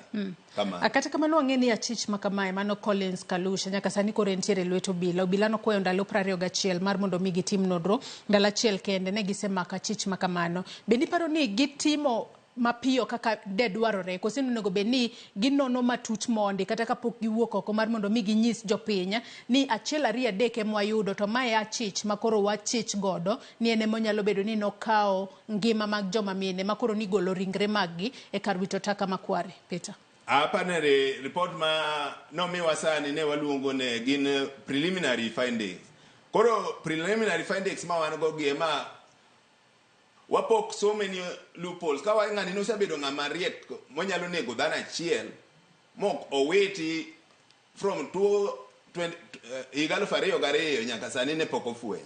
Koro nomake amaka to within a day inyiso wa ng'at moma wiye rach ma janeko ni mowacho nosenego ji 41 taparo wasayudo. Onego beni janeko nitie so many gaps e report mar DCI. Onego bene egi take more time mondo mi wang'eni to Collins kata ka ne en achiel kuom joma notimo gima kama to ang'a gini mantie bang' nikech gima wacho ni ati neka ina ni adieri makende kata mana is just a matter of common sense. Nego dhano maduong' ok en gima yot minyalo kaka dhano kata mana ng'ama miyo mi neg kendi ot achiel onge ng'amo complain ichaki nego mar ariyo onge ng'amo complain mi neg mar 41 ma onge jomoko mitiyo godo. Koro sani ji ne wacho ne there is also a possibility ne this could be a cover up. Nikech okomek cover up manga mantemo cover up. The government most probably ngama nyalo cover up gini nikech being ni ati nyisore ni ati there was incompetence. To incompetence ni the door stop at the door of our police officers. Gine magibedo mandated. Nitie body mobedo mandated ma one NDCI, awacho ne DCI, watie National Intelligence Service. Koro it's also could be that they want to cover up their incompetence. Gidong iso jopiny ne gitiyo ma in the real sense onge gima gitimo so far. Wa feel net nitie so many gaps report magemiyo wano. En too late no nego bene gima kama ok timre. Yes. Twang'eni gima kamae no nyiedhore lela to kanitiere wat kata mamore mane owacho ni no dhi manyo nyamin gi manyande olal mane kar wito taka makware kaluore kod maling'ling nyamin gi makamano ni nyalo bedo ni noro ne leke momiyo ne gichopo kanyo. Kata kamano kopogore kod mano nikech wang'eyo ni Kenya ka in kaka jaked ne ratiro mar oganda nitiere joma ng'eny malalga bende paro no bila timo ga matut e yango ndach jogo molale pacho kae nikech kata kwatiyo kod ranyisi min oda jagoni ma iluongo ni Imelda Judith Kalenya makoro jagoni Collins wacho ni emano kuongo nego e higa mar 2022 nyaka sani koro pok wayango ka nyalo bedo ni anyuola mare nogoyo report ma odhika police bende pani police timo ga duto madwarore kinde ka ng'ato goyo report nodhika police kacho wacho ni yawa anto wat na makamaka ma olal to nolal tarik makamae bende pani Kenya ka nitiere kod chenro makare mar yango ndach jogo molal. Adiri makende ne wajo Kenya ka inyalo bedo ng'amo se dhi police station ibro dhi immediately mi go report onge gimitimo in most cases ibro ng'isi ni kisa go report no tiwei unless in ng'at moma oyie kendo ni ichiwa soya koka police timo tijgi emomiyo wacho ni ati our police service onego obed professionalized wadwaro reforms e police service nikech onge kaka ng'ato nyalo wacho ni ng'ato olal ma report ogoy police station to onge atua mora ma police okaw. And as an cases even in civil society actors ng'ato dhi ka police odhi go report kada ne giro kwal to in mokwali ni obila kuai asoya mondo mi koko dhi omanye okonyi manyo ng'ama no maki wasaneno cases makata ng'ato lal to obila mondo mi otim investigation inyisi ni ifacilitate gi mafuta ifacilitate kiage credit koro gik makama yuto ma dhano ni piny ma ka ng'ato chako winjo ne en kod masira ngimane tichako inyise no facilitate kako dhi manyo ng'amo lal koro yudo ka konyo gik moko aina ni bedo matek emomiyo wawacho ne our security apparatus we demand wadwaro reforms e police service mondo mi gibed responsive ne complaints mag jopiny ma ka ng'ato gire okwal ka ng'ato lal to immediate action timore ok rit nyaka chieng' moro ka ng'ato oyude ne ati ng'ato tho kamoro koke chak wach ne ng'ani nolal to un gi report ang'o ma usetimo report no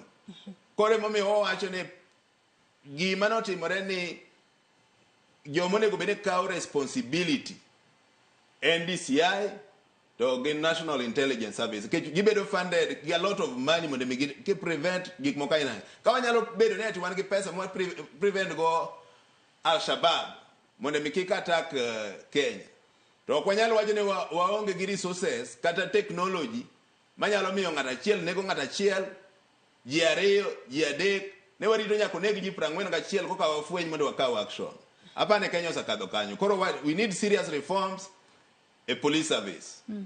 To bende e kinde mane mano gai maro kwach kisha Mohamed Amin no loso dicheng manyoro e kinde makoro negise yudo kata negise fuaro malingling kotudore kod achich ma itudo kod nek maga joma no se yud ringre magi masani koro nitiere kar kano ringre makware no chich ni nyalo bedo ni koken gigo miwacho ni jal makamae Collins ne nitiere kaka oluwa joma mine to otimo negi tim maundu makamae bende no lieko no nyalo bedo gimoro ma iluongo kanyo ni cult maste moko nyalo bedo ni en cult moro makoro seche moko ne manyo kata fuondi mago mag jie pachoka in kaka jaked ne ratiro mar oganda bende pa ni mago gin gigo manyalo nyedhore lela gi sani manyalo miyo cases makamae jogo ma owito jogegi yudo ratiro kata bedo ni jogegi osetho gi nyaduogo kata kamano ginyalo bedo kod satisfaction moro ni ero watwa ni no tho kata kamano ng'ama no nege e yo makoch kamano to chik okaw kore.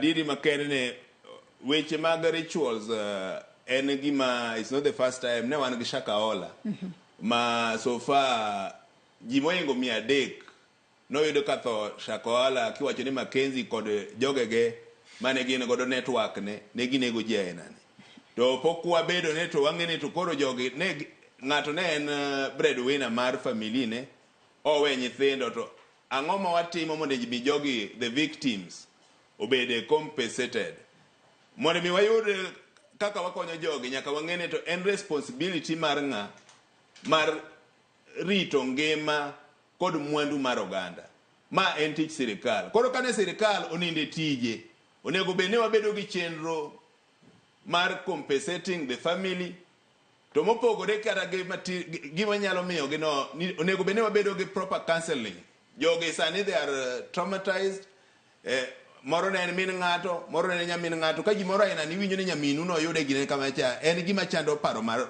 dhano koro onego bene sirikal biro kod chenro maber nikech ma it was a clear case of negligence on their part they failed on their responsibility to protect the life and property of Kenyans onego bene jogi bedo compensated giyudo counseling services mondo mi gi cope up kod ngima gi odhi mbele kaka ngima joma moko. Agoro kiwacho ni nen negligence e part mar obila nen negligence e machalo nade nikech kata ka wang'iyo achich makamae no wach ni nitiere gik mopogore opogore mano yudi mano e ode nyalo bedo ni kata jopiny giwegi ema ok jali joma odak e alwora margi nikech ka gigi duto no yude alwora mano mar kware kuma ng'ani no dake to kata jogo modak machiegni kode manyalo wacho ni jirandege giwacho ni gin pok ne gibedo kod chich mora mora to ng'ega ni e piny Kenya ka nitiere ga gino miluongo ni nyumba kumi initiative monego bed ni ng'ato ng'eyo kata jirande ing'eye kata seche moko kikia kata nyinge jirande ne kia kata dala gi Nairobi ka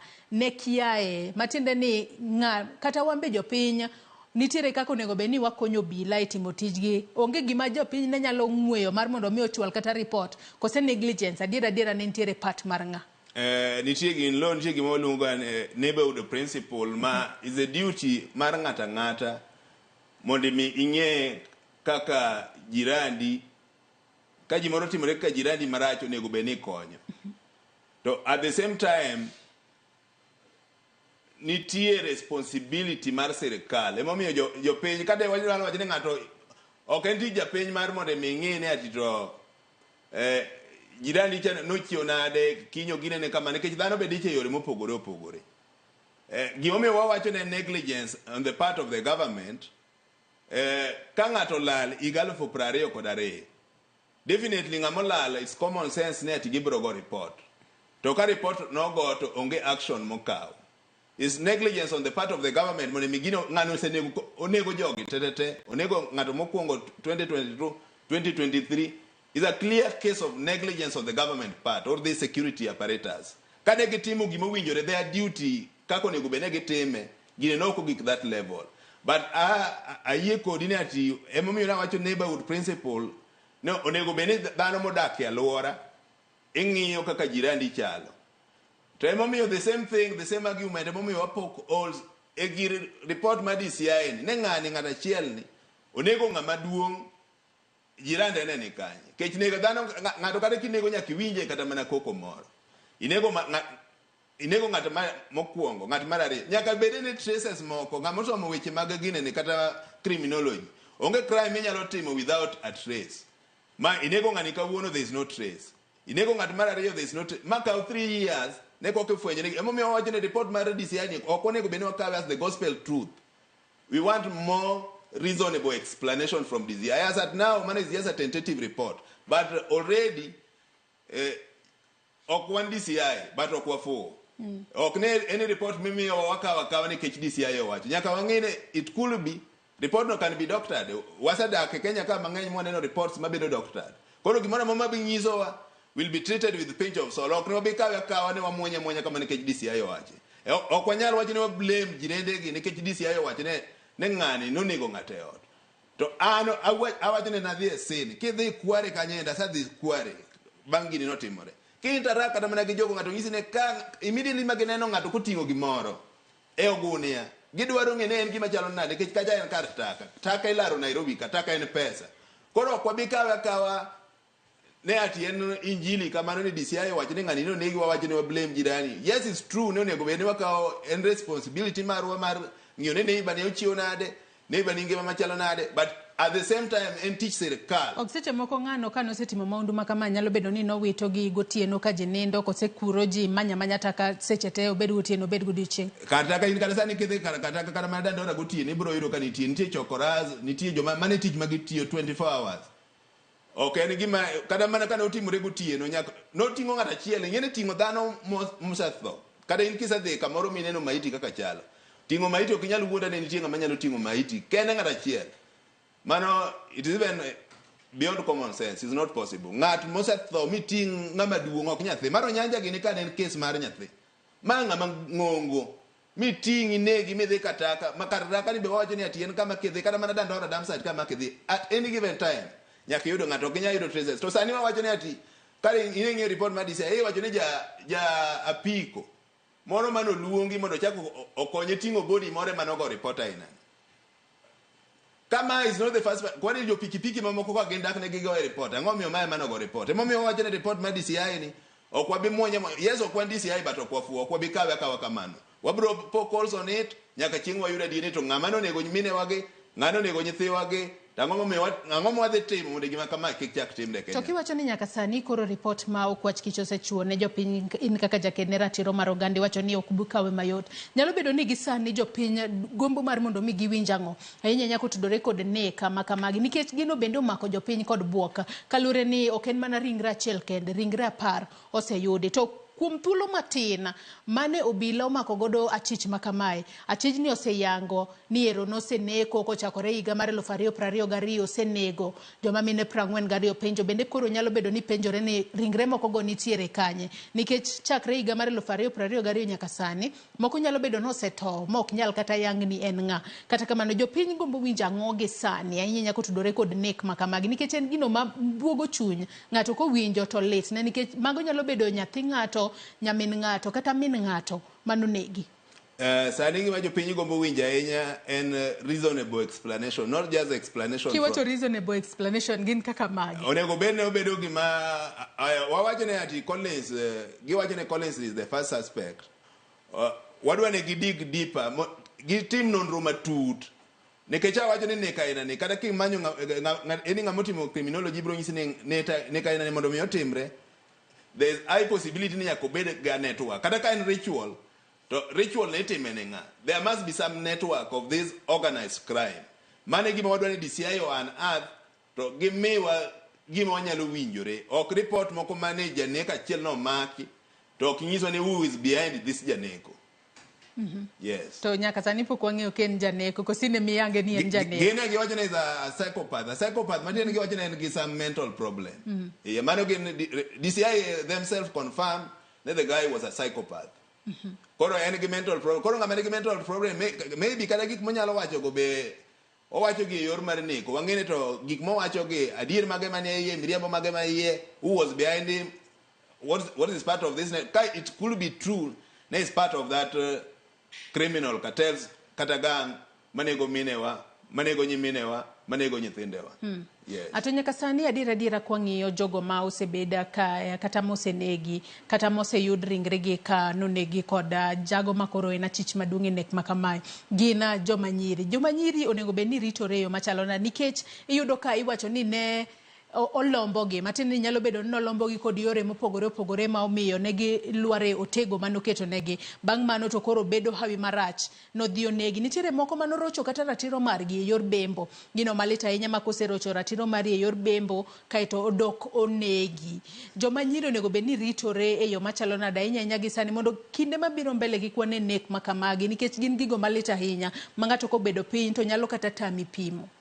Apane gimonego bene joma mine kata joma nyiri timo mondo mi wa prevent gik moko ainagi kik timre ka wawuonde ne explanation mimiyo wani ne en adieri ne jogo ne bedo luwad gi ng'ama ne nigi tuo mar wich ni idhi e od ng'at ma stranger ng'amikia onego bene in kaka ng'ama nyako kata ng'ama miyo okonego beni romo ge ng'ama stranger ng'ama wendo kuomi in a private place kapok ing'eye maber ne ong'ama chal nade ka ng'ato ekech wacho ne wawinjo ne nitie a case mane wacho ne ati one of the victim ne no goch ne nyatheni to wuok e od no dhi romo ge ng'ato an apani mondo mi ng'ato goch ni miwuok ni dhi romo kode nyaka obed ng'ama ing'eyo to ng'ama ing'eyo ni kapok idhi kode kumoro kata kapok idhi kode ot kamoro time nonro mari mondo ung'eru matut moingore gi kata ne ng'ato romo kodi e gari okawo nambani ng'ato romo kodi ka tich okawo namba ubede jomoko mong'ere for ndalo malach nikech ka wawacho ni ng'ani ne en ng'ama nigi onyalo bedo gi some mental en gi weche mag akili gi matin an gadier ni ka nyiminewa kata minewa kata joma notimne gimoro ne nyalo kawo time mar mondo mi ng'e ng'ani kapok idhi kata mane ode kata kuma ne gik aina gitimore de gik moko aina ni okotimore koro is the also personal responsibility mar wane gimora mamu watimo wang'ene sani piny obiro marach nitie weche mag nego joma mine awe kaluwore gi cases moko be wawinjo moko mag rituals weche ng'eny ng'ato ka ng'ato wambe wakaw arita marwa wawegi kaka dhano mondo gima kama kik timre. To nyaka sani ang'ini gino manyalo bedo ni kelo kata jopiny bedo koda koso bedo koda diera e gino ma DCI otimo mar mako achecha mano Collins Kalusha manyaka sani koro itudo kod neka mag joma mine manoseyud ringre magi kata mag dhano manoseyud ringre margi kware eniere kaka nyalo bedo ni obila okaw thuolo matin kende mar mondo migi mak achich makamae kendo nyaka sani koro entiere lweto obila tadira Peter ka wang'iyo ni nitiere jomoko ma osenegi e pacho kae rowere mathoth no osenegi e pacho ka to nyaka sani pok wawinjo ng'ata momaki kitudo kod nek magi nyalo bedo ni nitiere gimoro kama wakia kose nyalo bedo ni nitiere cases moko ma obila miyo kipaumbele kata keto okang' manyime to nitiere moko ma ok mak motegna ahinya nikech mae nyalo bedo ni dhiere ahinya obila nokwayo ndalo 21 mar mondo mi gitim nonro ndalo achiel kende gisemaka chich to nitiere jomoko manosetho kata nonegi to nyaka sani pok wawinjo kata no mak ng'ata kitudo kod nek maggi. Ang'o matimore? Apa ne emomiyo na akwongo wacho ne ati report manomiwa gi DCI ni ok wanyal kawe akawa wamwenye ngili kaka omiyowa go nyaka ne wanon tutne malong'o ne ng'ani noyo koka ne gino obedo reported one day within a day osa yode wacho ne ati nodhi neno mpira kamoro to omake ka mpira kuno to within some hours bang' make tiwacho no sa confess nego ji 41 to adieri mana kaka wacho ne nitie so many cases mag nek mosetimore e piny Kenya ka ma kaw igni mondo police tim nonro mayud gima dhi mbele mondo ket ayanga ne jopiny koro wapenjo ne ma gi report ma DCI ni could it be net ne nitie cover up nikech adieri nitie gimo mabe nyalo timo because of pressure ma jopiny gik moko nyalo bedo stage manage to contain nikech sani ne nitie ywak ne joma mine ne ywak kabisa ne ang'o momiyo inego jowetegi. Koro nyalo bedo be also a strategy, it's also is also an hypothesis, nyalo bedo possible ne ati to contain this pressure. Ng'amo makini no bedo portrayed mokwongo ka ng'ama riek kabisa mosenego ji maonge ng'ama ong'eyo for the last 3 years. I wonder kako bedo ng'ama fuwo mag gino timore within just a day. Osayude kuma watch football within hours, confess kako nego ji 41. Koro nitie gik moko mok add up a report mar. To kiwacho ni nyalo bedo ni en gino ma ng'ato temo stage manage. Are tiende ng'ato stage manage gimore pacho ka gisani to magi ngima ji ma olal, ngima dhano ma onegi. It can be very unfortunate. Mo wachne ka en gima timo kaka wachne it also it's a possibility. Ko wachne ma gima timore, but it's also a possibility. Mana kaka DCI ne gibiro ge wachne this can be a ritual. This can be just a makabo ngat mama mora ne nego ji. Wamba is also an hypothesis that nyalo bedo ne ati report mage miyo wane. Ngani nikech wasebedo ka wa complain nitie general complaint on police brutality, police killings, nitie joma osebedo ka tho, nitie joma osebedo ka lal, nitie joma ne yude rivayala. Ng'ato nyalo bedo ne koro pressure no bedo mang'eny. Koro because of that pressure ng'ato ka ngima dhano tugo godo. Emomiyo wawacho ni joma responsible mar rito ngima dhano wadwa ng'eyo ni to ng'al ma resign ng'ama take that responsibility. Kech ngima dhano ok en gima inyalo tugo godo. Wadwa ng'eyo adieri beyond gima nyiso wane nikech wasaneno kata mana sani ji ne tho e wach maandamano. Iyudo ka nitie picha mag police officer mane bedo circulated kineno ka o shoot ng'ato. Ne pok wawinjo police momaki. Nitie joma wasaneno ka lal matieko ndalo ma police wacho ni timo investigation. Wang'e of so many cases.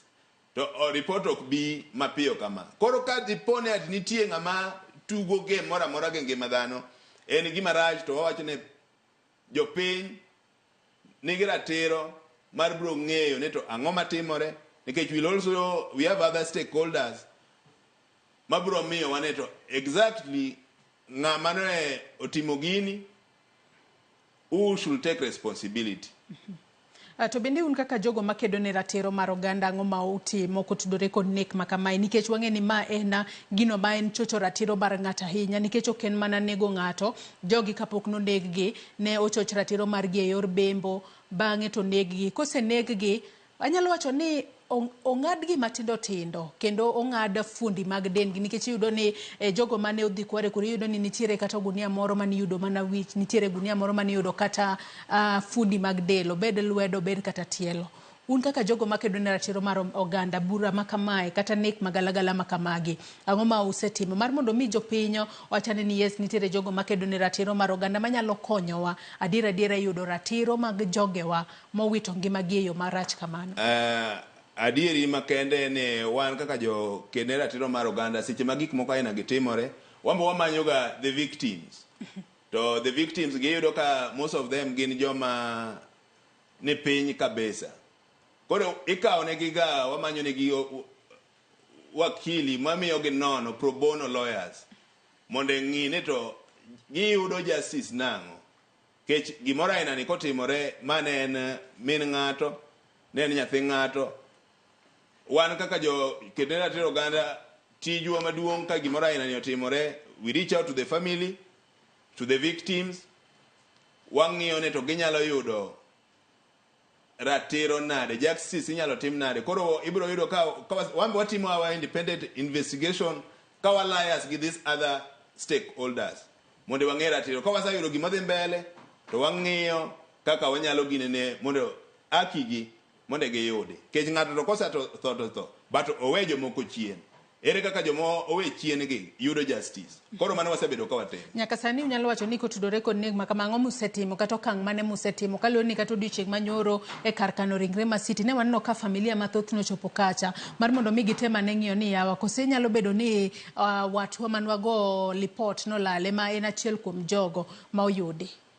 Kane ng'iyo kata mana jowa mang'eny ne nitie mochari kata mana sani coordination dhi mbele ka report ni ka itimo wambe wang'iyo step ka step mikawo mondo wang'ene ka nitie ni cover up madhi mbele to wabiro kete ne oganda mondo ng'ene nitie cover up investigation mitimo ni ok otimre e yor alera, wang'iyo kaka waketo pressure ne sirikal mondo otim gima kare.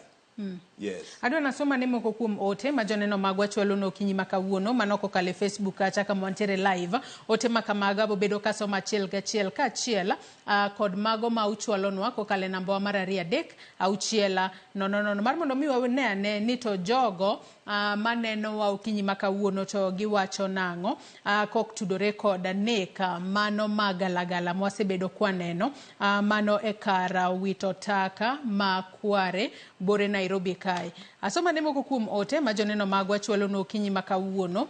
Ote mokwongo iwacho kae ni in Daniel Otiende. Iwacho ni DCI shouldn't mislead. How can a matter of such a gravity be investigated within a day and report conveyed? This is diversionary and uses this madman as a sacrificial lamb by the government. Mano mana moko kuom ote ma joneno magwa chwalo no. Olela Felix. Wacho ni Felix Olela kawuoka bonde awenda. Wacho ni penjona en ni to ere kaka ng'ata chiel nyalo tingo ng'ato ma osetho kende ng'ata chiel ma odhio wit kata olut ei bugo makware. Mago mana moko kuom ote ma joneno magwa chwalonwa okinyi makawuono. Kata kamano yiena mar mondo mi akaw yueyo mokwongo, bang' yueyo abobedo kaduogo, abomedo somo moko kuom ote ma pod umedo chwalo e kinde modhi mbele kod twak marwa. Kik idhi mabor.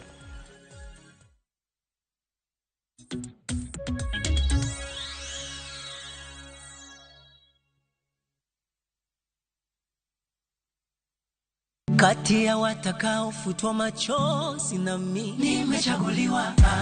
Kilio changu cha muda mrefu amekisikia. Hakuna tena cha mikosi ni kufanikiwa. Bwana Yesu asifiwe. Naitwa Komando wa Yesu, mwimbaji wa nyimbo za Injili. Kupata wimbo huu kama sikiza tune yako, bonyeza *811 *381 hash. Sikiza na Citizen ni nyumbani kwa wasanii wote. Asante sana.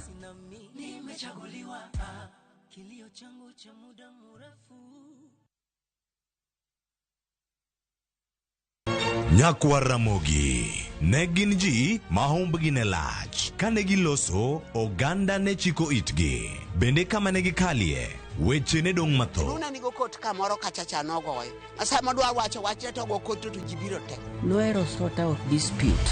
Kata kamano, oganda osepenjo ni gin kanye.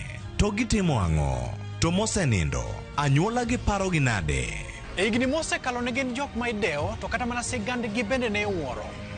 Gisani awuok oko mar manyo gi kata mana anyuola margi mondo wami mathoth kama gintiere to kod gino magitimo. Riuri kod Walter Nyambaga ka okelo ni chenro mar gin kanye. Tich Ang'wen saa 3 otieno. Kik bai.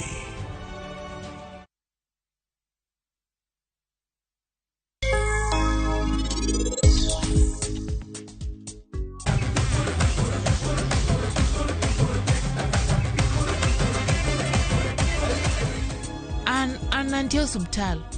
To an ok apar gimoro kendo. It's okay. En kiki par weche mang'eny sani. Mae nyaka beda breaking news kaka dwaro.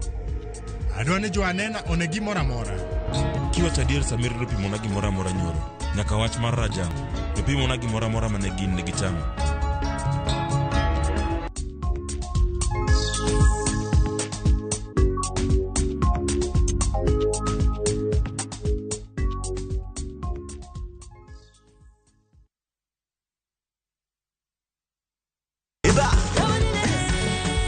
Beikori mar chako wuoth e piny mar thum.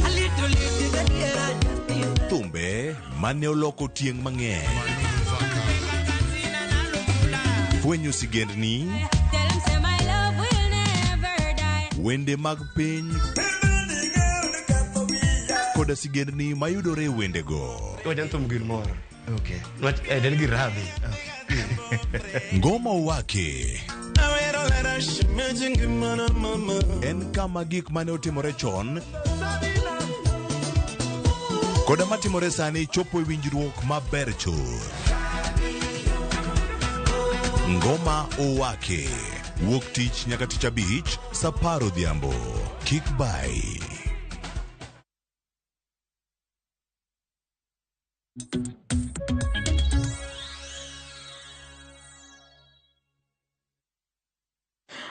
Machiegni kendo Nyakaramogi Ajwang' erokamano ahinya kuom medo kete e Ramogi TV e twak marwa mar mbaka oromo kinyi ma kawuono kama twak otudore koda nek ma Kware manyaka sani koro achich mitudo kod nek makamano mano Collins Kalusha nitiere lweto obila ka obila nowacho ni nomake kata nomake odiochieng' manyoro kendo nyaka sani koro noseyango nek ochakore higa mar 2022 nyaka sani osenego ji maderom 42. Kata kamano penjo makoni kod kocha podi medo tucha kotudore kod nek ma koch mosebedo kwaneno ka ringre osebed kigolo mano e kar wito taka ma Kware mayudore kar dak ma Mukuru kwa Njenga bore Nairobi ka. Nyakaramogi Ajwang' anyisi na bobedo kod welo ariyo gi sani wendo mar ariyo osedonje studio kae mano Charles Owino janon siasa ka bende ne en bende osetiyo e sekta mar obila e kinde mokalo chien obedo kongiso ani nyaka sani kalure kod gik moneno ka timore pacho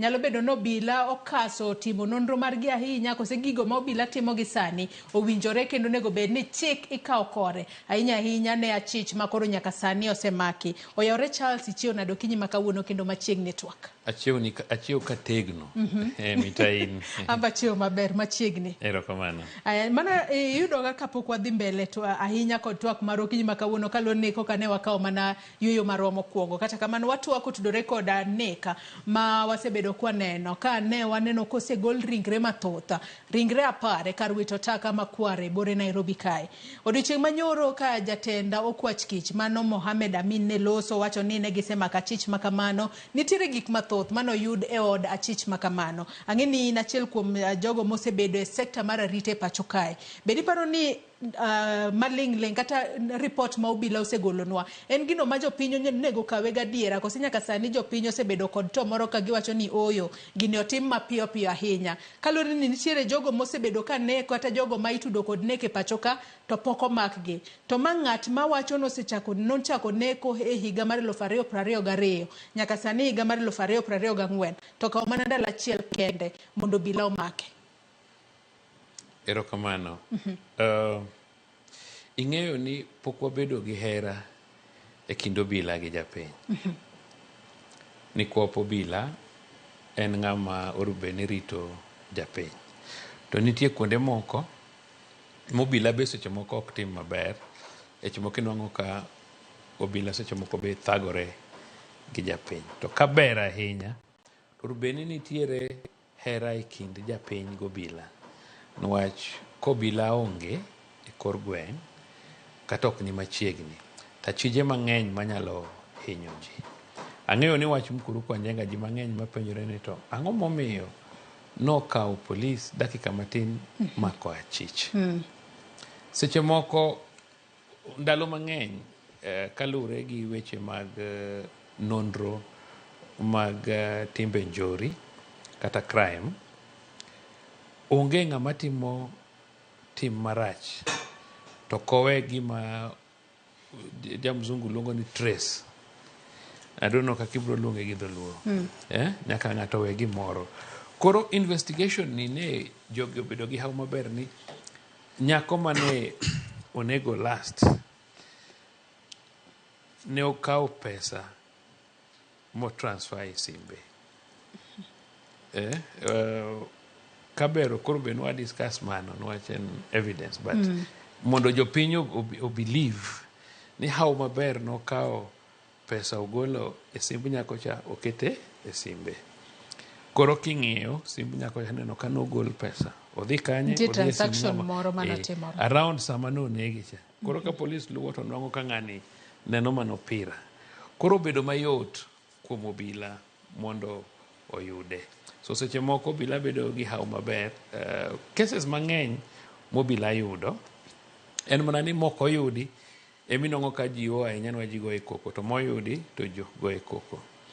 To gima daher wacho en ni oripo wapar ni hera mar japiny gobila en gima ber kabisa. Nwach kata kidhi e gwengewa kidhi kata gweng'wa inyanong'o ka ng'eny ji mang'eny police post kata police station mantie tok dalau ikia kata uneno obila man kanyo nyinge ng'a. Ing'e ni king'e ng'ato minyalo kata mose gi nyinge ni Cheriot Msawa, Kamau Msawa, Otieno Msawa to chance ni onyalo timoni kata gima rach ing'e ni onge niwach ong'e ni timo ang'owa ing'eye. Omiyo wadwaro ni kata mano obila mane gwengewa wabed ni chon kana thin anyalo paro higa I think must have been nanyabedo higni 5 around higa 75 ne watero ga chak kwarane miyaga chak to watero ne kanga AP niluongo ni kanga ne nie police post Boro Alego kucho. Koro watero ne chak not as a bribe but gifeel ni polise gigo kata ndalo ma chamo chiek tineno ka gichoko to gitero ne nwach polise go rito gi ndalo ka gik moko kaka kuodhok ne pod nitiere polise gi ma patrol gotieno ema mako ne joma kwalo dhok iwinjo so no ka jok machon kane ging'eyo ber police ne ginyalo kata dhi kadisi to giwacho ni karwaka wadwaro police. King'iyo shopping centers mang'eny mane tho inwang'o ne githo nwach otimre nadi onge police nwach kiyawo dukani kanyo to gotieno ji biro to kwelo. Koro inwang'o ka shopping centers mang'eny ne tho e kor gwenge but sama koro police no biro mokete shopping centers go anyalo miya an example Alego nitie kamoro no uru ne shopping center tho to kano kelo bila to koro shopping center dongo. Ganya nitie kamoro ni Bondo Kolali ne shopping center tho kokel police machiegni to shopping center koro ineno katimre nadi kadongo.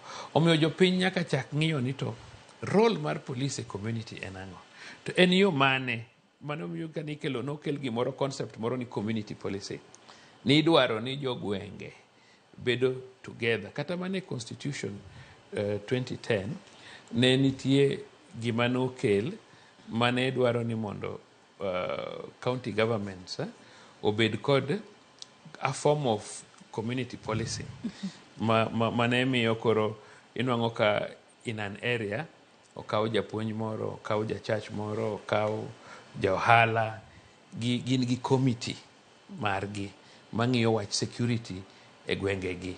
Koro committee gi no tiyo gi police. Ka ng'ato koso iluongo ka ng'ato timo kama titimo kama. Omiyo sama jopiny tiyo gobila machiegni e gwengegi kata mane kor boma ka orubeni ka un gi police e estate kidak Buruburu kucho orubeni jo estate no nigi committee gi moro ma ginyalo go bedo go piny gaput moro gi police kendo ginyalo guide police ni sama kama gima kama timore kama kama omiyo wadwaro patrol e area ni. To ng'ato nyalo bedo ni penjore Charles Mosaina kum ng'adi jal makamae owacho ni kane osemake ni nochako neko e higa mar 2022 ka ng'at mokwongo manonego en min ode miluongo ni Melda Judith Kalenya emanonego.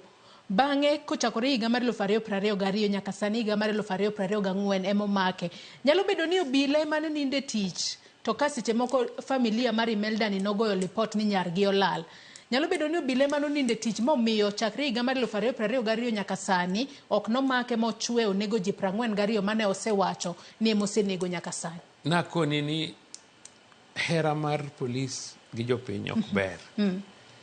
Iwinjo ibonongo ni kuonde kaka koro slums go joma nyuo kong'o ng'eny gin jomodak some cheap life ginyuo kong'o to asto bila gi bende nongo ni dhi kuro to ikong gi maginyuono obila moko be madho kodgi obila moko be kawo pesa kuomgi koro nongo ka obila mane slum obo behave mana ka ja slum ineno ko gidhi kacha moko gikawo pesa kuom jokong'o moko gibe gimadho changa koro tich wuon morubeni gitimo ok timre maber.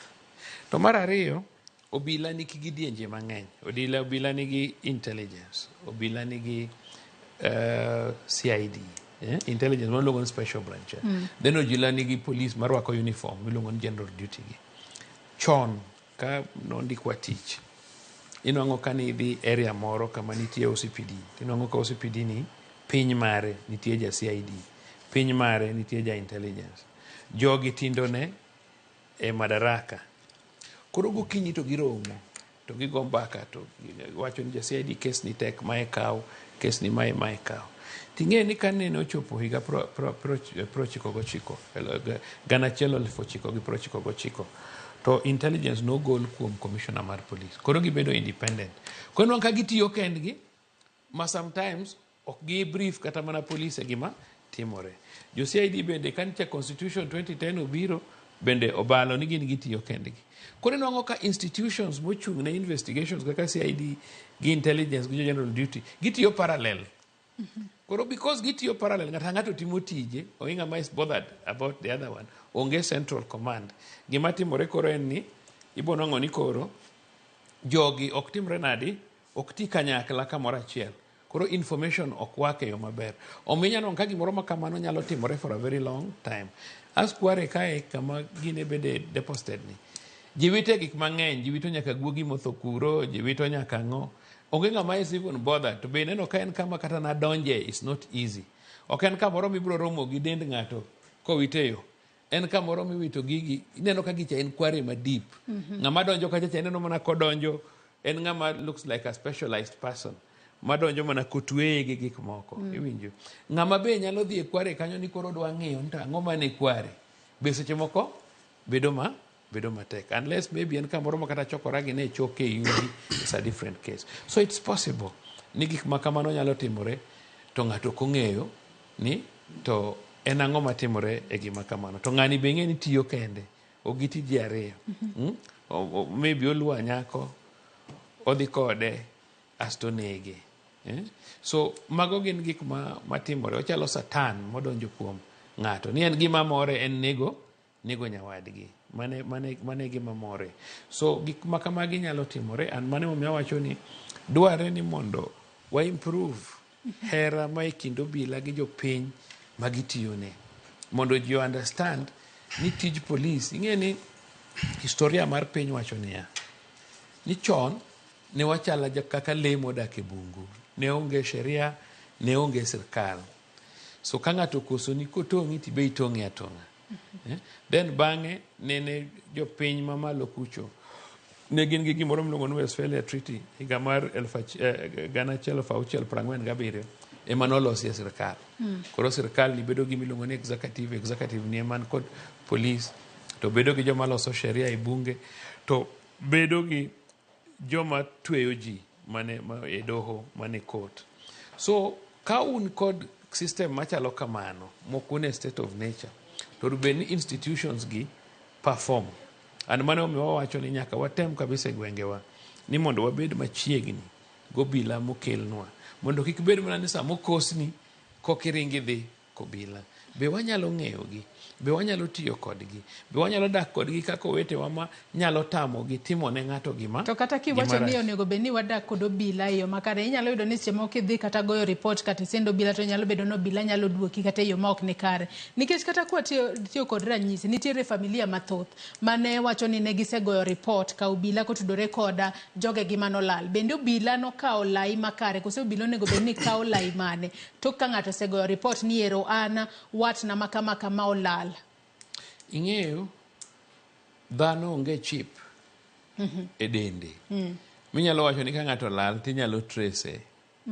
Iwinjo. The tracing ma ahinya ji timo en ni ka ng'ato lal to kaka koro sani because of technology. Ng'ato nyalo kata ng'iyo simbe to wacho ni ng'atni simbe ni notiyo go nyaka tich adi. No sim kanye. Ng'ano manotudorego. Like for example sani I feel ni nor bobed ni kawatimo analysis of joma ne lal, to seche moko nyalo bedo ni ng'ani ne goga simbe ne mon gi. Koro ng'ato ne nyalo ng'iyo ni to ang' momiyo ng'atni mon mowuoyo kode last emotho. Mano is also one way mar time. But inwang'o ni obila ma general duty ni kodwa kata analyze. Adwa ni mak na mana paro no gi kanyo matin. Imbede Peter ng'eni dwar los. Adwa ni wadhi e county ma Kisii. Watudre kod jafwambo marwa mantiere county ma Kisii, mano Crispin Otieno. Yaore Crispin Otieno, ichiew nade county ma Kisii okinyi ma kawuono. To chal mar lwasi chalo nade Kisii kona inya to diche ma kawuono ma jopiny oramo ni podi gibro bedo ka giwuok oko ka ging'anyo. Crispin.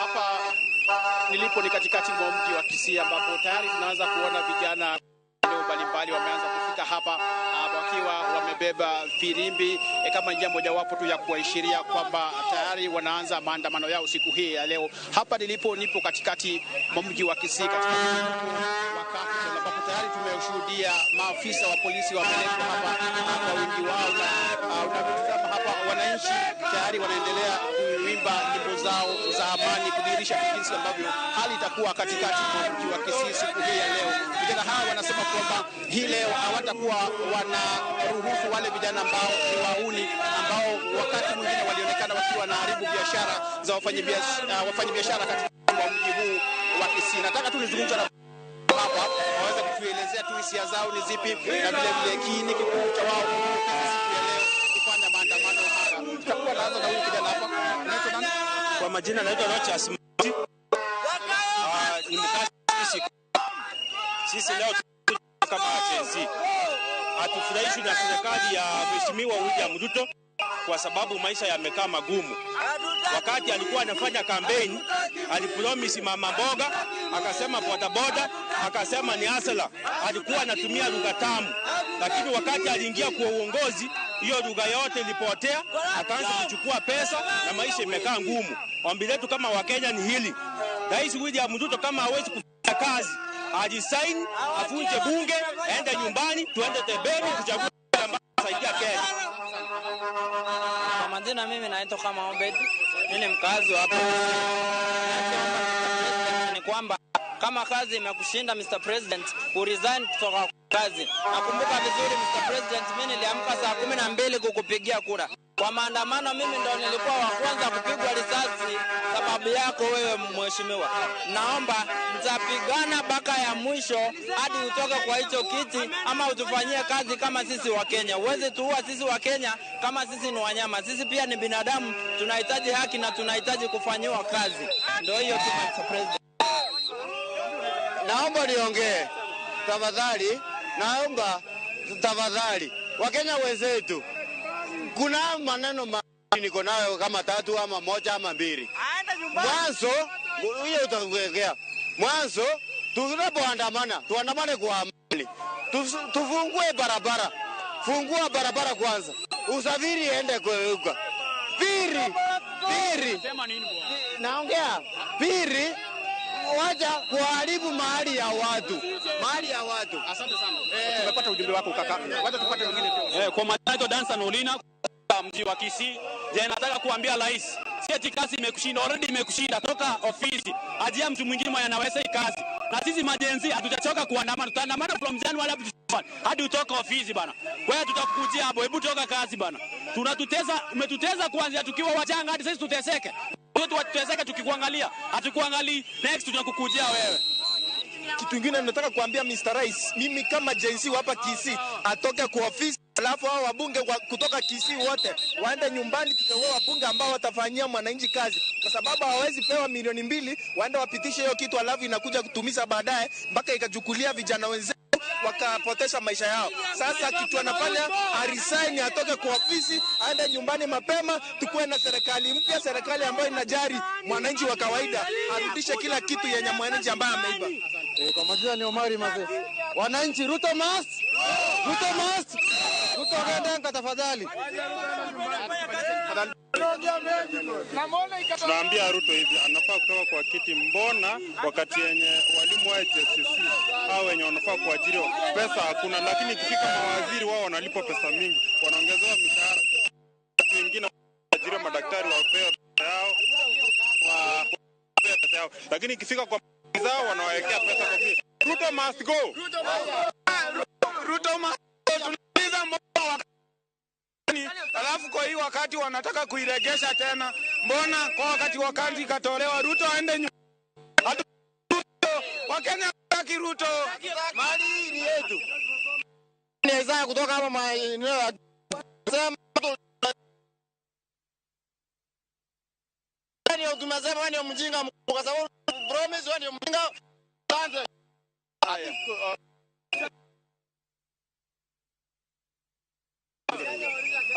Kwa majina naitwa Eric Kiro. Ninasema kwa sababu ingekuwa ni salini wako umetolewa ndani ya gunia. Ungekuwa unafika aje? Ile kitu iko kubali ushuke na uende nyumbani. Kuharibu mali ya vizazi hapo. Kuharibu mali ya vizazi. Kuona jinsi shule itakavyokuwa katikati mwa Inya wantiere koda ng'ikruok matin mane yor mbui ko jafambo marwa Crispin Otieno ka intiere kaunti ma Kisii. Kata kamano Crispin erokamano ahinya kuom bagonwa twak e kaunti ma Kisii ko jopiny e kaunti ma Kisii odiochieng' ma kawuono makoro giramo ni giwuok oko mar mondo mi gibed e ng'anyo. Med mana luonwa chenro ma kamano wabo bedo kwa tudre kodi e wechewa manyien mamoko mag odiochieng' ma kawuono kata chenrowa mamoko mag odiochieng' ma kawuono mar mondo mi menynwa chal mar wach e kaunti ma Kisii. Nyakora Mugia Jong mana kiseneno jopinya awach ni rowere mag Gen Z e kaunti ma Kisii osewuok oko ka gintiere ng'anyo. Kata kamano kaka pile wanyiso jopiny ni king'ado bura ni wuok oko ibede ng'anyo to bed ng'anyo mamuol ma onge ketho mwandu moramora to bende onge kelo tulo moramora. Adwa ni waduoge twako kinyi makawuono e studio kae antiere kae kod Charles Owino kaachiel kod Peter Agoro jakedne ratiro mar oganda. Charles Ang'adi kapok ne wadhi e kaunti ma Kisii. Kori confuse. Nyisi ni maka paro no gi kanyo matin. Kotudore kod gigo matimore pacho kata kamano ng'ato nyalo bedo ni penjo nang'o momiyo nek makamagi moseneno ka jago makamae omake mana bang' ndalo achiel kende. Kata bedo ni nitiere joma moko ma osenegi to nyaka sani obila pok omako achich moramora kitudo kod nek makamagi. Ang'o momiyo mae akena wach ni okase kose mana kaka iwacho ni obedo hawi maber ni en omake mapiyo piyo. Ing'e ni mondo maki nyaka bed ni nitie evidence mimaki godo. To achich ka chich nitie kaka tiyo. So kes ni en ma gima nokonyo en ni ng'ani nogolo pesa kaka nasenyisi e simb nyakoni mokete simbe. Koro bedo mayot mondo ne yude. To na chaka nyisi kamoro ni seche moko obila mag general duty gibedo gi shida nwach gin gionge gi equipment kata tools mag analysis. So kata ka gidwaro timo analysis kata mana mag simegi nyako dhir counterpart ni ma ja CID no be nyaka ndik barua madhi Safaricom. Are you getting me? So bed ni jo police nigi system ma podok nigi chako gidhi kwayo jo Safaricom data. Orobeni gin gi special system maginyalo donjogo, maginyalo timogo forensic analysis mag data gi kaka dwarore. En mana ni koro ing'e ni jo Safaricom are in business, nembni gi gin mag clients gi. Koro client confidentiality and privacy bende nitiere. Koro maybe gi protect that part of client confidentiality. Emomiyo gi zero gi mondo timgi in one particular place. Jomoko be nyalo tiyo gi simbno e yo marach mar trace nyawadgi asto dhi ohinyo kata timone gimoro. Koro mae nen how maber ni ne obila o manage moyudo evidence piyo piyo. To na wacho ni hera ma ikindo obila gi jopiny ok ber ahinya. Oripo wa rethink mondo waneni wa improve hera e kindwa gobilawa. Komiu police station e gweng', asaneno kuonde mang'eny ka leaders kwayo ni mondo migi police station. Komiu police station e gweng' nyaka ung'e ni to obila mage mukele gweng' kanyo matiyonu to un kodgi gi relationship mane udak kodgi nade. Dong nyalo bedo ni ji ok dwa obila kalore kata e kaunti ma Kisii kumwaneno kanyo jopiny osewuok oko e ng'anyo tangi yud ko obila wuok oko to chako bana bayo iro malongo wang' kuom jopiny mowuok oko ng'anyo e yo mamuol. Tek ahinya mondo obila babaya wasebedo kwa neno ka ji ng'anya e yor muolo to obila bayo tiagas. Ing'e ni nitiere sheria. Gimiluongo ni peaceful demonstration, no? Sheria wacho niya, ka ji ochokre moromo 12 kata mohingo 12 to gin gi nia mar ketho gimoro. Ineno kata ka maybe giwacho ni wadhiuru wawang' supermarket ni kata wadhiuru wakwal gini to gichokore ji mang'eny. Ini nya wacho ni gin peaceful, but ng'ama ni kachacha winjo ka giwacho ni wadhiuru wawang' kacha, wadhiuru wakwal supermarket cha. The moment mano timre ka gichokore koro obila orubeni timo gimiluongo ni somo negi proclamation mondo nyisgi ni mondo gi disperse. To kose nyisgi mondo gi disperse to ng'eny ni ok gibi disperse. Then obila koro nyalo tiyo gang'owa gi tear gas. Ordinarily, joma ne dwa kwelo gi, gin ok gibi wacho ni gin ne gidwa kwelo. Gibro wacho ni gin peaceful. But already, osewinji ka giwacho ni gidwa dhi turo gimoro kata gidwa dhi kwalo gimoro. Koro po wabed gi double standards. Ni sama obila ochung' kando, mokwal giki, kata oketh odi, kata biashara mari, kokipen, no obila ne ochung' achung'a ng'iya ji. Iwinjo? Nok ne gitiyo kata gi gik tia bas. To ini be ing'eyo, iseneno kijendewa ma Kondele, kata ok Kondele kende. Kata mana Nairobi ka. Kata mana Meru, winjo ka giwacho ni kapilo kotiyo gi tiagas ni hii maandamano si tamu bila tiagas. Ebu mtupe tiagas kidogo. Seche moko joma wacho ni ebu mtupe tiagas kidogo, gin joma intention margi en kwalo ng'ato. Koro ki throw that tiagas, to koro gichako bedo rowdy, police goyowa, then giringo, gidonje duk ng'ato to gituro, to gikwalo. Omiyo gin gik ma tricky, moko benwa bedo excited over, or benwa ng'iyo to role mar obila en ang'o. Role mar obila and gima senyiso ji pile ma ji ok dwa winjo. Ni bunde mobila ting'o no. Nitie wach moro language moro ma kitiyogo kaka ng'ama obila. To jo human rights wacho ni donge neno ka ng'ano wuoyo nwa marach. To donge en adieri ni bunde ok en mar nego winy. Ok apar nolose mar nego winy. Koso kata mar nego le. Bunde ni kata mana mbom. Jok manoloso galoso for destruction purposes. Koro it is good to nyiso jomatindo ni nitiere gimiluongo ni justifiable circumstances minyalo negi. Iwinjo? Koro ipenjo ni what are those justifiable circumstances? En ang'o ma kitimo to obila nyalo negi? The only control measure mobila nigo en ni kochuno ni nyaka igo ng'ato gi bunde, to kinyal goya ji randomly ni goyo gi bunde. Gima police timo, i target the ring leader, ema bedo targeted. To kobedo targeted, to wabedo gi a little bit of damage control. Ni maybe ng'ata chielo tho, to i save the rest of the people. Because otherwise, kigoyo ji randomly, tinyalo nego ji 10, ji 5, ji 20. But okwanya wuondo dhano. Ni obila ok nyal tiyo gang'o? Gi risasi. Nitie circumstances mobila nyalo tiyo gi risasi. Because ok nyal de, ni koro inidwa wang'o KICC kawuono, ni to obila ochung' achung'a mosi, ni wang'o KICC. Property no pesa di. No ng'iewe karang'o. Ka life ni no you think is important. Amo miyo ini feel ni life mag jomoko tok important. In mari as an individual, ema important.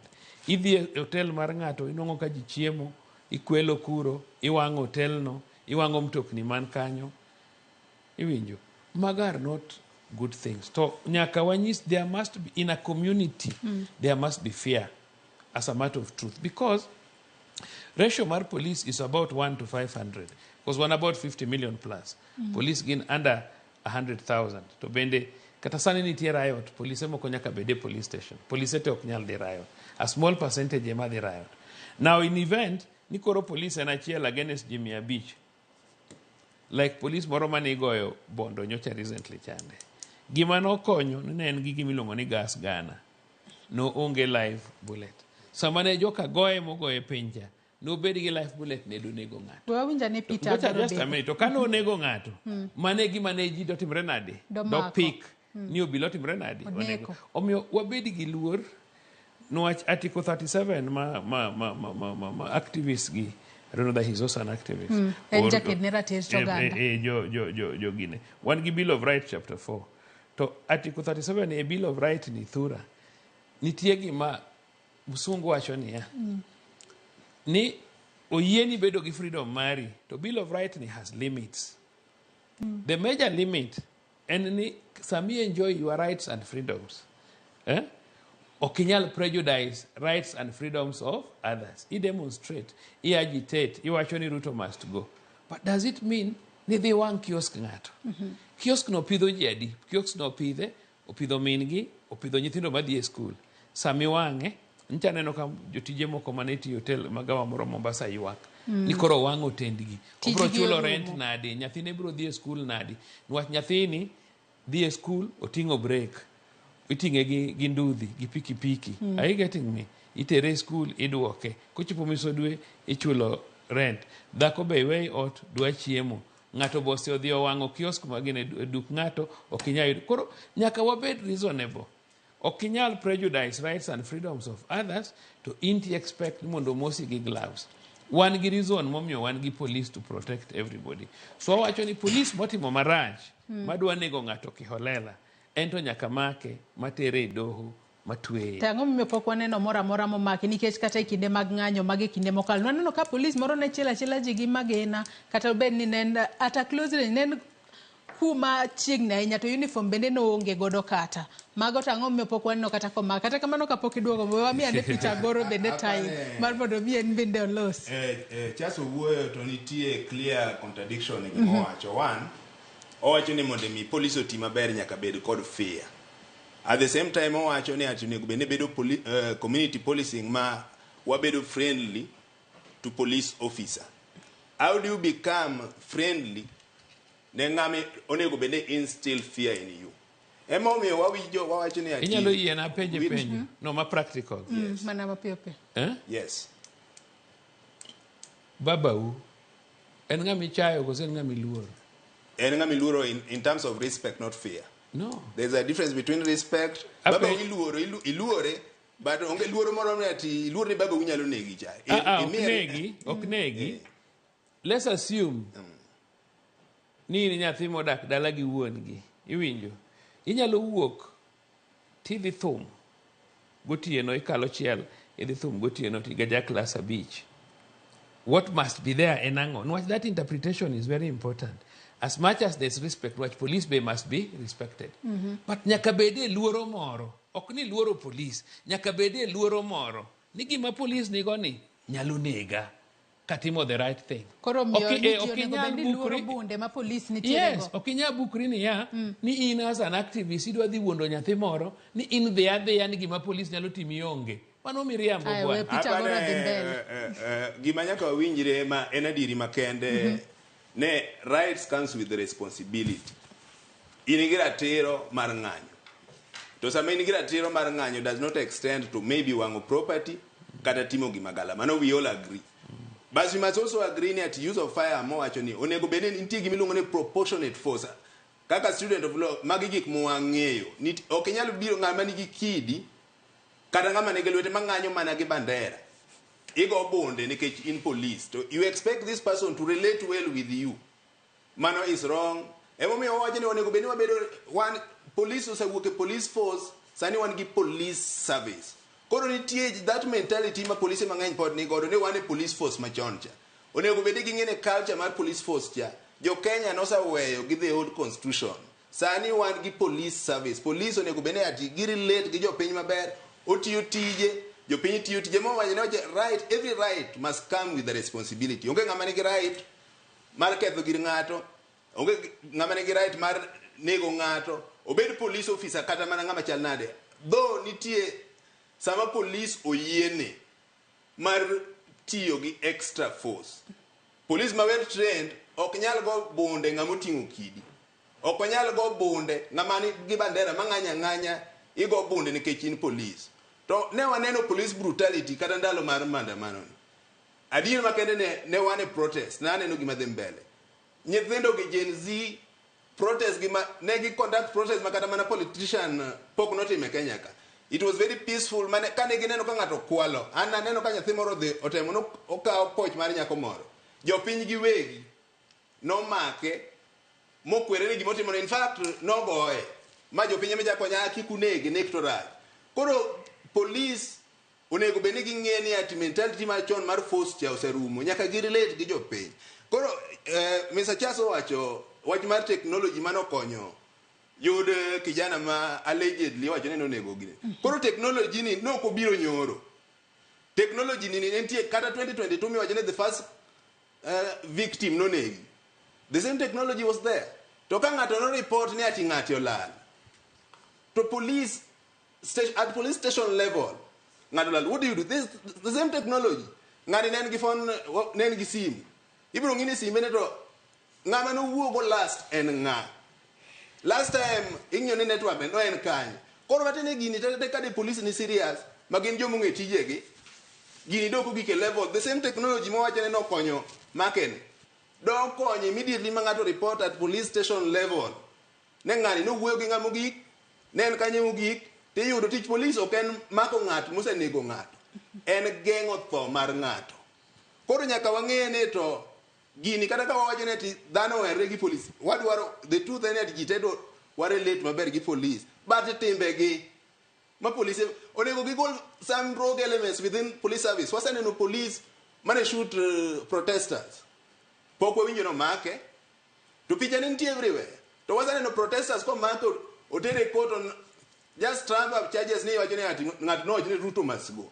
To aneno ka jogi kata joma andamana go they have a very simple demand. Ne jatelo rais katelo tami resign. Waneno in Britain no waneno Liz not resign. Johnson not resign katicho tami. What's so unique about president maka jiwa piny wacho ne tich otami. Rembo cabinet is not enough. Wadwaro fight watch corruption. Wadwaro services ang'omiyo ka ng'ato apply passport kawuono tieko 2 years kapok oyudo. Jakure bwana. No, I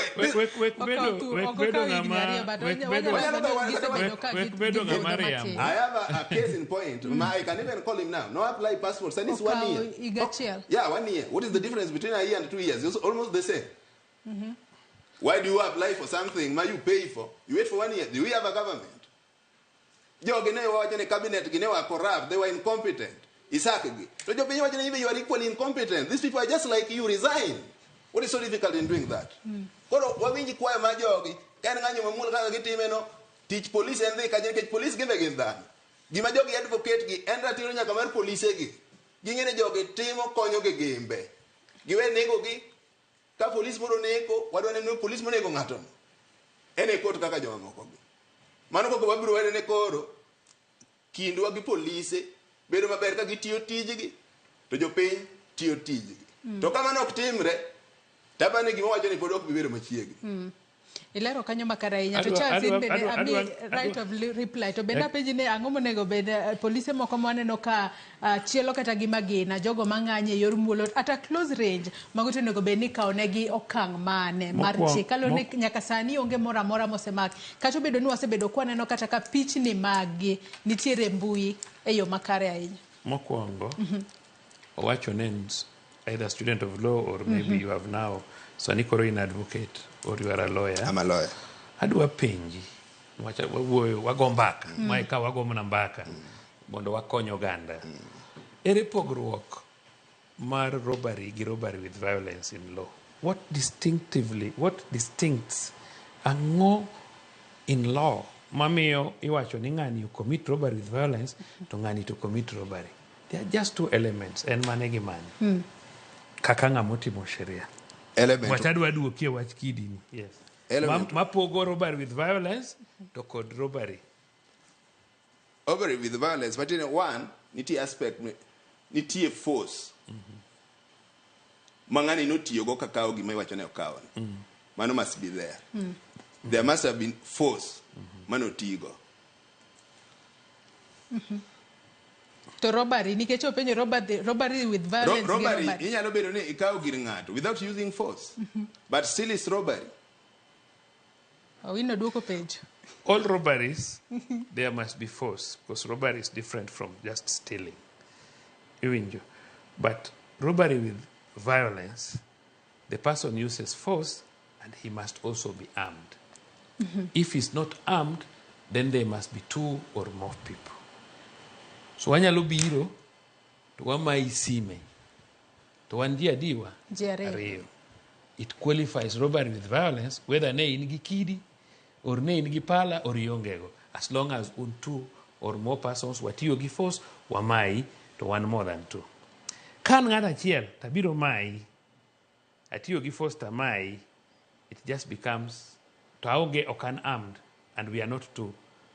Kan armed kata kan ng'ata achiel to pod en robbery with violence.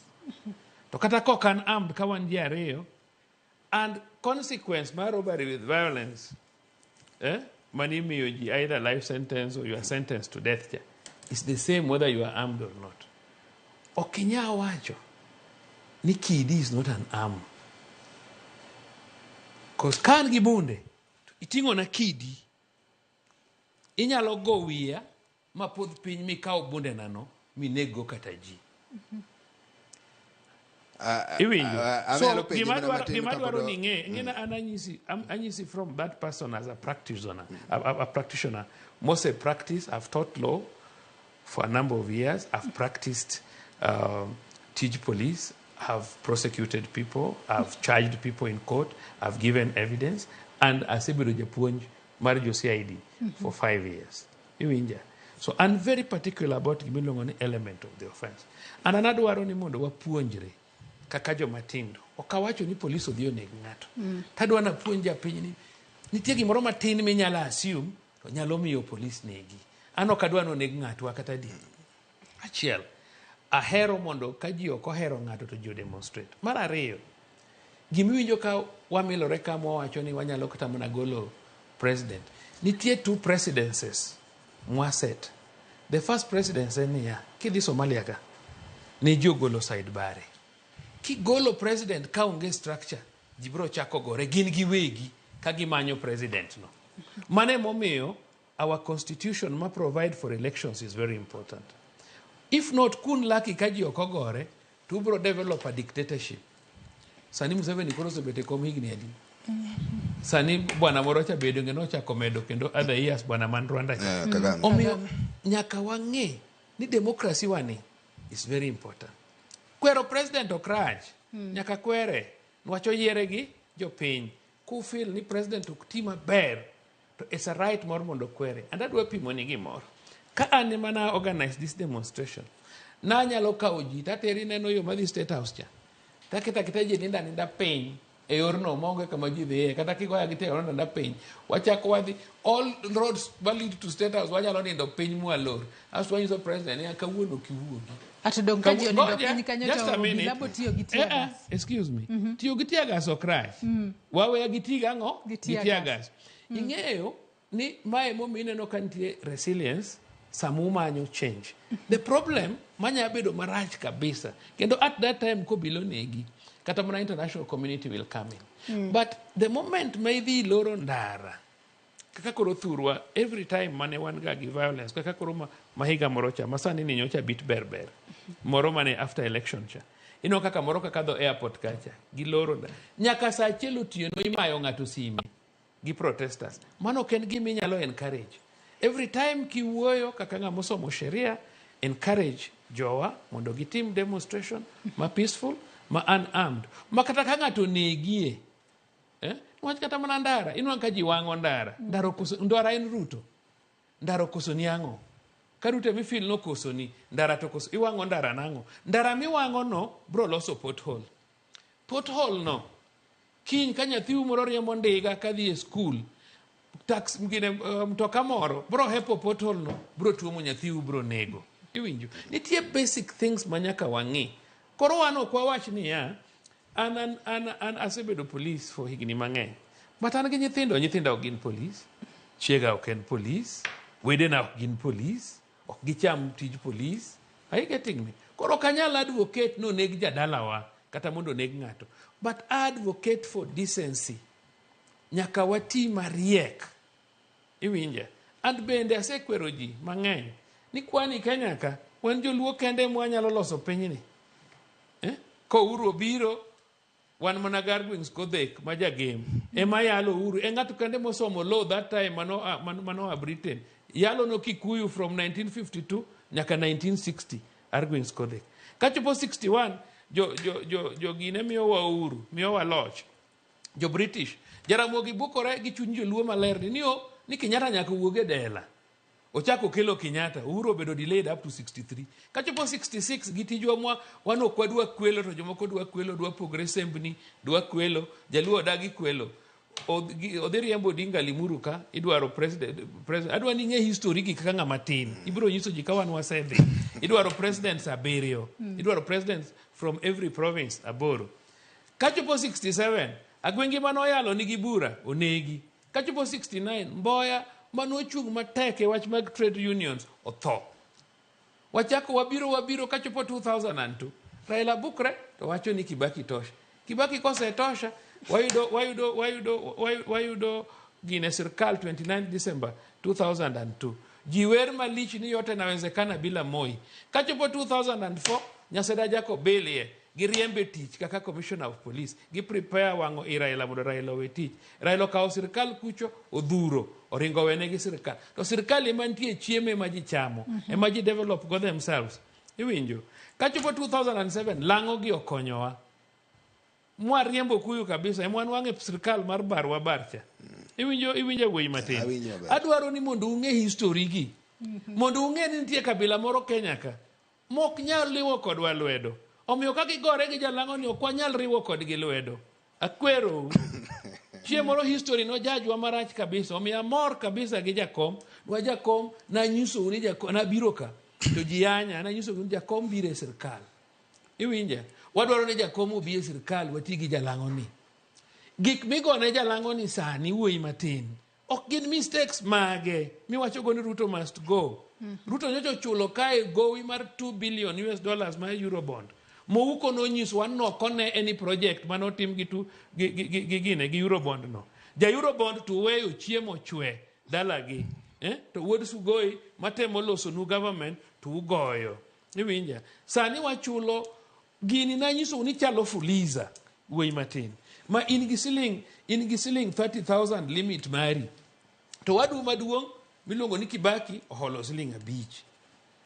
Owadu mar ariyo miluongo ni Uhuru oholo siling 24. Odong' siling 1 kende makoro wadu miluongo ni Ruto ni godo. To gowi manokaw siling 29 ni bokete ni nyako chul because my is attached to the consolidated fund. Ene mikuongo chule. Koro nyaka siling 1 ni kende monyalo holo. Ji wacho ni ya ni Ruto ni nyocha holo pesa mang'eny moloyo Uhuru. No. Pesa mane wa holo 2001 2002 ne en 1 trillion. Pesa manyocha Ruto holo 2003 emane mar Uhuru emane en 1 trillion. So 2003 2004 Ruto nyocha holo 700 billion. 300 billion lower. Sani 2004-2005 projection maruto nen all of 500 billion kane watimo that taxation mane timore chande. So gima most important modu beni jo piny fight for, especially un jo musomo. Okadwa ni nga musomo wuoyo kaka jagweng. There must be a difference between nga musomo lo kaka in gi nga mariambo boda e dala. Inyalo bet kode piny kendo inyalo wuoyo kode. Kendo inyalo nyise ni wadhi maber, economy wa is improving. Mondo wadwaro ni mondo kijendo yud tije. Thura wan kani wa ke school, kanto kaka in sani, aparo ni podi onge tich. Kani itimo law ki graduate, ti yudo tich immediately, either indiki magistrate or in the attorney general's office, nente gimluongo ni treaties, manage ndiko kuro. Iwinjo. Sani onge tich. How do we improve the base? How do we industrialize? Awinjo kaka kijende gi wacho ni ni no wuondowa. Iwinjo. No biro kae kanyocha kata mana mogo was very expensive. To koro penyo nyalo bedo ni ibro bed ka iwacho wechego nyaka karango nikech adire kinde mane jatend piny Kenya William Ruto donje telo singo manomiyo jopiny ne gin singo mang'eny bende manyalo bedo ni emomiyo jopiny Ruto nombulo kalore ni ne gintiere kod geno no boloko uchumi ma pacho gino ma jopiny poko anyalo nyuomi tanyisi nadhi nyuomi dhok 10 tiyiena tadier karadhok mantiere ok ni wacha na geno ni baba dhi miya dhok 5, waya dhi miya dhok 3. Are you getting me? Omera matin dhi miya dhok 2. Adhi bedo gi dhok 10 tamedo maga. Unfortunately kadhiro baba na oloko paro. Ni dhok 5 gi koro ongo no mi nanyana miya achiel. Kore sirikan Ruto ni ng'ama noloko paro momiyo pok ochopo singo ne jopiny. The thing is ni sama kori biro i office. Adwa miya another very practical example. Inyaro mogi wuoi pile ong'iew ni chips. Are you getting me? Ong'iew ni chips, ong'iew ni omadho chai town. But kidwa ng'eyo the truth dhi ted ne kori dak kode. Iwinjo? Makoro koluongi mana sama en go yudo sara, kori dwa share kode problems ne. Sami dwaro presidency. Sometimes ikia kata giba ni e treasury. Iwinja? Sama kori yude koki face ang'owa reality. Koro nyaka wane and anadwa nyiso unia. This gentleman osetimo maber. ena ni jomatindo pod gin jomatindo. Antie gik mang'eny mok ging'eyo. An mane omiyo awacho ni ang'eyo kata kijende gi magi jog baba kabisa. Kawuono I expect mondo party mar baba omi authority mondo chak tiyo gi sirkal. To bende nyaka ing'e ni sama nineno ka baba obiro e sirkal nodwa dhi e yucha. Nyaka ing'e ni already nosebiro ang'owa e sirkal. Kendo Ruto ni ma wuodi. Kendo gin gi relationships mang'eny ma uno kung'eyo kata bok unyal donje. Omiyo an gima wacho thura madwa nyiso. Kendo pod adwa wacho ne luo. Na nyiso ni baba bro biro, osebiro. And koro sani ang'e ni by tomorrow it will be official.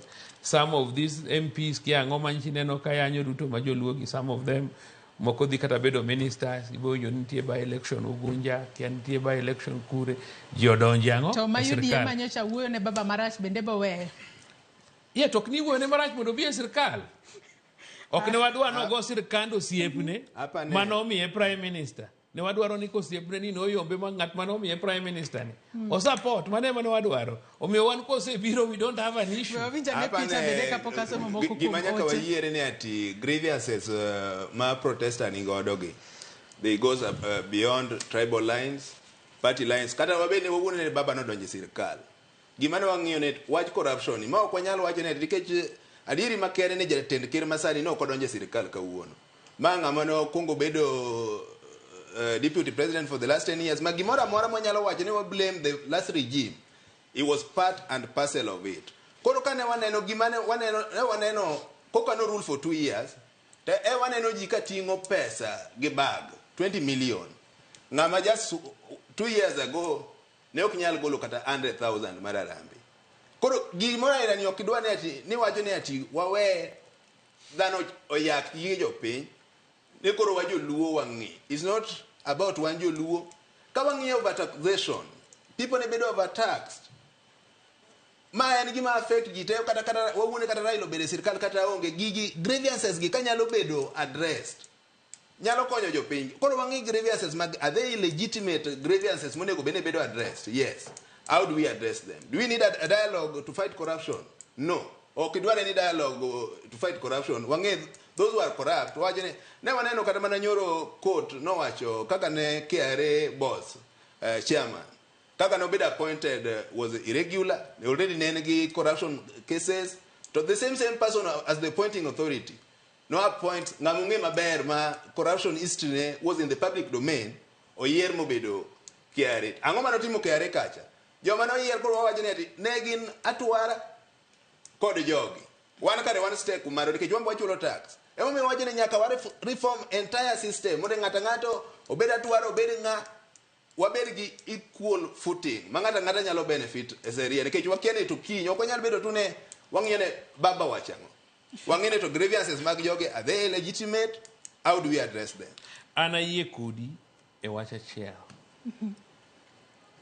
Ni joma timo gik maricho e sirkal must be dealt with. Onego kaonegi okang' mager mar chik. Kidhi Marakwet kama Murkomen ae gi Eldoret ineno kok gidware kabisa nang'o ineno ka jothuru okeme ai nwach gineno ni inyathi matin nyochi donge gweng' ka ionge kata suruaru maber koro inyiso ji e TV ni ninyiewo handa loka kia pesa di in Isama 20 million. Are you getting me? Iwinjo gi kainago. Ino ka jopiny wuok e mea. Ok neno kalang'o demonstrate Eldoret. To gi demonstrate Kericho. To gi demonstrate Bomet. To ng'at man president en jadalagi. So mano nyiso maturity in politics. Ni kata jodala who can reject you kagi feel ni gimitimo ok ni kare. Mae kamwa bedo ga gi problem thurwa. Ni wan thurwa tek no se nyisi ni yier ng'ane to jowa yiera. Baba Noah owacho. So mano ta yie kodi ni nyaka watim gik moko legitimately. Joma richo e sirkal nyaka wagol. And mane momiyo wacho niya.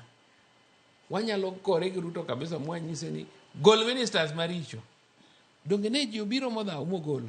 Kose no okogolo. Osegolo gi te. Tim gima kama. Odwa yiero manyien. Tim gima kama.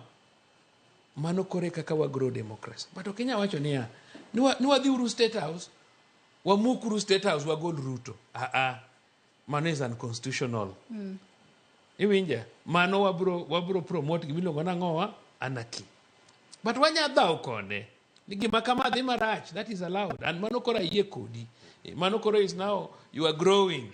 Ni dialogue kende, okoro miango, ko wino kwalo. Don't say no wino jadalawa. Kwani no kwalo kodi. Let him face the law.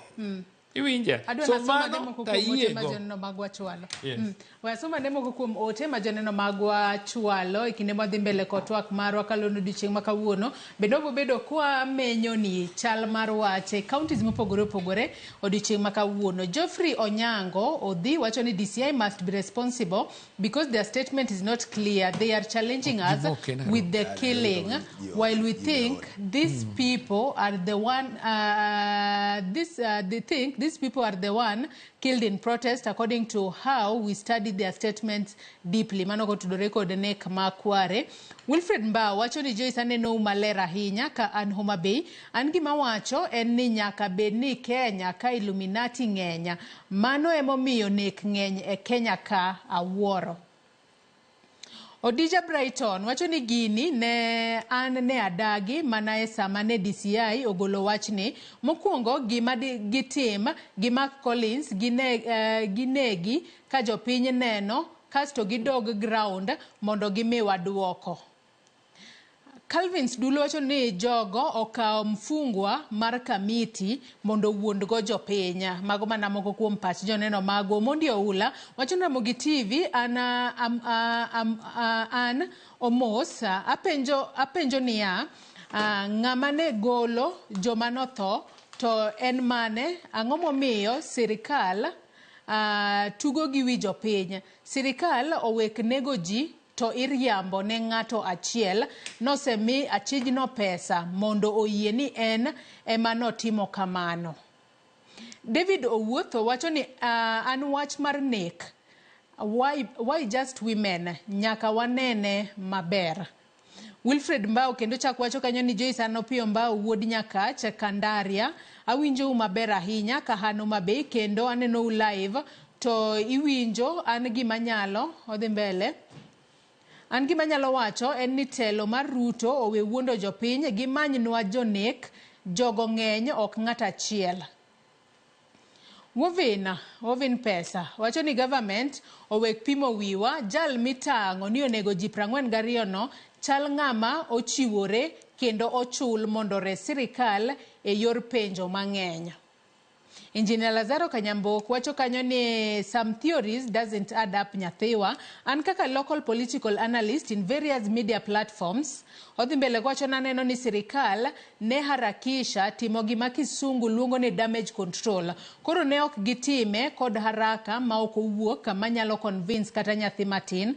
Ere kaka an individual nyalo manage to abduct several women, kill them and then dump them at heavily populated surroundings without being detected. Then, ang'o momiyo findings gi o coincide mana kod during Gen Z protests. Magi gik mane itimo mar mondo mi olos damage control mondo ambassadors kik chiw travel advisories. An Engineer Lazaro Kanyambok mar Kariobangi, Jamaguye, Kanyada East. Janeno machielo wacho ni geno ma jopiny nyalo bedogo kuom obila kata sirikal onge nikech kata mana gweng'wa kae noyudore kijende moko chwado ji otieno e ndara gi lep obila kendo achiel kuomgi ma onge mota wachne ma obila odhi oyude kod risasi kod uniform to itere escort to ni ojendegi iweyo. Ruth Nyathi Ochieng bende wacho ni ng'anyo nochako gi nia maber kendo waseneno lokruoge ma ker osekawo. Koro sani okang' ma ng'anyo kawo en mar hidden agenda. Ero giwacho ni Ruto must go. Kose dhi to gipango keto ng'a. Rowere odembre. Onge gima inyalo los gi odiochieng' achiel. Gima ker time mondo wane kaka odhi timo ka giketo pressure mang'eny ne sirikal to Kenya nyalo dok chien to podi jopiny ema dhi golo usuru mar gerogo Kenya. Penjna Charles Owino ni en kaka jakanyo mar UDA. Charles intiere kod penjo kanyo. Ere gima oparo ni ber mondo obila otim mondo giket winjruok e kind obila gi jong'anyo?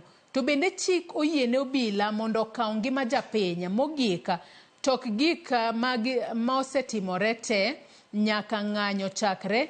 Gin okenge mage ma sirikal pango kawo mondo otiek wach ng'anyo kabisa?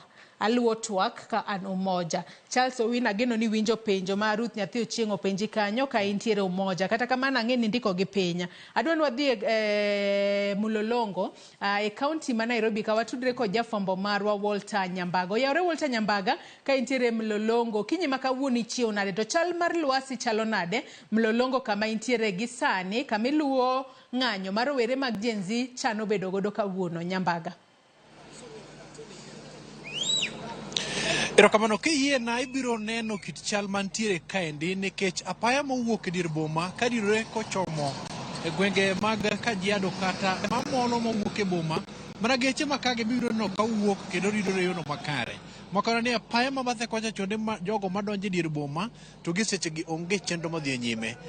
Ma kalore kod ojende manyaka chop seche gi endi osechako ng'wech kind obila kanyakla kod jopiny ka bende gi kwedo okang' magi wacho no bila donjore kuomgi kendo duor kod getaro. King'iyo bathe ka endi biro neno ka magi gin jogo marito mana ni mondo moke kata gichak rakore go bila go endo mak mana ni giseche gi to onge gimoro amora ma dhi nyime e center matin kata katimo ala no ma Mulolongo kendo gisebedo ka ginjele ni kaendi ka moko kuom weche ma giwacho en gima osebedo ka landore e mbui mawacho wach mar ni the people may osebedo ka gino ma giwero kaendi kendo king'iyo malong'o nyakromo ka jongi bedo ka apaya ni endi en apaya no moting'o apaya mar nyasi ma kisungu luongo ni Nairobi Expressway manyadi mang'eny gisetiyo go ka iponi dek kendo ndonyo ng'wech dhi kumachielo. King'iyo bathe kocha chande nitiere kanyono mosemokie taer kata mach mabebni machalo mar obel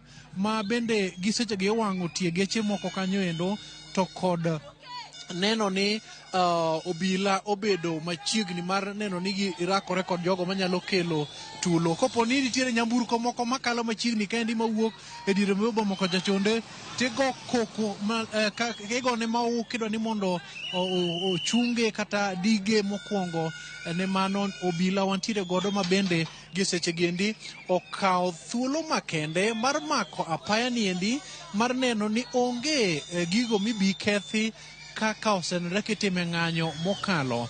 Ng'anyo ma kawuono ni endi en gino mo rowere chano dhi godo nyime mondo migi tem sundo piny owacho mondo chop kare moko kuom dwachgi ma gisebedo ka gidwaro mondo mi sirikal ochop kare. Kata kamano gisebedo ka ineno ka nitiere odiochienge mokalo go ma piny owacho ne owito oko moko kuom jotend migepe duto mane sirikal osebedo ka dhi go nyime e piny owacho mar Kenya Kwanza. Jogo sani koro jong'anyo koro dwani mondo moko kuom lokruoge timie piny owacho mokelo kanyakla tiyo makare kod omenda kendo tieko mibadhi to kendo bedo ni telo makare obete ka bende gidwani mondo losi duol mata yiero pacho ka IEBC e kind dwaro mamoko ma gintiere godo kendo gi odiochieng' ma kawuono ni endi moko kuom gigo ma gikawo ne thuolo mondo mi bende gisond piny owacho timo okelo kanyakla neno ni ratiro mar oganda otim e yono makare. Eneno ka achiel kuom geche mawuok e boma mar town ochungi mano gari moting'o jowuoth ichungo kendo bende go peksen kata kamano obila olimo kichore machiegni masoma piyo piyo. Koro mago gin mana rowere mane otemo chungo gari no endo ka koro sandi koro biro chuno mondo mi obila rakre kodgi. Mokwongo ne gitemo wacho ni kopo ne moko kuom jonjore odonjo machiegni kod e kindgi kendo ging'anyo e yono mamuol to gibiro rakore godo mondo gidok gigo adua ka guoteng'o kendo bende gitemo kata mana temo rakore gi moko kuom jogo ma kalo e yorno makare kendo gitemo ni mondo gidinegi mak mana ni osebedo mayot e kind obila kanyakla kod jogo ma ng'anyo e dier boma ka gitemo mondo gidin apaya bak nyaka chop seche giendi obila osebedo ka ng'iyo kit timgi no endo ma gidwa temo kawo kendo temo gologi mondo kik giyud thuolo mar dino apaya ka nyaka chop seche gendi nitiere obila mane nitiere e batha e tenga apaya ba konchiel koro chunogi mondo gichak giduogi e dier boma kama chenro ma koro weregi dwani mondo metinie niendi mondo gichak mako malong'o ka gimanore mokalo kod ogute motegno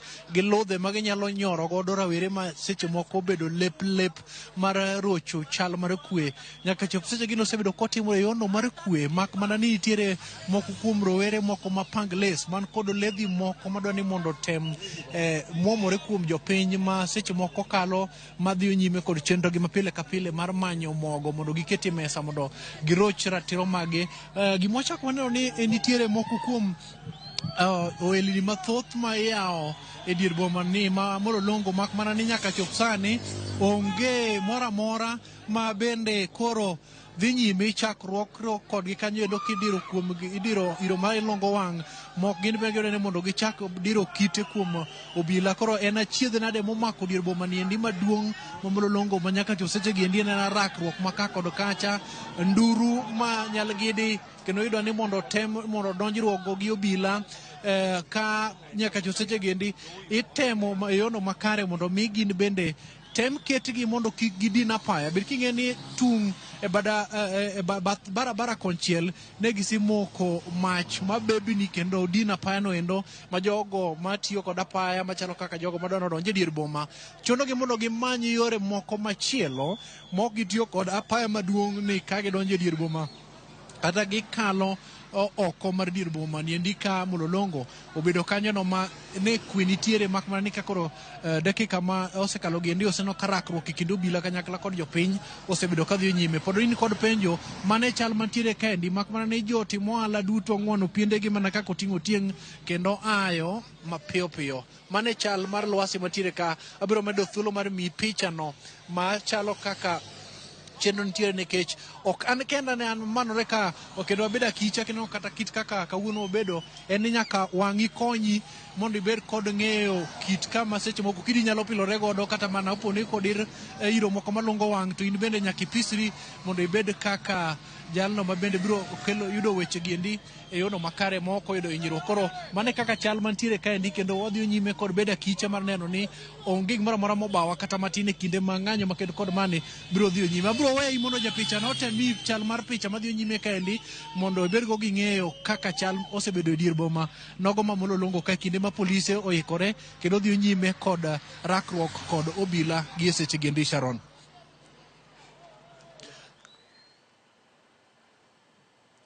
Erokamano ahinya Walter Nyambaga ka intiere Mlolongo mano bore Nairobi kae bende nyakwara Mugiajong pichni ma ineno achiel kachiel e wang' jowi mari kanyo gin pichni mabiro kowuok Mlolongo bore Nairobi ka kama jopiny ineno kanyo gintiere bath apaya kanya gisechokore mar mondo mi gichak ng'anyo kata kamano obila bende nitiere kanyo mar neno ni giketo kwe e kinde ma ging'anyo to kaka pile nyakwara Mugiajong kiwuok oko mar mondo mi bed e ng'anyo to bed ng'anyo mamuol maonge ketho mwandu onge wang'o apeyni kendo onge wang'o kata ketho mwandu mar ng'ata ng'ata obedo kuwa medo tudre kod jofwambo magwa Walter Nyambaga ka ntiere Mlolongo kachiel kod jofwambo magwa e counties mamoko mar mondo mi gimenynwa chala mar wacha gie thuolo ni kendo adwa ni wadhi achiel kachiel e county ma Mombasa watudre kod jafwambo marwa George Aoko ka ntiere county ma Mombasa oyawre Aoko ka ntiere county ma Mombasa okinyi ma kawuono no ka e county ma Mombasa kono bende jopinya osewuok oko ka ging'anyo odiochieng' ma kawuono nyalo mana menyonwa ni chal mar wach kata weche chalo nade Mombasa kuro gi sani Aoko. Erokamano ahinya Sharon na winji maber kowuok e kaunti ma Mombasa ma ana kikone nene wacho kanyo wantiere e apaya madigo mano mantiere chuny boma ma Mombasa kuma waneno ka thieth rowere owuok oko mar tuko singo margi ni odiochieng' ma kawuono ne gidhi wuok oko mar bago ng'anyo ne gichokore e kar tunge liech kar saa 4 kendo kinde machuok bang' saa 4 ka gichako wuok ka gikone giwuok oko pod gisiro mana dhok mane gitiyo e thuolo mokalo ni gidwa ni jatend piny Kenya mano migosi William Ruto ogwe tao koro gikone achiel kuom chenro ma bende giketo kaka rowere gidwa temo matek mar neno ni onge kweche yore makikore egi kendo motelo ne ng'anyo ni ne gikone mane achiel kuom chenro ma sani giketo mar neno ni janjore moro amora ma kidek donjo egi to girakore godo gin giwegi nyaka gie sani kwang'iyo ka giwuotho waneno ka chal ni obila okwane machiegni obila obedo mana gi chien kaluwo bang' jong'anyo mar neno ni ka nitiere ng'anyo moro makidhi timore to ginyalo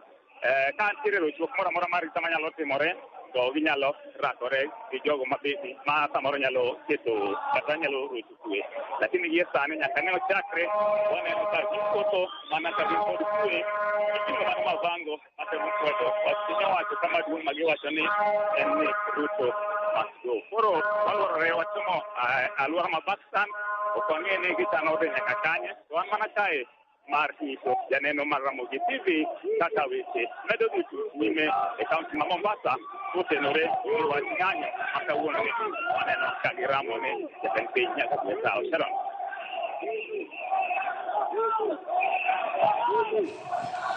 Erokamano ahinya Georgia Oko kowuok e kaunti ma Mombasa. To mana kaka waneno ka Nyako Ramogi Ajwang' mago pichni mabiro ni achiel kachiel kowuok e kaunti ma Mombasa. Oganda mathoth e kaunti ma Mombasa owuok oko ka ging'anyo mamul. Mano e ng'anyo makare.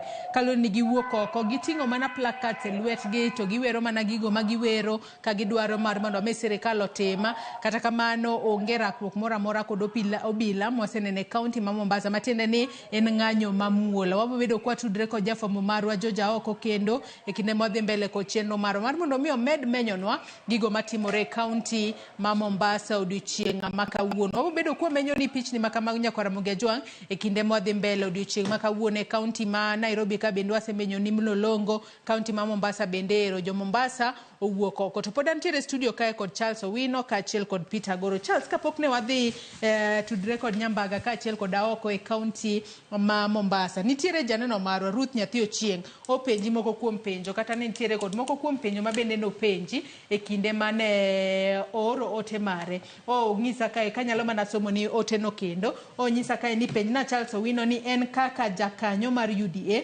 ere gima oparo ni ber mondo obila otim mondo giket winjruok e kind obila gi jong'anyo, to bende chiko yiene obila mondo okaw ngima japiny mogik to gik mosetimore te nyaka ng'anyo chakre. Gin okenge mage ma sirikal pango kao mondo otiek wach ng'anyo kabisa? Mano penjo mane Ruth Nyathi Ochieng' openjo.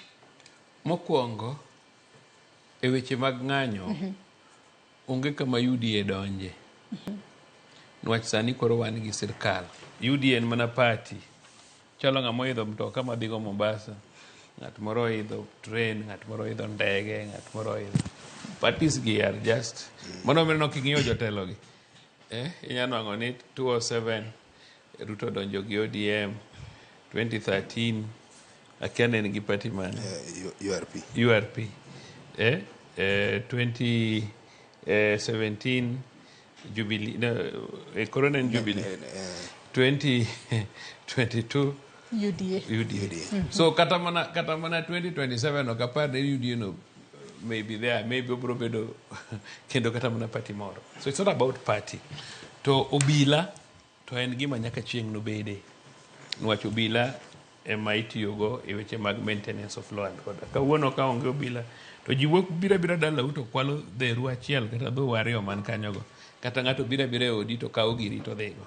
Omiyo obila en gima very important. Though ji bedo gi differences go obila e seche machalo kama. Nwach neno Mlolongo ka jomoko temo mondo gilor ndara to mano ken demonstration. Loro ndara gi kite mayo passengers pesa mano ken ndara. Omiyo ok wabidonje wach mag political parties sama ji ng'anyo, because sani koro ji ok ng'anyo against the party, ji ng'anyo against gik ma gifeel ni timre e sirkal. Cost of living ni malo, mano en adieri kaka ji wacho, lakini nyaka wadog back e genesis mondo wang'e ni to ang' mokelo this cost of living mondo dhi malo, because kwadagi ng'iyo mano wawacho mana ni Ruto must go. To kata ka ng'at moro biro inyalo paro gine Britain or actually UK, United Kingdom. Britain is just one. United Kingdom ne gin gi president maber kabisa miluongo ni Cameron. Asto bang'e gibiro gi gimoro ni Brexit. Ni gin ok gidwa ji e pinygi kanyo. Gidwa break from European Union. Nwach gifeel ni ka gitiyo gi European Union to jomoko wuok e European countries to biro compete kodgi. Koro gidi magigo kura against ni gidwa wuok e European Union. Ka gigo kura, to president margi no ko support. Koro president margi ka ok no support to weyo odhi. Then bang'e gikelo mama moro ni Liz Truss. No, gikelo Gordon Brown. Mano support kabisa wach mar Brexit ni. Gordon piny otamo. Bendo gwe tao odhi. As koro mama moro biro Liz Truss. Liz Truss ni en okia otieko mana wige 7 kende. Piny otame odhi. As to koro gikelo ng'ama iluongo ni ng'ane Johnson. Johnson. No. That Mwindi guy. Schumack. Obiro. Schumack en ng'ama king'iye to en gi capacity ka en mano Obama ni gocha. But because party ne no se ketho. Inongo ka Labour timre nadi owin. But ji gwere agweya kamano after Sunday. Koro democracy must grow. Koro gimwadwa no wawuoge en ni distractions gi ketho gik moko ni emwawuoge. To demonstrations, picketing, presenting petitions, mago to continue. Koka democracy timre nadi. Wadore mondo wa limit, wa minimize death. Obila okoyie ne mondo kawo ngima ng'ato at all. Mane womi inwang'o ni kata jok ma court ose find guilty more sentenced to death. I don't know for how many years nyaka ne nego chuka gini. Poko chako de ng'ato Kenya ka. Nwach international human rights ok dwar ni ngima ng'ato inyalo kaw gi nyawadgi. Iwinja? Ok gidwar kamano. So kata jo mose twe mose wach ni mondo ode. Inwang'o ka president poko consent to them. Omiyo ok wanyal wacho ni ber mondo ngima ng'ato obila okaw. But obila nigi responsibility. Ko obila ogotiyo gi bunde. Neno excitement ma ji nigo ni. Jogi nyalo wang'o town mzima. Excitement mineno ma ji nigo ni. Kok gibedo stopped gi bunde mwadagi no. Thura. Jogi nyalo wang'o Nairobi ka. Moruye Nairobi ni onge. Tije manyogo bende onge. Chako, this country is also a problem. Are you getting me? So nyaka wabed very careful. Egima watimo. Ni obila has a responsibility. Jito ero demonstrateokrach. Inano ka nyithindo kata muna logo neno ka koro kijana cha. Inano kogoyo driver. Mano peaceful demonstration. Driver no tingo ji. Kibae kata gi kidi mo gine mo miss ndara kata mo donje bugo kata mo nego ng'ato. Ok en gima ber. Omiyo okwanyala obila nyaka bed ni protect kikwa bed gi anarchy in our country. So control measure no is very important. President nyalo bedo gi weaknesses ne unyalo dwaro mondo ugole, but wabed mature. Mondo wabed higni sani odong' adi? Ok wadong' higni 3. Wadong' gi 2025, 26 higni 2. 27 wago wadoke debe. Nyaka wabed careful nwadwa gocho ne ng'a. Kata mana sani ji nyaka chak wuoyo kendgi. Wadwa go kura ne ng'a. Ok jomoko wuondo wakani biro gocho ne baba ne gigocho. To gin ji kia milion kia 7. To gigonwa kura ka yudo. Peter korka kori bende kineno kit kaka jong'anyo osewuok Mlolongo kod mago mowuok Mombasa. Bende paro ni nyaka sani koro jopiny wanyalo wacho ni osetema ahinya mar mondo mi obed kod ng'anyo mamolike jo Mombasa dera kwang'iyo kata wang' jui kanyo gin giting'o mano boke giting'o mana plaka nitiere nyaka moro molwako gunia kanyo to adira gima giting'o kata lwetgi gintiere mana kod simbe gi mag ong'we yamo. Bende en gino makare monego bed ni timo kata oseng'iso kit maturity ma jopiny osebedo ka wuok godoko ka ging'anyo. Apane ka wang'iyo adiri makende ne ng'anyo ni nyaka ne chakre waseneno ka jopiny bedo gi peaceful demonstration. Kech king'iyo article 37 of the constitution wacho ni nyaka obed gima nigi kwe, ok ibed gi silaha moro amora titime e yo mokare nikech wawacho ni right mar ng'ato be biro gi responsibility. Kaka in gi right madhi ng'anyo e kaka ng'at machielo bed gi right madhi e tich. Ka ing'iyo kata Mombasa neno ka jogo timo peaceful demonstration, gin giting'o mana placards gi gige gi giwer. Koro ibiro yudo ka gima ketho ng'anyo mamula ahinya ni en kang' polisi obiro eigi ka mokinyo gi mogo tear gas. Koro nitie jomaundu kanyo endo nitie kamoro ka kamoro nyaka ang' iyude jomaundu achiel kata 2. Ma en tich police identify jomaundu ainago mabiro take advantage of this peaceful protest, infiltrate to gikwalo jomoko, giwang'o property. To be wasewinjo ga e Kenya ka nitie kata former governor Sonko nowacho ni nitie ndalo moko magin kane gin e sirkal to ne gikawo geche moko to giwang'e ndara mondo get blame on protesters. The fact that ne gi admit ni gima aina ni osebedo ka timore we cannot rule out that there is a possibility that the government nyalo infiltrate peaceful protest to give plant jomoko some rogue elements to infiltrate chako kwalo jomoko kata ketho gik moko mondo giyud good ground mar tiyo gi force moko winjore e nego jopiny. But gima timore ni is commendable, gima wacho ne jopiny otim ng'anyo mamuol, ok oyieni ting'o silaha moro amora. Right biro gi responsibility. Right nigi limits. Sami ng'anyo, ng'ato dhi e tich. Ng'ato ka ng'ato tije, police will identify ka nitie any rogue elements within the protest. It's normal. Just like we have good police officers, we have rogue elements within them. Koro magi mabedo weed out. Mani teach police gik moko madhi mbele ni. Gimany elements mabiro infiltrate a peaceful protest, magi gi face full force of the law. Iwacho kanyo makare ahinya to mano bende makoro miya paro penjo moro kae Charles Owino kaduoke twak. Odiochieng' manyoro ne wanno ka jatend piny Kenya William Ruto noloso ka nentiere e kaunti ma Nakuru. Nyaka sani koro wasebedo kwa neno ka sirikal seyo ni nitiere mokwongo ne ni iseyo ni nitiere josiasa moko makoro nyalo bedo ni koro sedonje e ng'anyo matimore pacho kae ni nyalo bedo ni gine magi sponsor goons makoro donjo kuom rowere ma Gen Z makoro wuok oko to ketho mwandu e kinde mar rowere to wuok oko mar ng'anyo mamuol. Odiochieng' manyoro ne waneno ka owacho ni nitiere riwruok moko ma ok mar piny owacho mabe ok mar mapacho kae mano mawuok e pinje maoko, mano mar Ford Foundation ni emosebedo ka nyayo weche mag tulo kata osebedo ka miyo koro ni chulo rowere moko mar mondo miyo keth mwandu e kinde ma ji ng'anyo. Bende nadiera kose kiwacho weche makamago mana ka kiwacho ni evidence ber. Bende nyalo bedo ni seche moko se yud evidence makoro yango ni Ford Foundation ni makoro lwete nitiere ng'anyo mosebedo kwa neno ng'anyo mar tulo mar ketho mwandu.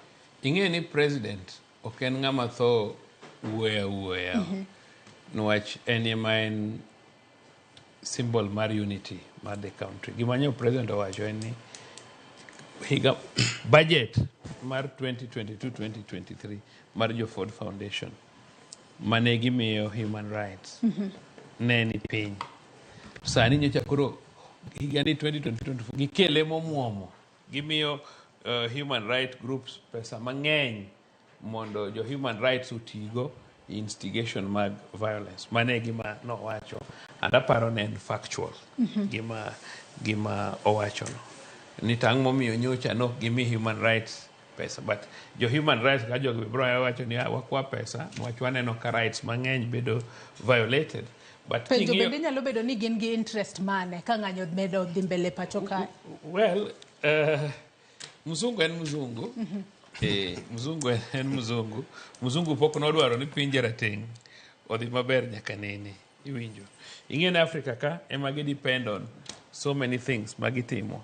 So ginyalo bedo gi their own reasons. Ting'eyo ni bende governments gibo pogore. Nitie government moro machwalo kaka koro government mane mar Uhuru ni wacho no chwalo development relationship gi jo China. Mar Ruto ni biwinjo ka jomoko wacho no chwalo weche mag siasa gi ja America. Ang' wanyalo tamo jo British igi wang'. Iwinjo. En competition. So mago to ni kanyo and they work, but at the end of the day wan jo Kenya. To ka wan jo Kenya nyaka wapenjre to kaka oganda what is good for us. Siemo wang' ker ka nitie gima rach ok rach. Nwach bende nyaka wabed gi miluongo ni checks and balances. Ng'ato ka ng'ato nigi maundu mare monyuolego. Gire mohero to gisono ng'at moro ma en juok moro idha to wito kata lepe to chaka ringo duk gotieno. Ni koro ni mane gima more. So nitie ji man gi characters mopogore opogore. Omiyo kata mana gine presidents gi nyanwang'o moro man gi a very high appetite for different things. Gik magihero. Nitie moro mohero mana watch Formula 1 onyaka pesa uto odhi watch go. Olal ukia kata kama odhi pesa odhi go. Nitie moro mohero mana nyiri, nitie moro mohero bedo gi mwandu, ji opogre, people are different. Omiyo nyaka giwabedi gi local checks and balances minyalo siemgo kata mana wang' ker. Kae tidhi marach. Kaka koro sani, nyocha jok miluongo machiegni gi ker, especially jok mawuok e holo mar Okak, Rift Valley. Nyocha ji neno ka giting'o pesa madongo dongo gidhigo e Harambee.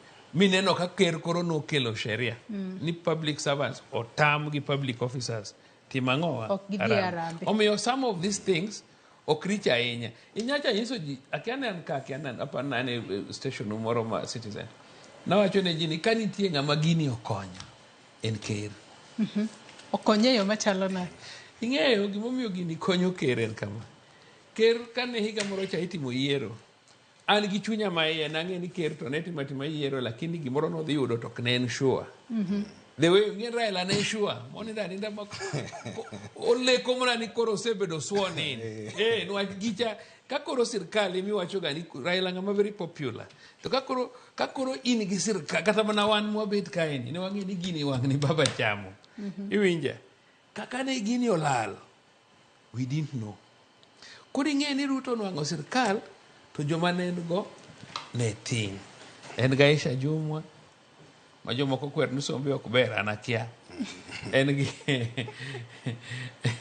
gi Oscar Gini, koso? En gi Moses Kuria Gini, ng'ama riek but an activist, so on and so forth. So, sama koro loso cabinet, nyaka nolos cabinet, Gilun Turig ni joma nokonye. Thurwa, wuodwa manokonye manodhi on his side, be nomiyo minister. Moro bo miyo PS. Iwinje. Koro chopa point ma osiepini gi inena maber jogi to goya piny. But ichako penjo to ka riembo gi. Ginyalo dhi join joka ma wang' nigi thula. Koro inwang' ka president is worried. Ok onyal riembo joka. Koro ing'e ni sani gik motimre gi. Ok ne ka koro yweyo ni moriembo ji te. Koro bro bet piny, aidho bro duoko moko, oro nyalo decide oriembo gi te, onyalo decide duoko moko ma piny, ma a few moparo ni ok ber koriembo gin joma notiyo maber. Omiyo gini is an advantage. Gima chuni ni koro nyaka idwa away gi nyathini on the table. Iwinja? Ogolo nyaka budget mar jaw. Ipan no nyalo iso jaw en owuon ni adwa golo budget mari ma first lady. Odno di nindre kata di chamre. Ada ni mak parono kanyo kendo matin imbe makama ka parono kanyo matin ang'e ni imbe nitiere koda wach migombo wacho kotudore kod Ford Foundation. Kata kamano makuru mana parono gi kanyo anno ka wanti standby ko jafamo maro e county ma Homa Bay mano Ali Abicha. Oyawre Ali Abicha chio nade ka nitiere county ma Homa Bay okinyi makawono liekore ni nitiere wanyalo wacho ni gin jogo mosechuli mar mondo mi ogeng' rowere kik chope apisi mar governor e county ma Homa Bay odiochieng' ma kawuono. Wang'e ni Gen Z osebedo ka wacho ni gibro bedo ka gibiro moso governor e county ma Homa Bay okinyi ma kawuono. Adiera nitiere kanye? Bende nitiere jogo mochul mondo geng' rowere madwa moso wanga kawuono kose nang' inyalo mana leronwa Abich. Joyce en adiere ni ng'anyo chakore okinyi ma kawuono boma ma Homa Bay kani kendo kinyalo neno en chenro mag ohala kaachiel kod yore mag wuoth orochore e boma ma Homa Bay kandi ka okinyi ma kawuono nitiere rowere moko mane wuotho e boma ma Homa Bay kandi miwacho ni chal kagima ne ochul mondo mine thir ng'anyo mane rowere mag Gen Z ochano timo Homa Bay okinyi ma kawuono. Kata kamano rowere mathoth mokalo mane owuok oko noyawo gi teko kendo riembo gi e boma kandi ka sama loso kandi rowere gi kodhi nyime kod chokore kendo gidhi nyime kod ng'anyo margi ka gisea mokalo okang' mane okaw gi josiasa moko ma giwacho ni ne temo mondo mi kik ng'anyo bedi odiochieng' ma kawuono e boma ma Homa Bay kandi kama ne wacho ni rowere mag Gen Z osebedo ka golo ote mopogore opogore kaluwore kod giweko ma giwacho ni ok gine kosebedo ka dhine gi maber nyato sirikal mamalo kaachiel kod sirikal mar kaunti ka ng'anyo ma kawuono nyalo paro ni en ng'anyo mane oluongi gi rowere mag Gen Z mar medo kwedo sirikal mamalo kaluwore kod gigo ma giwacho ni kosebedo ka dhine gi makare. Rowere Joyce nowuok okinyi ma kawuono kendo kaka inyalo neno mane apaya maduong' madonjo e chuny boma ka onge gima dhi nyime malong'o ka rowere obedo akita ka nitie moko mosewuok oko mathoth mokalo ka gidhi nyime kod ng'anyo margi ka bende giseyo mokalo moko kuom jowetegi manowuok oko matemo thiro ng'anyo mane rowere ochano okinyi ma kawuono. Ka nitie kata nyamburko mwaneno Joyce ka rowere mane obawo ng'anyo ma kawuono oketho ka gin nyamburko mane moko kuom rowere mane temo mondo kik ng'anyo obede e boma ma Homa Bay kaendi en nyamburko mane gitiyogo ka giwuotho e boma ka oneno ka nyamburko nendo rowere mane dhi nyime kod ng'anyo margi oketho otoyo nyamburko kiyo mar nyamburko nendo kendo ne ochuno mondo mi rowere mane nitie nyamburko ne eko wuog oko mondo giringi ka gikonyo ngimagi nikech rowere ma sani koro dhi nyime kod ng'anyo margi ne oramo nyaka gidhi nyime kod chenro mar ng'anyo ka gimedo keto sirikal mar kaunti kaachiel kod sirikal mamalo tesre. En mor mar bedo twak kaachiel kod rowere ma bende osebedo achiel kuom rowere mag Gen Z e boma ma Homa Bay kaendi. Ibiro chak gi nyingi tinyiswa ni ang'o motimo. Neno ka ne wuok oko mondo mi udhi nyime kod chenro mar ng'anyo to waneno ka nitie kweth rowere moko mane owuok oko mondo mi tamruok ng'anyo ma kamano. Kata kamano to waneno ka nyaka sani chenro mag ohala ochung' kaachiel kod yore mag wuoth mondo mi chenro mar ng'anyo ma sani koro rowere dhigo nyime odhi nyime boma ma Homa Bay kani machiegni. Iluonga ni Otulo Job an Gen Z Homa Bay Town. Ewa pango ng'anyowa kaka Gen Z's nationwide ne opange. Lakini ma Homa Bay ka nobedo gi ng'ikruok matin kane ochakore ka nitiere moko kuom yudhe mane ochul jogo madongo dongo ma oting'o chuma mane ok dwar mondo ng'anyo ma kawuono ni otimre e kaunti ma Homa Bay kae. Jogi ne owuok kendo ne ok gidwa neno grup moro amora ka un ji 5 jano mokalo 5 osebinu gi ludhe kendo ichwadou mondo mi uringi uwuog kanyo. Wach mane ok omoro jopiny ahinya omiyo ji ne ochokore kamoro achiel ma odhi overpower gi kendo wachno kendo sani nyamburko mane gin go ne oto kendo ogole oko e bath ndara. Ka opogore gi mano, ng'anyo ma kawuono ne wapango mondo mi obed anena wameny godo counties magwa ka jo Migori ne menyo margi, jo Homa Bay menyo margi, jo Kisumu bende menyo margi, ahinya kaka wan joluo Nyanza. Ne wadwa ng'eyo gigo ma gavana osetimo, gigo ma opango timo kaachiel kod gigo ma madhi mbele sani. To ka wang'iyo kaunti wa ma Homa Bay kae wayudo ni mibadhi moko ng'enye. Iyudo ka Homa Bay sani nyalo wuok mi ikal ichopo rodi kokifwenyo ni isekalo town moro ka. Homa Bay dark, onge street light kamoro amora. Nyithiwa madhi skul manyiri waluor ahinya nikech gigo ma ginyalo romogo e mudho seche ma gidhi skul ok wang'eyo, omiyo street light onge Homa Bay kae kata matin. Ka opogore gi mano, nitiere gigo mamoko mang'eny penjo mane wan godo ne gavana mondo mi oduokwa wan kaka Gen Zs ma Homa Bay. To kaluwore gi gigo ma ok nyal geng', ok wanyal chopo e ofise ni mar nitiere jogo matamo wa chopo e ofise kanyo.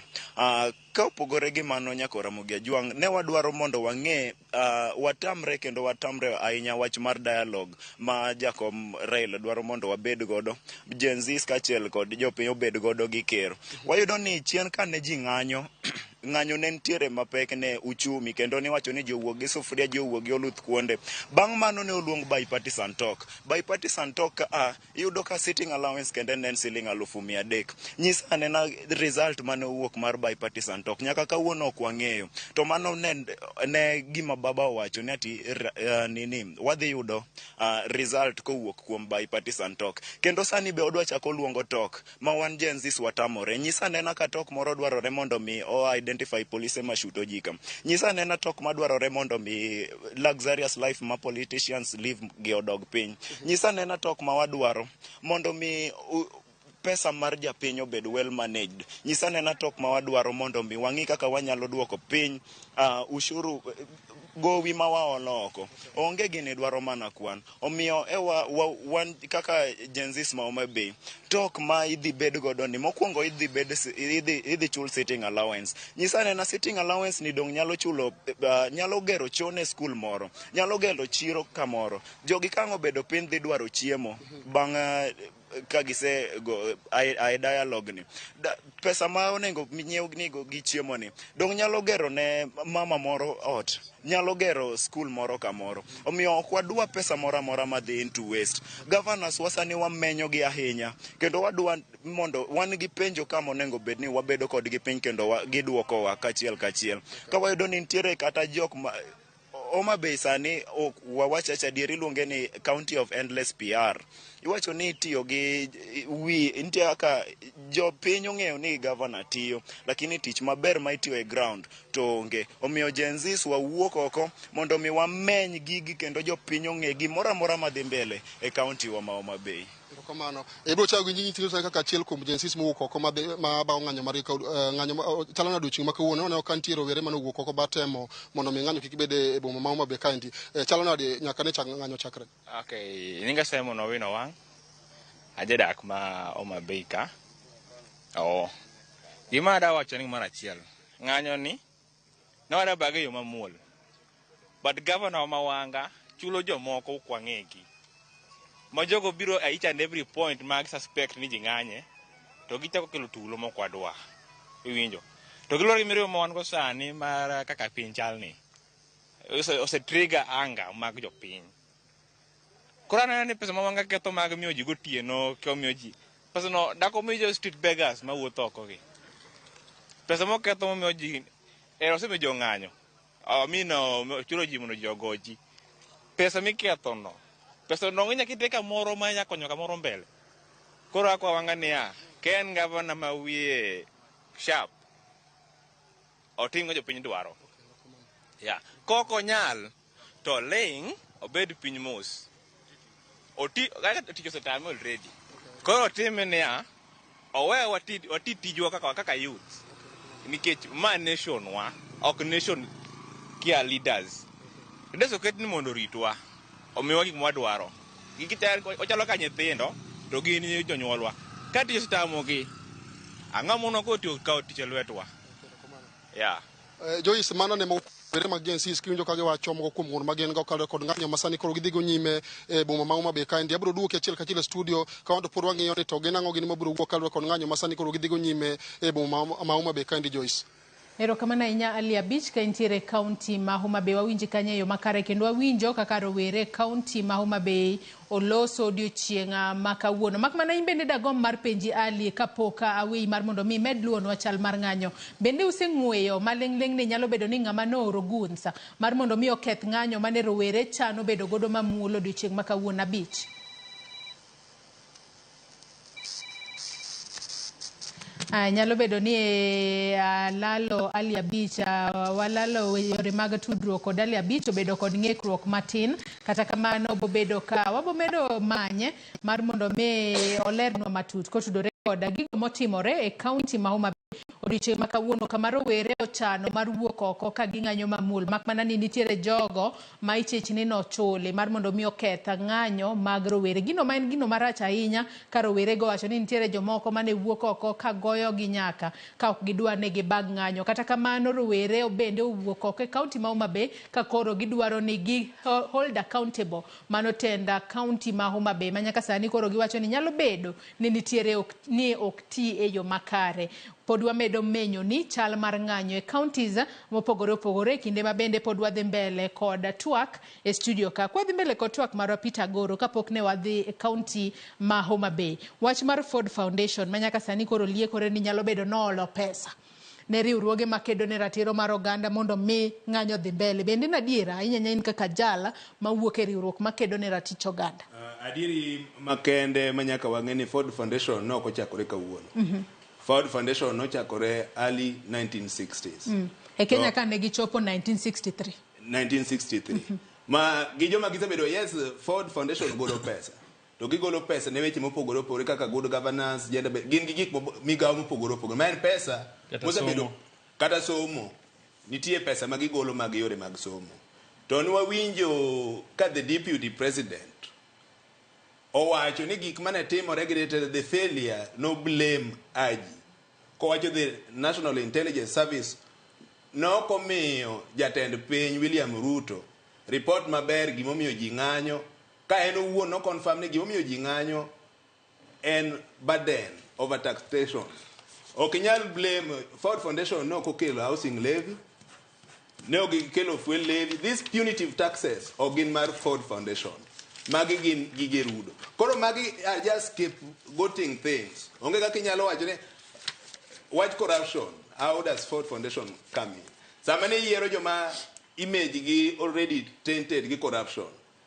Te ema miyo joma nie barabara gin e weche ma ere kaka Ford Foundation biro ka ji ng'anyo mondo mi isak joma kwalo pesgi.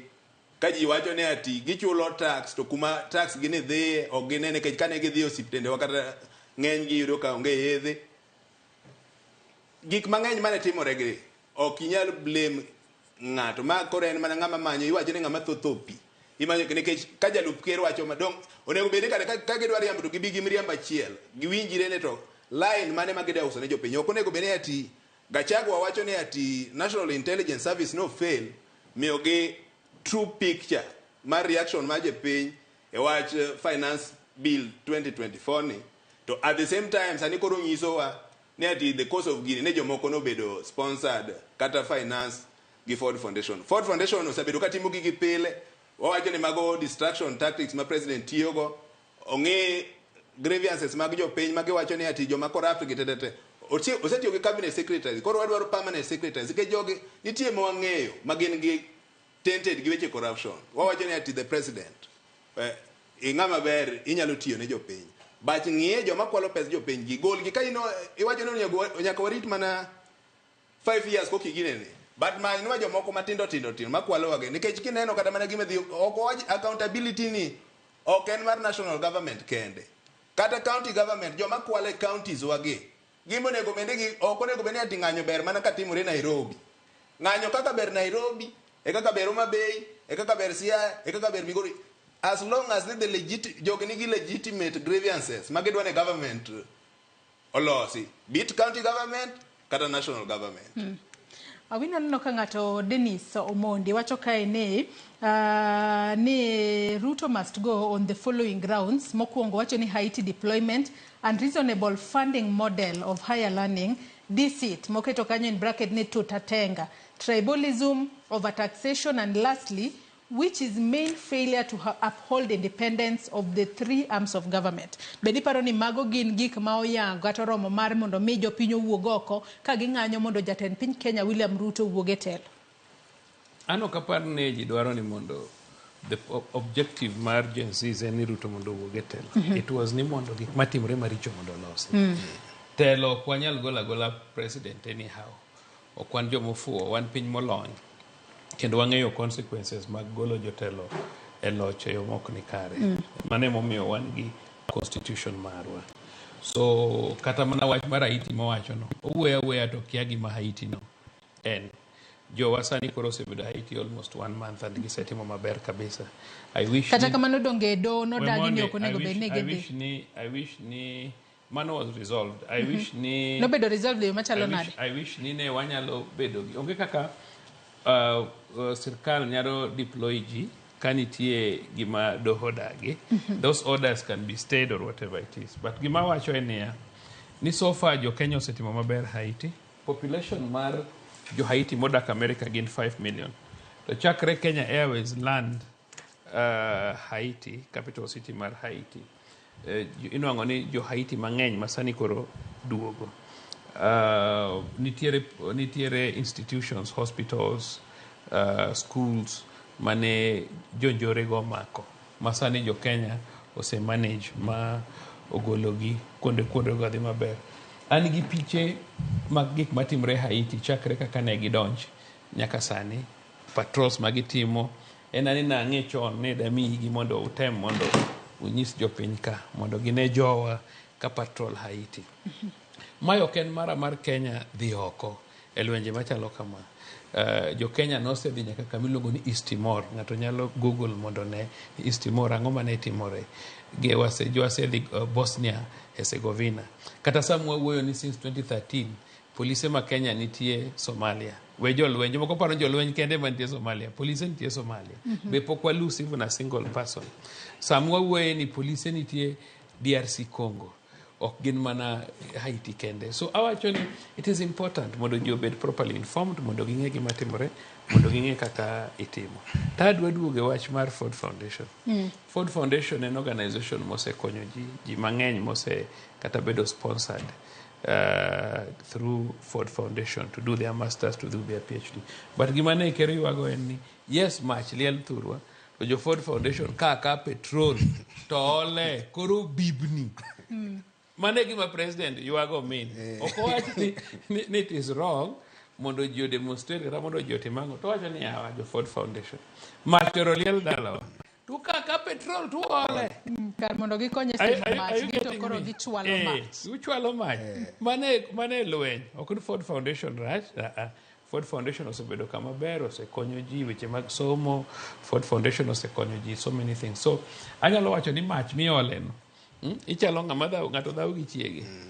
To in kori biri ketho zaidi mondo gipogre mondo ng'acho odhi.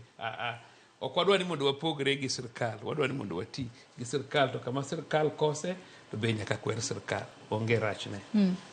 Wilberforce Otieno bende ong'isa ni Mosna Sine Owino owacho ka ni an kode kod weche ariyo kende. Mokwongo owacho ni his party leader Mano Ruto complained about Raila 2023 maandamano. Ruto then shifted to Uhuru.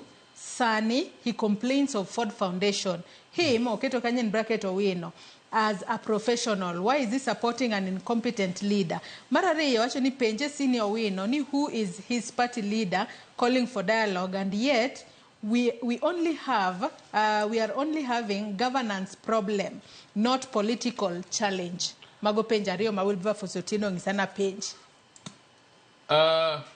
Unyalo kosana gi dhako kawuono nwach no kinyiew chiemo. Next week unyalo kosana nwach nyithindo kichulo ne fees. Week moro cha unyalo kosana oparo ni nyakidak kode higni 10 pok inyuome. Jikosana different reasons. Omiyo demonstrations kat the other year ne Raila ema no instigate nwach ne okoloyo nyaka Ruto blame Raila. Kanyo chofil no Uhuru is also involved e weche matimregi nyaka blame Uhuru. To ka koro Ford Foundation bobiro be koro ole petrol kaka na wacho okinya bedo gi leme okinya bedo ngata achiel kende minyalo blame kantiere problem. So anyalo wacho ni magi gik matimore, and they may continue to work to happen, but nyaka gimoro man gi chakruok ne nyaka bed gi gikone. Some of the things manage dwaro president osetimo. Kora paro ni kane wanyalo duogo piny matin mondo wami president time mondo waneni to odwa losango would have worked for us. To gima giwacho national dialogue. Aparo ni December, bwana nien lawyer. Both houses, the National Assembly and the Senate, no adapt the NADCO report, National Dialogue Committee report. Rachne nango ko bedo implemented. Jakomoko sango. Nwach NADCO nie manegi dwaro. NADCO nie motingo weche mag high cost of living maji wachogi.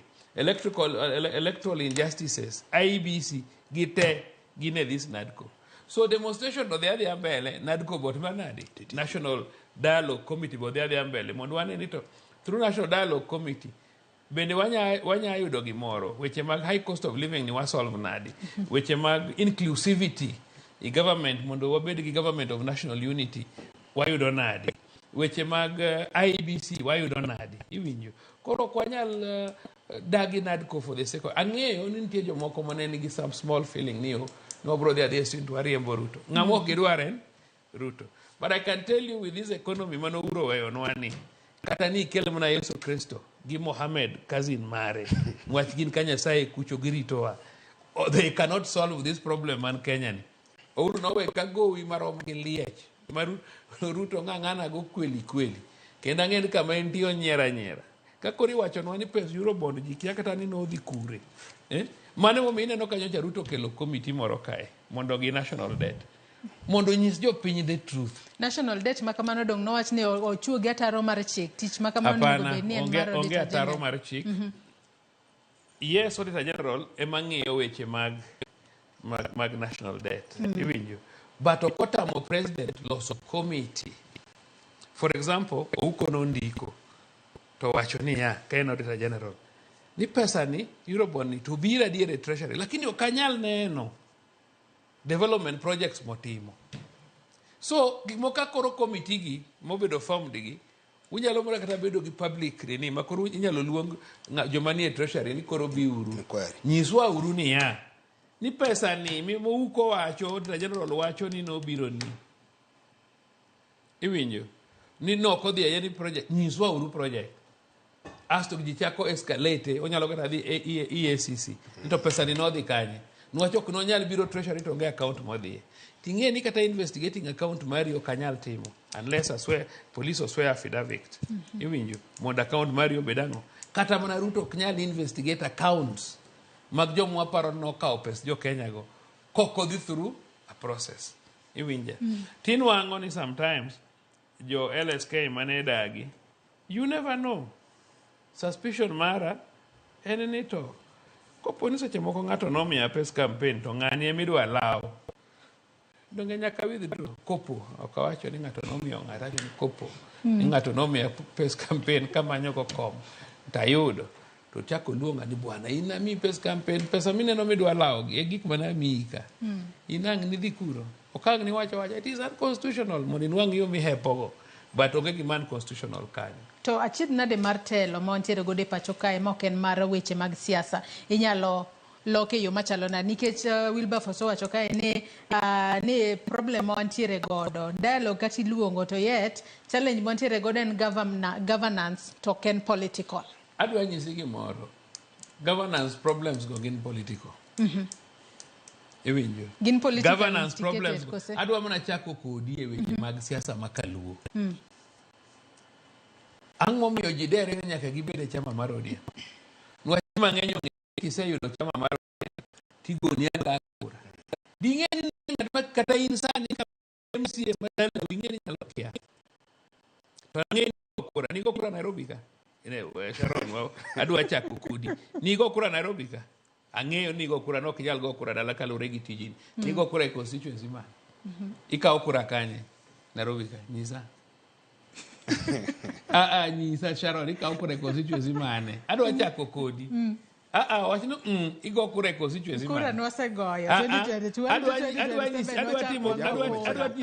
nyisi gima practical. Ni igo kura Lang'ata. Tan gadier ni ward ni.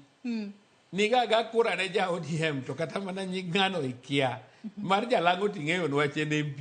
Lakini MCA ni nyabiro rani ikia.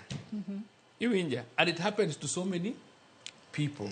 Ni kochopo ni iwacho ni chungwa 6. Jolango bende goyo Jolango bende goyo margi 6. Raila gi joge. Raila gi joge. Iwinja. Koro kata miu mungulu to kobadho. Aparo ni kada campaign anyiso Joseania. Ni James ni enusiepo wang'e kendo ng'amwa luoro kabisa. Mang'amuse tiyo matek ne piny ne weche mag reform. Lakini tich mudwa miyo jaduong' ni mabedo gavana ni okonyal. Rwako e gambut e dala kamoti. Dogneno ka sani obende owacho ni Ruto must go. To eni Rubeni wacho ni he must go. Waka kori penye ni to development programs mage miseketo. Joma bende no kakoro sechako gwere gi nyawang'aya. So what we are saying en niya, jopiny kanyalo bedo ni jopiny wegi wachak gi thuchewa. Wabed kaka jo Ugenya. Gin magiseyiero nan ODM ng'ata chiel jadi. Nyadere. Kendi ng'e jok mago kura no ng'eny gi wa mama. Nwach wa mama idala kucho ema winjo pain mar non development. Chuo mang'eny dala kucho dhi mana ga ajwa. Owuok gokinyi odhi bete center to kudugo gotieno to thoro gike kanyo openjo Meru niere chiemo. Chiemo no to kokelo. Majority of women in the village are really suffering. Chuok ti moni matimango ematiyo. Iwinja Sharon. So some of the things mwabedo godo iwinjo. Emano kamon can come out strongly. Nwach moni emong'eyo the pain. En modhi chiro omondo gokinyi odhi e puodho oduogo oluokore odhi e chiro ene makena ochako kelo chiemo ni koro kokelo alote mesa to jaduong' penjo to ere gimichamo ere gir kad to ento no dhi ga ajwa. So thurwa kucho mon are very clever. Ginyalo yiero anybody magiparo ne tiyo nigi. And mane momiyo for 2 occasions giseyiero wuod japuonj with a different party. Mane momiyo ahero jokanaya ma Ugenya ahinya. Ni gin joma beyo. Mon mathur ma Ugenya. Gin mon musomo maber. Matimo ohala Sega Town. To moko ni Ukwala. To moko ni Kanyumba. To gitiyo maber. Gimanyo ne wegewa chiemo. Wegewa mang'eny ang'eno kata dhi puodho gitim. To chugura be kochopo Sakura. To nyali nyisi gini go kura ne ng'ane. Apart from ng'at gi achiel mane gigone kura ni nok wanyal go kura mabor wago kura ne ng'at waka. Kura does not help. Sana nyalo wacho ni it's important mondo wachak lokore wawegi kaluo. Okuchegi yiera president achiel. To kura chama to kata par. Ng'at moro biro gi chama ni, ng'at moro manok tamu follow ng'atadi. Wabende kaluo pod wanyalo wo jakom. Onyaga da bedo gi jo ODM 10 kata 9 to the remaining 13 kata 14 are in other parties. But mano konyiso ni jogo ok bi follow kata nok wabi go kura kamoradi. Donge sani wan gi jo ODM teto nitie jo ODM mok go kura gi jo ODM. Gigo kura differently. Omiyo gimo wacho ni wachak gi kaluo. Chieng' makata party o realize ni kikelo ng'ama rach to gigone kura party bro kawo joma beyo. Iwinjo mane kaka wa grow our democracy. Gimoro ni odweno ya to chwer. Makata kama tiyo tanda onge. Peter korka kori nikech sani ji mang'eny osebedo ka wacho ni shida mantiere Kenya ka en shida mar telo to ken mano mar siasa. Inyalo loke yo machalo nade ahinya te kinde mabiro mbele mar mondo mi ng'anyo nikech nyaka sani kwang'iyo kata pichni mabiro e wang' jowi kanyo mane kaunti ma Nairobi. Oelni mathoth oloro odiochieng' ma kawuono kaluwore kod ng'anyo mitimo to ken mana Nairobi kende e kaunti ma Kisumu, kaunti ma Mombasa kaachiel kod kauntis mamoko. Ng'anyo ma kamagi rocho chenro mag ohala, rocho chenro mag somo, rocho chenro mang'eny ahinya. Apane gima nyaka wang'e ne siasa kod telo en gimoro achiel, ok inyal pogogi. Koro mana kaka Chaso wacho, en jukumu ma jopiny samidhi go kura.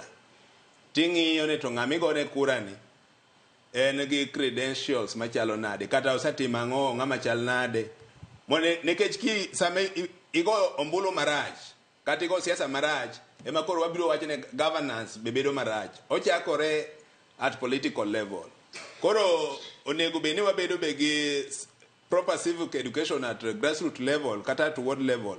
Mondo jo onge ni atigo kura, okigoaga kura nikech party omiyi lwet ng'ato ting' malo. Onego beni go kura king'ene ng'amisa gone kura ni, obiro determine ni to pi bedo ka, stima bedo ka, nyaka telo mamalo. Nikech kata king'iyo sani ineno ka nitie ng'anyo kata mane county mara mar Homa Bay. Ta awinjo ka jawinjo moro ka kanyo wacho ne jang'anyo moro kacha wacho ni atine guns obedo hired to attack them. Koro gik moko ainagi onego bene japiny ng'ene kura ok rum e polling station. Bang' go kura nitie consequences. Jatelo miyiero ni obiro ti higni 5. Kigo siasa marach to telo governance be dhi bedo marach. Koro jowa nyaka yine accountability ochakore at ward level. Kapok i blame Ruto, in mari matis at ward level ni utimo gang'o, mari matin at constituency level otim gang'o, mar county level otim gang'o. Kik wabeda beda ni wambi waumo wang' oganda wa ne Ruto rach to wato wakwalo rach kaka Ruto rach, ka governance mamalo kuchocho rach e kaka wadwaro ni ati kama malo kuchocho waloso. Gen Z sani wacho ni gimoro amora wach moni dwa pogo along tribal lines kata party lines ni pogo nyithindo gi magi gin kijende ma jalo bang'wa. Giwacho ni gin ok gidwaro wach moro ni ati party. Gimomiyo nyoga gin tribeless, gin partyless, gin leaderless. Ma gin gima sani gidwaro en good governance. But it starts at the polling station level. Ng'ami gone kura cha, wakwa jo ne kawadrito mbulu ma 2027. Go kura ni ng'ami ng'eyo ni ati en ng'ama biro tiyo ne jopiny, to kata bang' gone kura no accountability chakore gi dala kanyo. Yie ni dhi e ndara kaka naneno ka Homa Bay go, ka nitie shida Migori, gidhi e ndara mondo pressure ma giketo no, kata mana gavana biro ng'e ni sani piny opogore. Ok en moma ni wacho ni ati an ja ODM ne babo sawacho wadwaro telo makare. Iwacho kanyo makare ahinya kendo thuola neno ka osedhi ahinya. Pichni ma wabiro ni Nyaka Ramogi Ajwang', mago pichni mawuok kachiel kachiel e kaunti ma Nairobi. No kanyo ka rakruok e kind jopiny kod jopiny pod idhi kind jopiny kod obila dhi nyime. No kanyo Nairobi, Mombasa kaachiel kod Kisumu, kama wamenyo ni kaka jopiny odiochieng' ma kawuono wuok oko. Ng'anyo Mombasa ema neno ka jopiny wuok oko ka romre margi to gin gi ng'anyo mamuol, onge rakruok moro amora e kind jopiny gobila. Nairobi taneno ka tiagas oseba kanyo, jo Kisumu bende wuok oko ka gintiere kod muolo ka ging'anyo e yo mamuol. Nyaka Ramogi Ajwang' kiwuok oko mar mondo mi ng'anyo odiochieng' ma kawuono obed ng'anyo mamuol maonge ketho mwandu mora mora. Kena akaw pachi mogik katieko kodu Charles, achak kodi wachni mogik agonyi mar mondo mi idhi e weche gi mamoko mag odiochieng' ma kawuono kata chenro magi moko mag odiochieng' ma kawuono. Mokwongo adwaro ni mondo jopiny ong'e ni ma en pinywa kendo ngima bedo kuom ndalo matin. Katidak higni 100 ok higni mang'eny ahinya ka compare gi ndalo ma higni ma piny osedakie. Jopiny wacho ni piny osiko to ksike. To watem mondo wati matek kaka jopiny, apart from sirikal tiyonwa, wabende watem mondo wati matek. Thurwa waseneno ka nitiere tabu. Inwang'o ka miyo moti gi baba ema dhi e puodho, to rowere matindo to gidhi e bar, gidhi e shopping center, gibet kuro, ng'at moro seche moko en manamba, ng'at moro bende seche moko ouso kata puodho, ong'iewo go bodaboda, ma bende after a few months seche moko be ong'iewo bodaboda pok otimo riding maber e classes, bodaboda no ochako dhi onege, gik matindo tindo matimore. Koro dwaro mondo rowere otem, wan gi kidhi kata mana kamoro kaka Kisii, ibo nwang'o ka ji opidho rabolo, ji opidho bo, thurwa wan ga oche mang'eny, especially kidhi kaka koro kumwae, kaka koro Ugenya gini game, wan ga oche, wan gi koth maber, ji mondo tem mondo ti gik lwedo ma ginyalo timo, mondo wabe wa support our families. Kik wabeda beda ni tich onge, ni koro nyien ni en lawyer Nairobi, koro wetene ma lowete, ni en Nairobi, obiro kelo pesa. Ji tema nyithindgi biro dhi e school, en manyako chul fees. And yet, inyalo pidho kata lodi moro, inyalo pidho gwendi moko, inyalo uso tongi, inyalo uso gwendi, minwang' pesa mitero go nyathini e day school. Omiyo awacho ni jowa mondo on our own capacity, watem mondo wati matek kama nyalore. Jotendwa bende, gimomiyo Jakom Giri nogore ne devolution, en ni kopo ni pesa mamalo central government cha, okobiro nwach waonge ker, at least nitie gimoro mabire gweng' through devolution. San wayudo averagely billion 8 machon ne onge. To billion 8 ni king'iyo maber, tineno ka the way my leaders handle that money. Ino kata hanga to tinga MCS te odhi go Mombasa. Samidhi gi MCS te Mombasa, tinwango ka hospital onge kata yath. Ipendo pesa no. Ka ng'iewo go yath e hospital. But inwango ni ng'ato timo kamano nang'o. Nwach odwa ni mondo buy loyalty mag jogi. Koro inwango ka pesa ma ji blame national government to county governments alone, pesa ma dhi e wastage ni malo. Koro acho ni wachak gi dalawa. Rowere marwa giminya make lweti minya timo, tem mondi tim. Jotendwa moyier mochung' ne counties, temuru all means mondo utim projects manyalo uplift ngima mag ji. The main question e weche mag development mag county en niya. The first question en ito, ang'oma idhi timo? Ang'oma ng'ato dhi timo Homa Bay? Ang'oma miyo ng'ato wuok Nairobi ka? Ji wuok ka ji dhi Ukunda, ji wuok ka ji dhi Mombasa, ji dhi nang'o? Koro mane gima miyo gi ang'o? Mane ma miyo gi business? Omiyo wabe wachak wang'e niya, bende ji nyalo wuok Central ka e Christmas ni gin gidwa dhi Homa Bay? Bende ji nyalo wuok Nairobi ka ni gidwa dhi Migori? Be ji nyalo wuok Nairobi ka kata ng'ato nyalo wuok loka kucho nodwa biro? Ne wan gi kane Obama obedo president, Kogelo was really hyped. Then it just died. Iwinjo? Ang' momiyo that history ok nyal bedo made, pod obed hype ni ka ji obiro, to ng'at mano kuongo bedo the black person mokuongo bedo Noah Kanye, gwengi nen kanye. How do we hype some of these things? Ini winja ni wacho na nwadhi Ukunda, ang' mwadhi timo kuro. But it is because it is hype. Jidwadhi Malindi. Angoma special Malindi, apart from Indian Ocean. Omiwabe, we need to hype our areas. Mondwabe ni nitie reason moro momiyo jidwa timre nadi, jidwa jithurwa. Koran gimanya wacho en ni kapok wachope wach national government, wabe wachak gi korwa.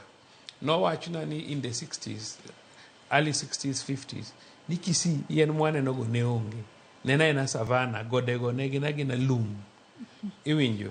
Koth nentie matin to godego negin lum. Then kurosa ni ji opidho yien everywhere, nyake dho ot. And sechema that heat mawuok Lake Victoria chagine, joma benefit gin mana jo Kisii.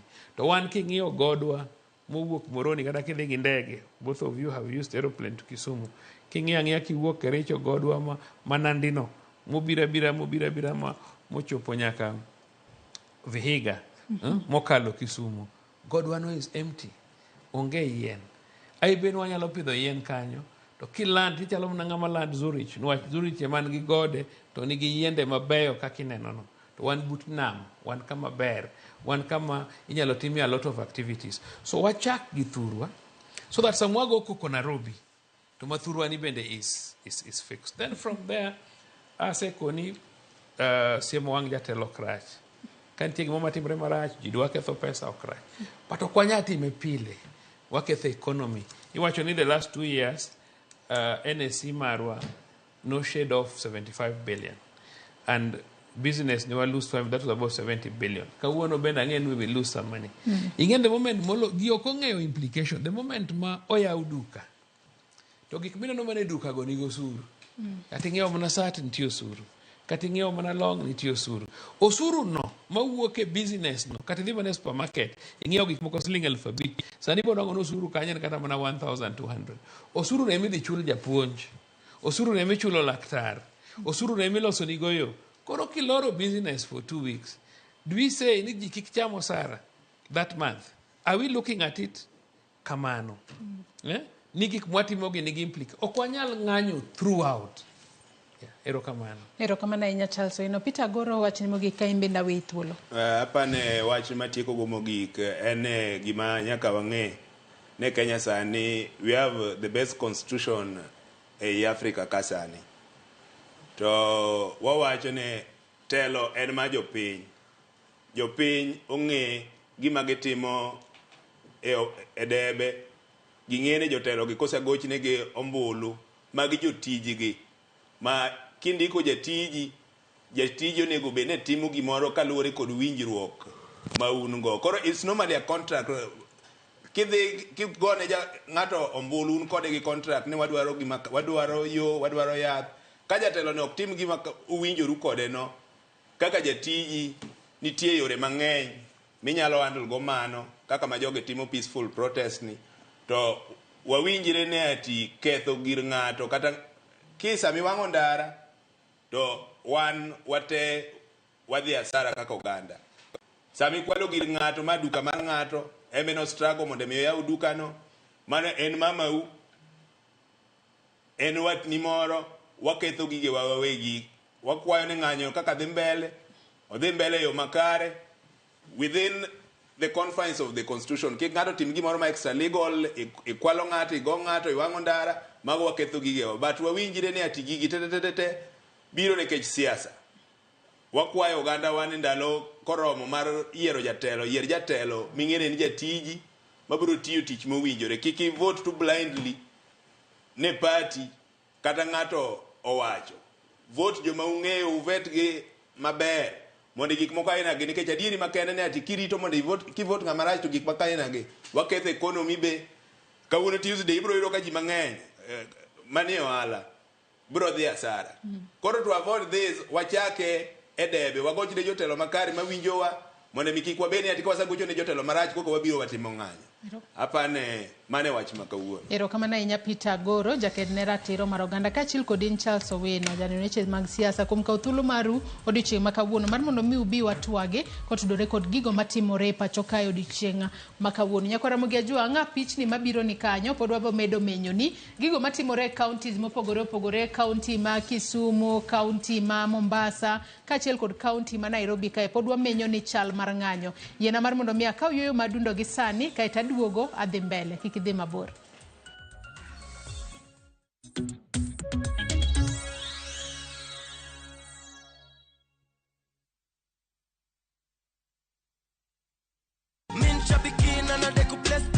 I resigned from work about 2 years ago, so I'm running a shop, doing different items, the cereals. Once I deposit to my account, take 10% to Subukia Shrine. From there, now I'm going to boost my business. Possibly after 3-4 months, you come and visit me in Machakos, you'll see some difference. Bonuses nazo ni no.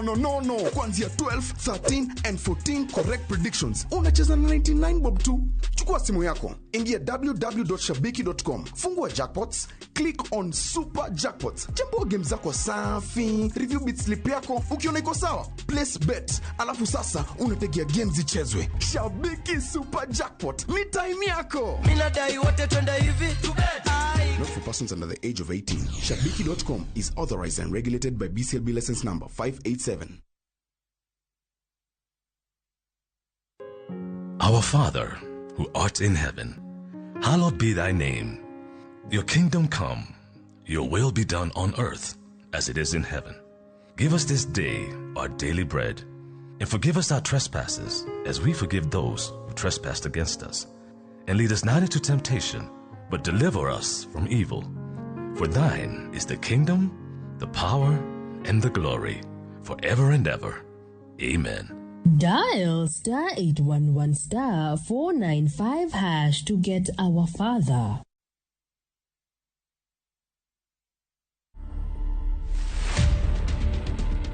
The were machine guns. They were making that noise of, ta ta ta ta ta ta ta.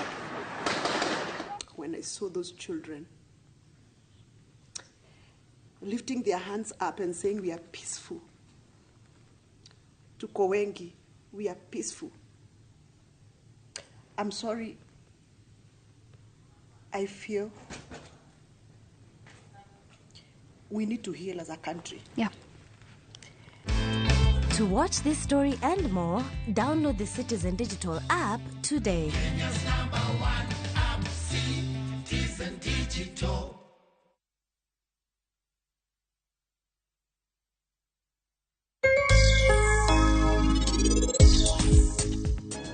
An antie osuptal. To an ok apar gimoro kendo. It's okay. En kik ipar weche mang'eny sani. Hori.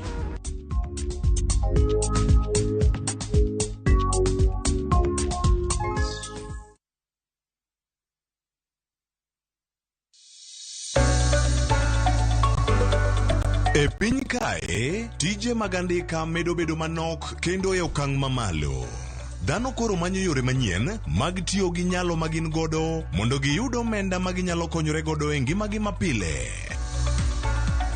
Riwri kodwa e chenro mar poko pogore ka waluwo sigana mamulo chunji mopogore. Inspiration, mostly I watch movie. The other one, anongo inspiration, kuma daki in slum. Kaka giloko nyak makende magin godo to bedo ohala makelo negi pesa kendo ting'o ngimagi malo. Inyalo tiye kambi, iwuoni tiyo matek to msara en mana macha. Poko pogore. Tich ang'wen ka tich ang'wen, saa 2:30 okinyi, mana e Ramogi TV. Kick by.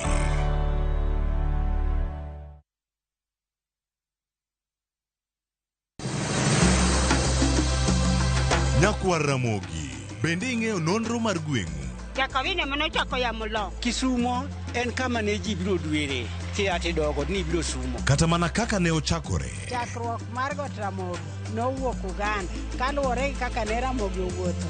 Tich ariyo ka tich ariyo, Millicent Adhiambo. Machiegni e chendo mar ng'e gwenge wakatielo makawuono, wakelo ni nonro mar gwenge yo koloni kendo mi lere nyinge, chakruok kachiel kod humb gwenge mopogore. Kisumu nowuok kuom nying mar Kisuma. Ei manyaka kaendi, umbe landore kod ang'owa. We wawinj anena.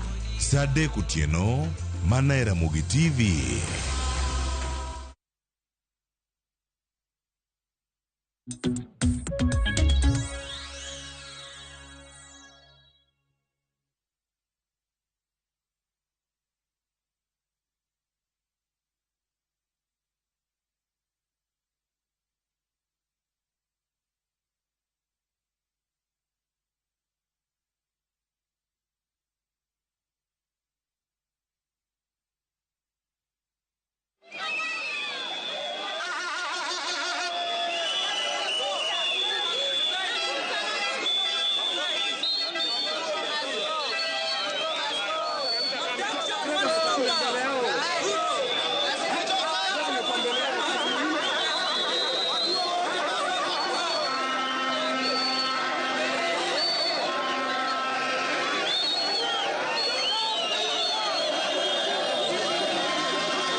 Hata mkituua tutafunga vipi maandamano sasa hivi? hiyo tumekataa. Ameenda huko. Hiyo tumekataa.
Simama hapo hapo.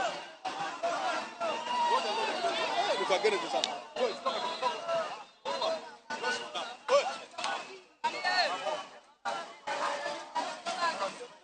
Sasa unaongea pale utakuambia hiyo mambo ya Levi ya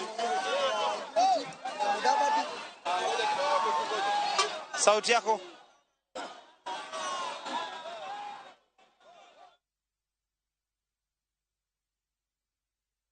Kwa majina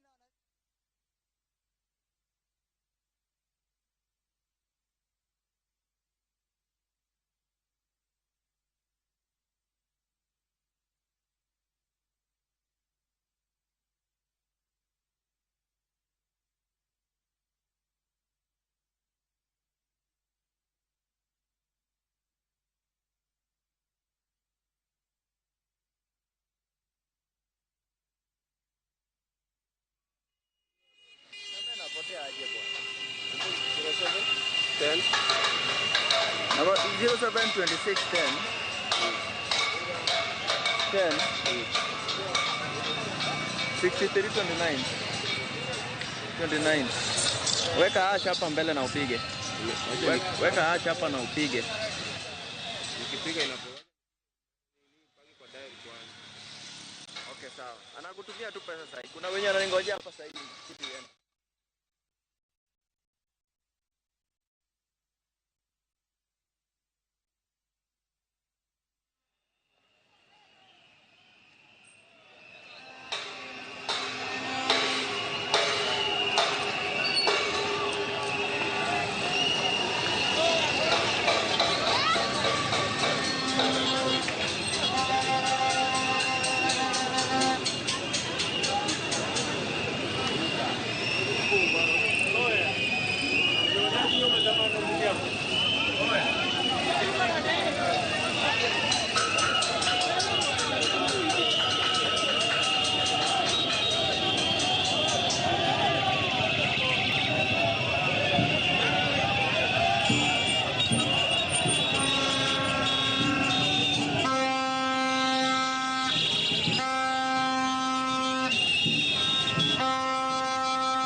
My bolo.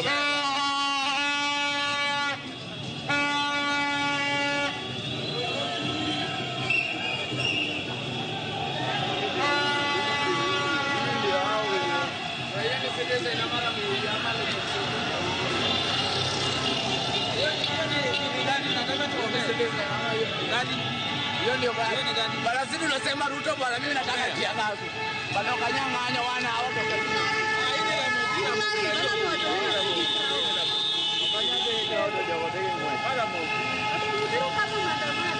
Bro, ang'o me leng to jopiny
Unasikia?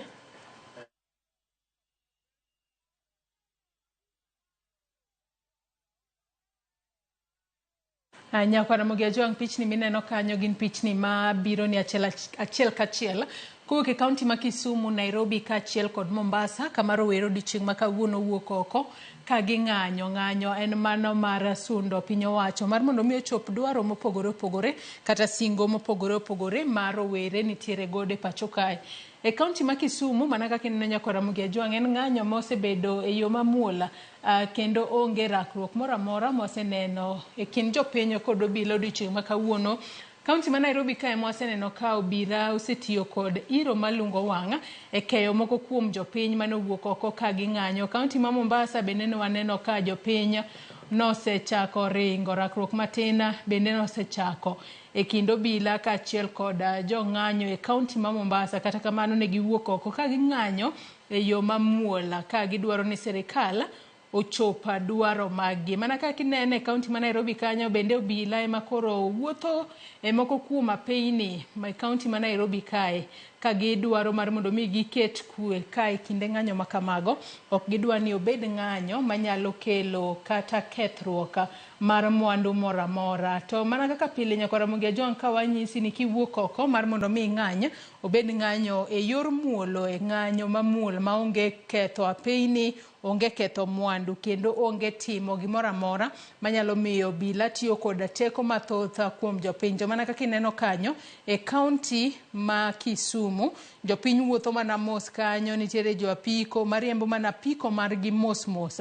To bende nitiere jopiny ma bende wuotho kanyo mana mos mos. To onge gimora mora ma giting'o e lwetgi manyalo wacho ni en sila, gin mana kod simbegi mag ong'we yamo e lwetgi, kaachiel kod firimbi mamoko kuomgi kudho kanyo, kaachiel kod vuvuzela magintiere godo. To nyaka sani en ng'anyo mamuol kendo onge rakruok mora mora mwaseneno e kind jopiny kod obila e kaunti ma Kisumu. Counties mamoko bende jopiny owuok oko, mak mana no odiochieng' ma kawuono e kinde ma jopiny owuok oko ka ging'anyo.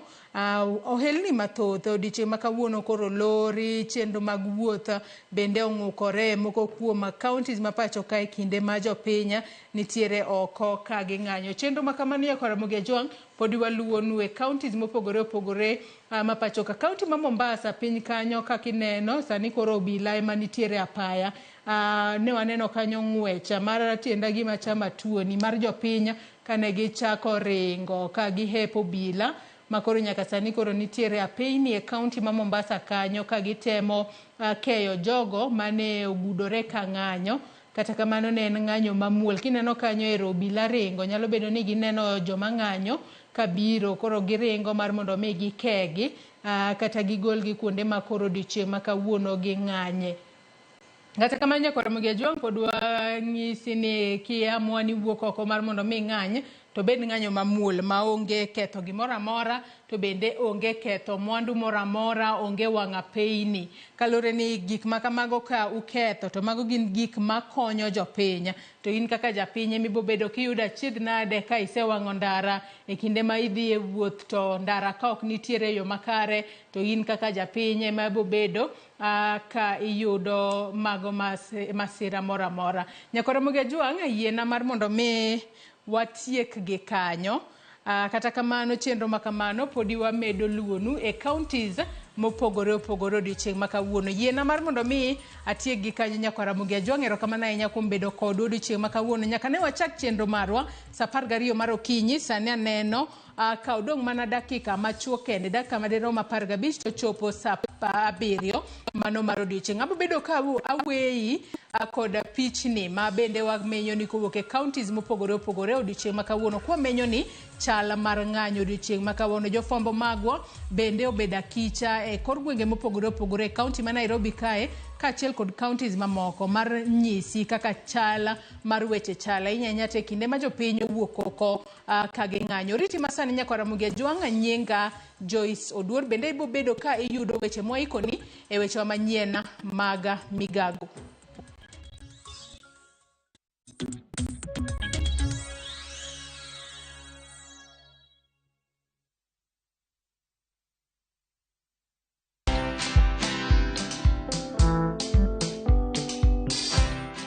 Mabrother, chekini story fulani la penjuzi mtani record manze. Lakini bro, kazi itakuwa tu ni kujaza simu na hizi mavida. Ai, kujinice tu kaka. Mwananchi gani huyo anarada medali ya pesa? Leta tenje ni kushow vile tutaomoka. Citizen Digital wako na platform fulani kwa site yao inaitwa Wananchi Reporting. Hapa unaweza tuma story yako kwa website yao ama kwa app yao ya Citizen Digital. Na kama hiyo process ni ngumu, unaweza tuma story kwa email yao, WhatsApp number ama uitumie kama SMS. Alafu gani napataje bro? After story yako imepublishiwa, hapo ndo una receive 1000 kwa simu yako. Bro, au umenichanua. Don't just witness the news, be part of breaking it. Download the Citizen Digital app and share your story with Wananchi Reporting today. Citizen Digital.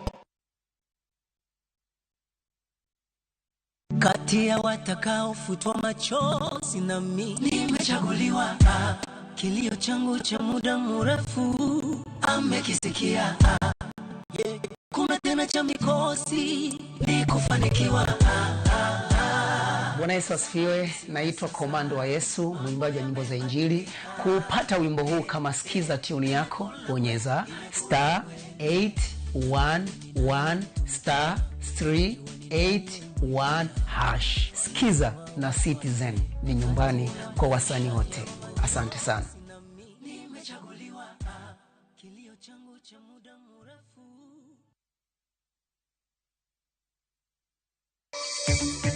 Familia mopogore ochope kar kano ringre Masiti e sama chenro mar bero igeno ni dhi chakore. Chenro mag ohala kod wuotho ng'ikore e bombe mopogore e ng'anyo ma kawuono. Chenro mag ng'anyo chwale moko kuom counties ma pacho ka kiseyo tend counties go e witelo marach.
Unaona wako very peaceful. Leo tulishajiandaa.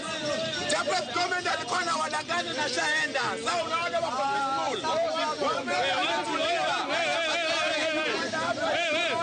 Hakuna kitu wanafanya, wako peaceful. Unaona?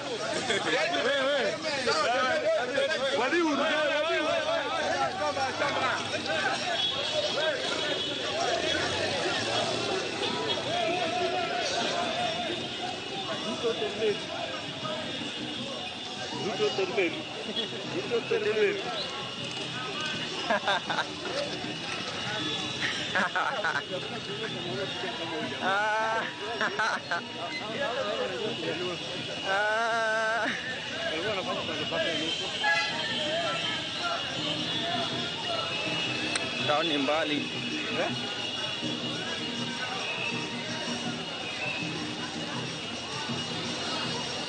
Tena mnapanga kurudi wapi?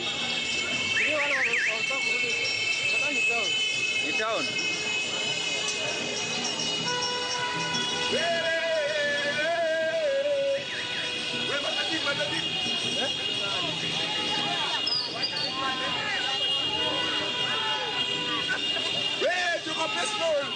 Unaona kitu moja nimejua leo. Mapolisi was very good. Mwenye alikuwa na wamislead ni Japhet Koome. Unaona Japhet Koome ashaenda, polisi hakuna mwenye apiga risasi. Polisi Kisumu wako friendly. Wanatuangalia, wanatushangilia. Kuna polisi amesema polisi wako sawa leo, wajasumbua leo. Na lazima tusumbue. Lazima tuwasumbue. Na lazima tuwasumbue. Lazima.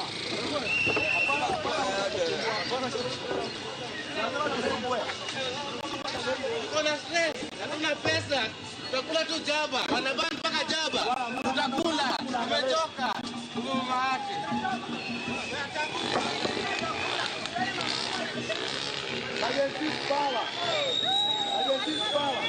Na kuna wale mwana mfanye kazi, mwaje kujifanya hapo. Alafu tuendeni maandamano sasa.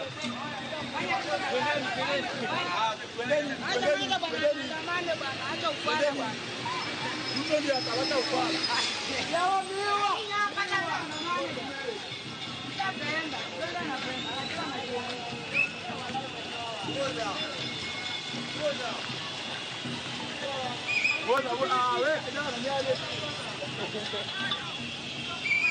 Hello? Doga antie nini roundabout ma nini kani?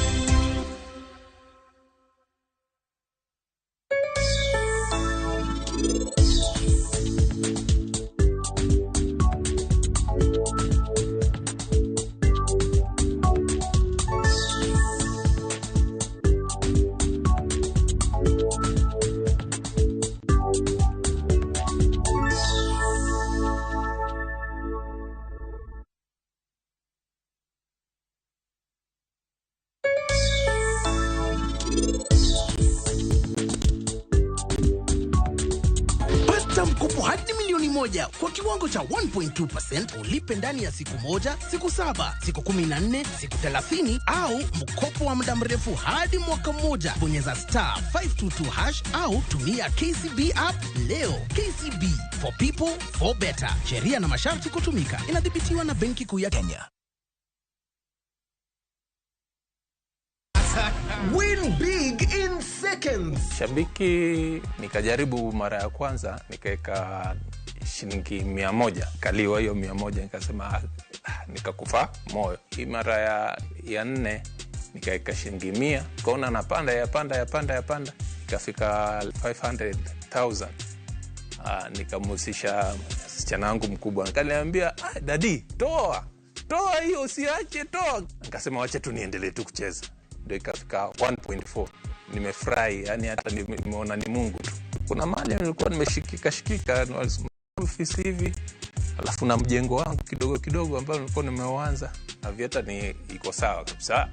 Kochonjo. Avieti ya Shabiki.com inakupa the biggest multiplier in Kenya. Shinda up to 50,000 times your stake. Yani ukiweka stake ya 100 bob, ndege ipeperuke, unashinda 5 million within seconds. Not for persons under the age of 18. Shabiki.com is authorized and regulated by BCLB license number 359.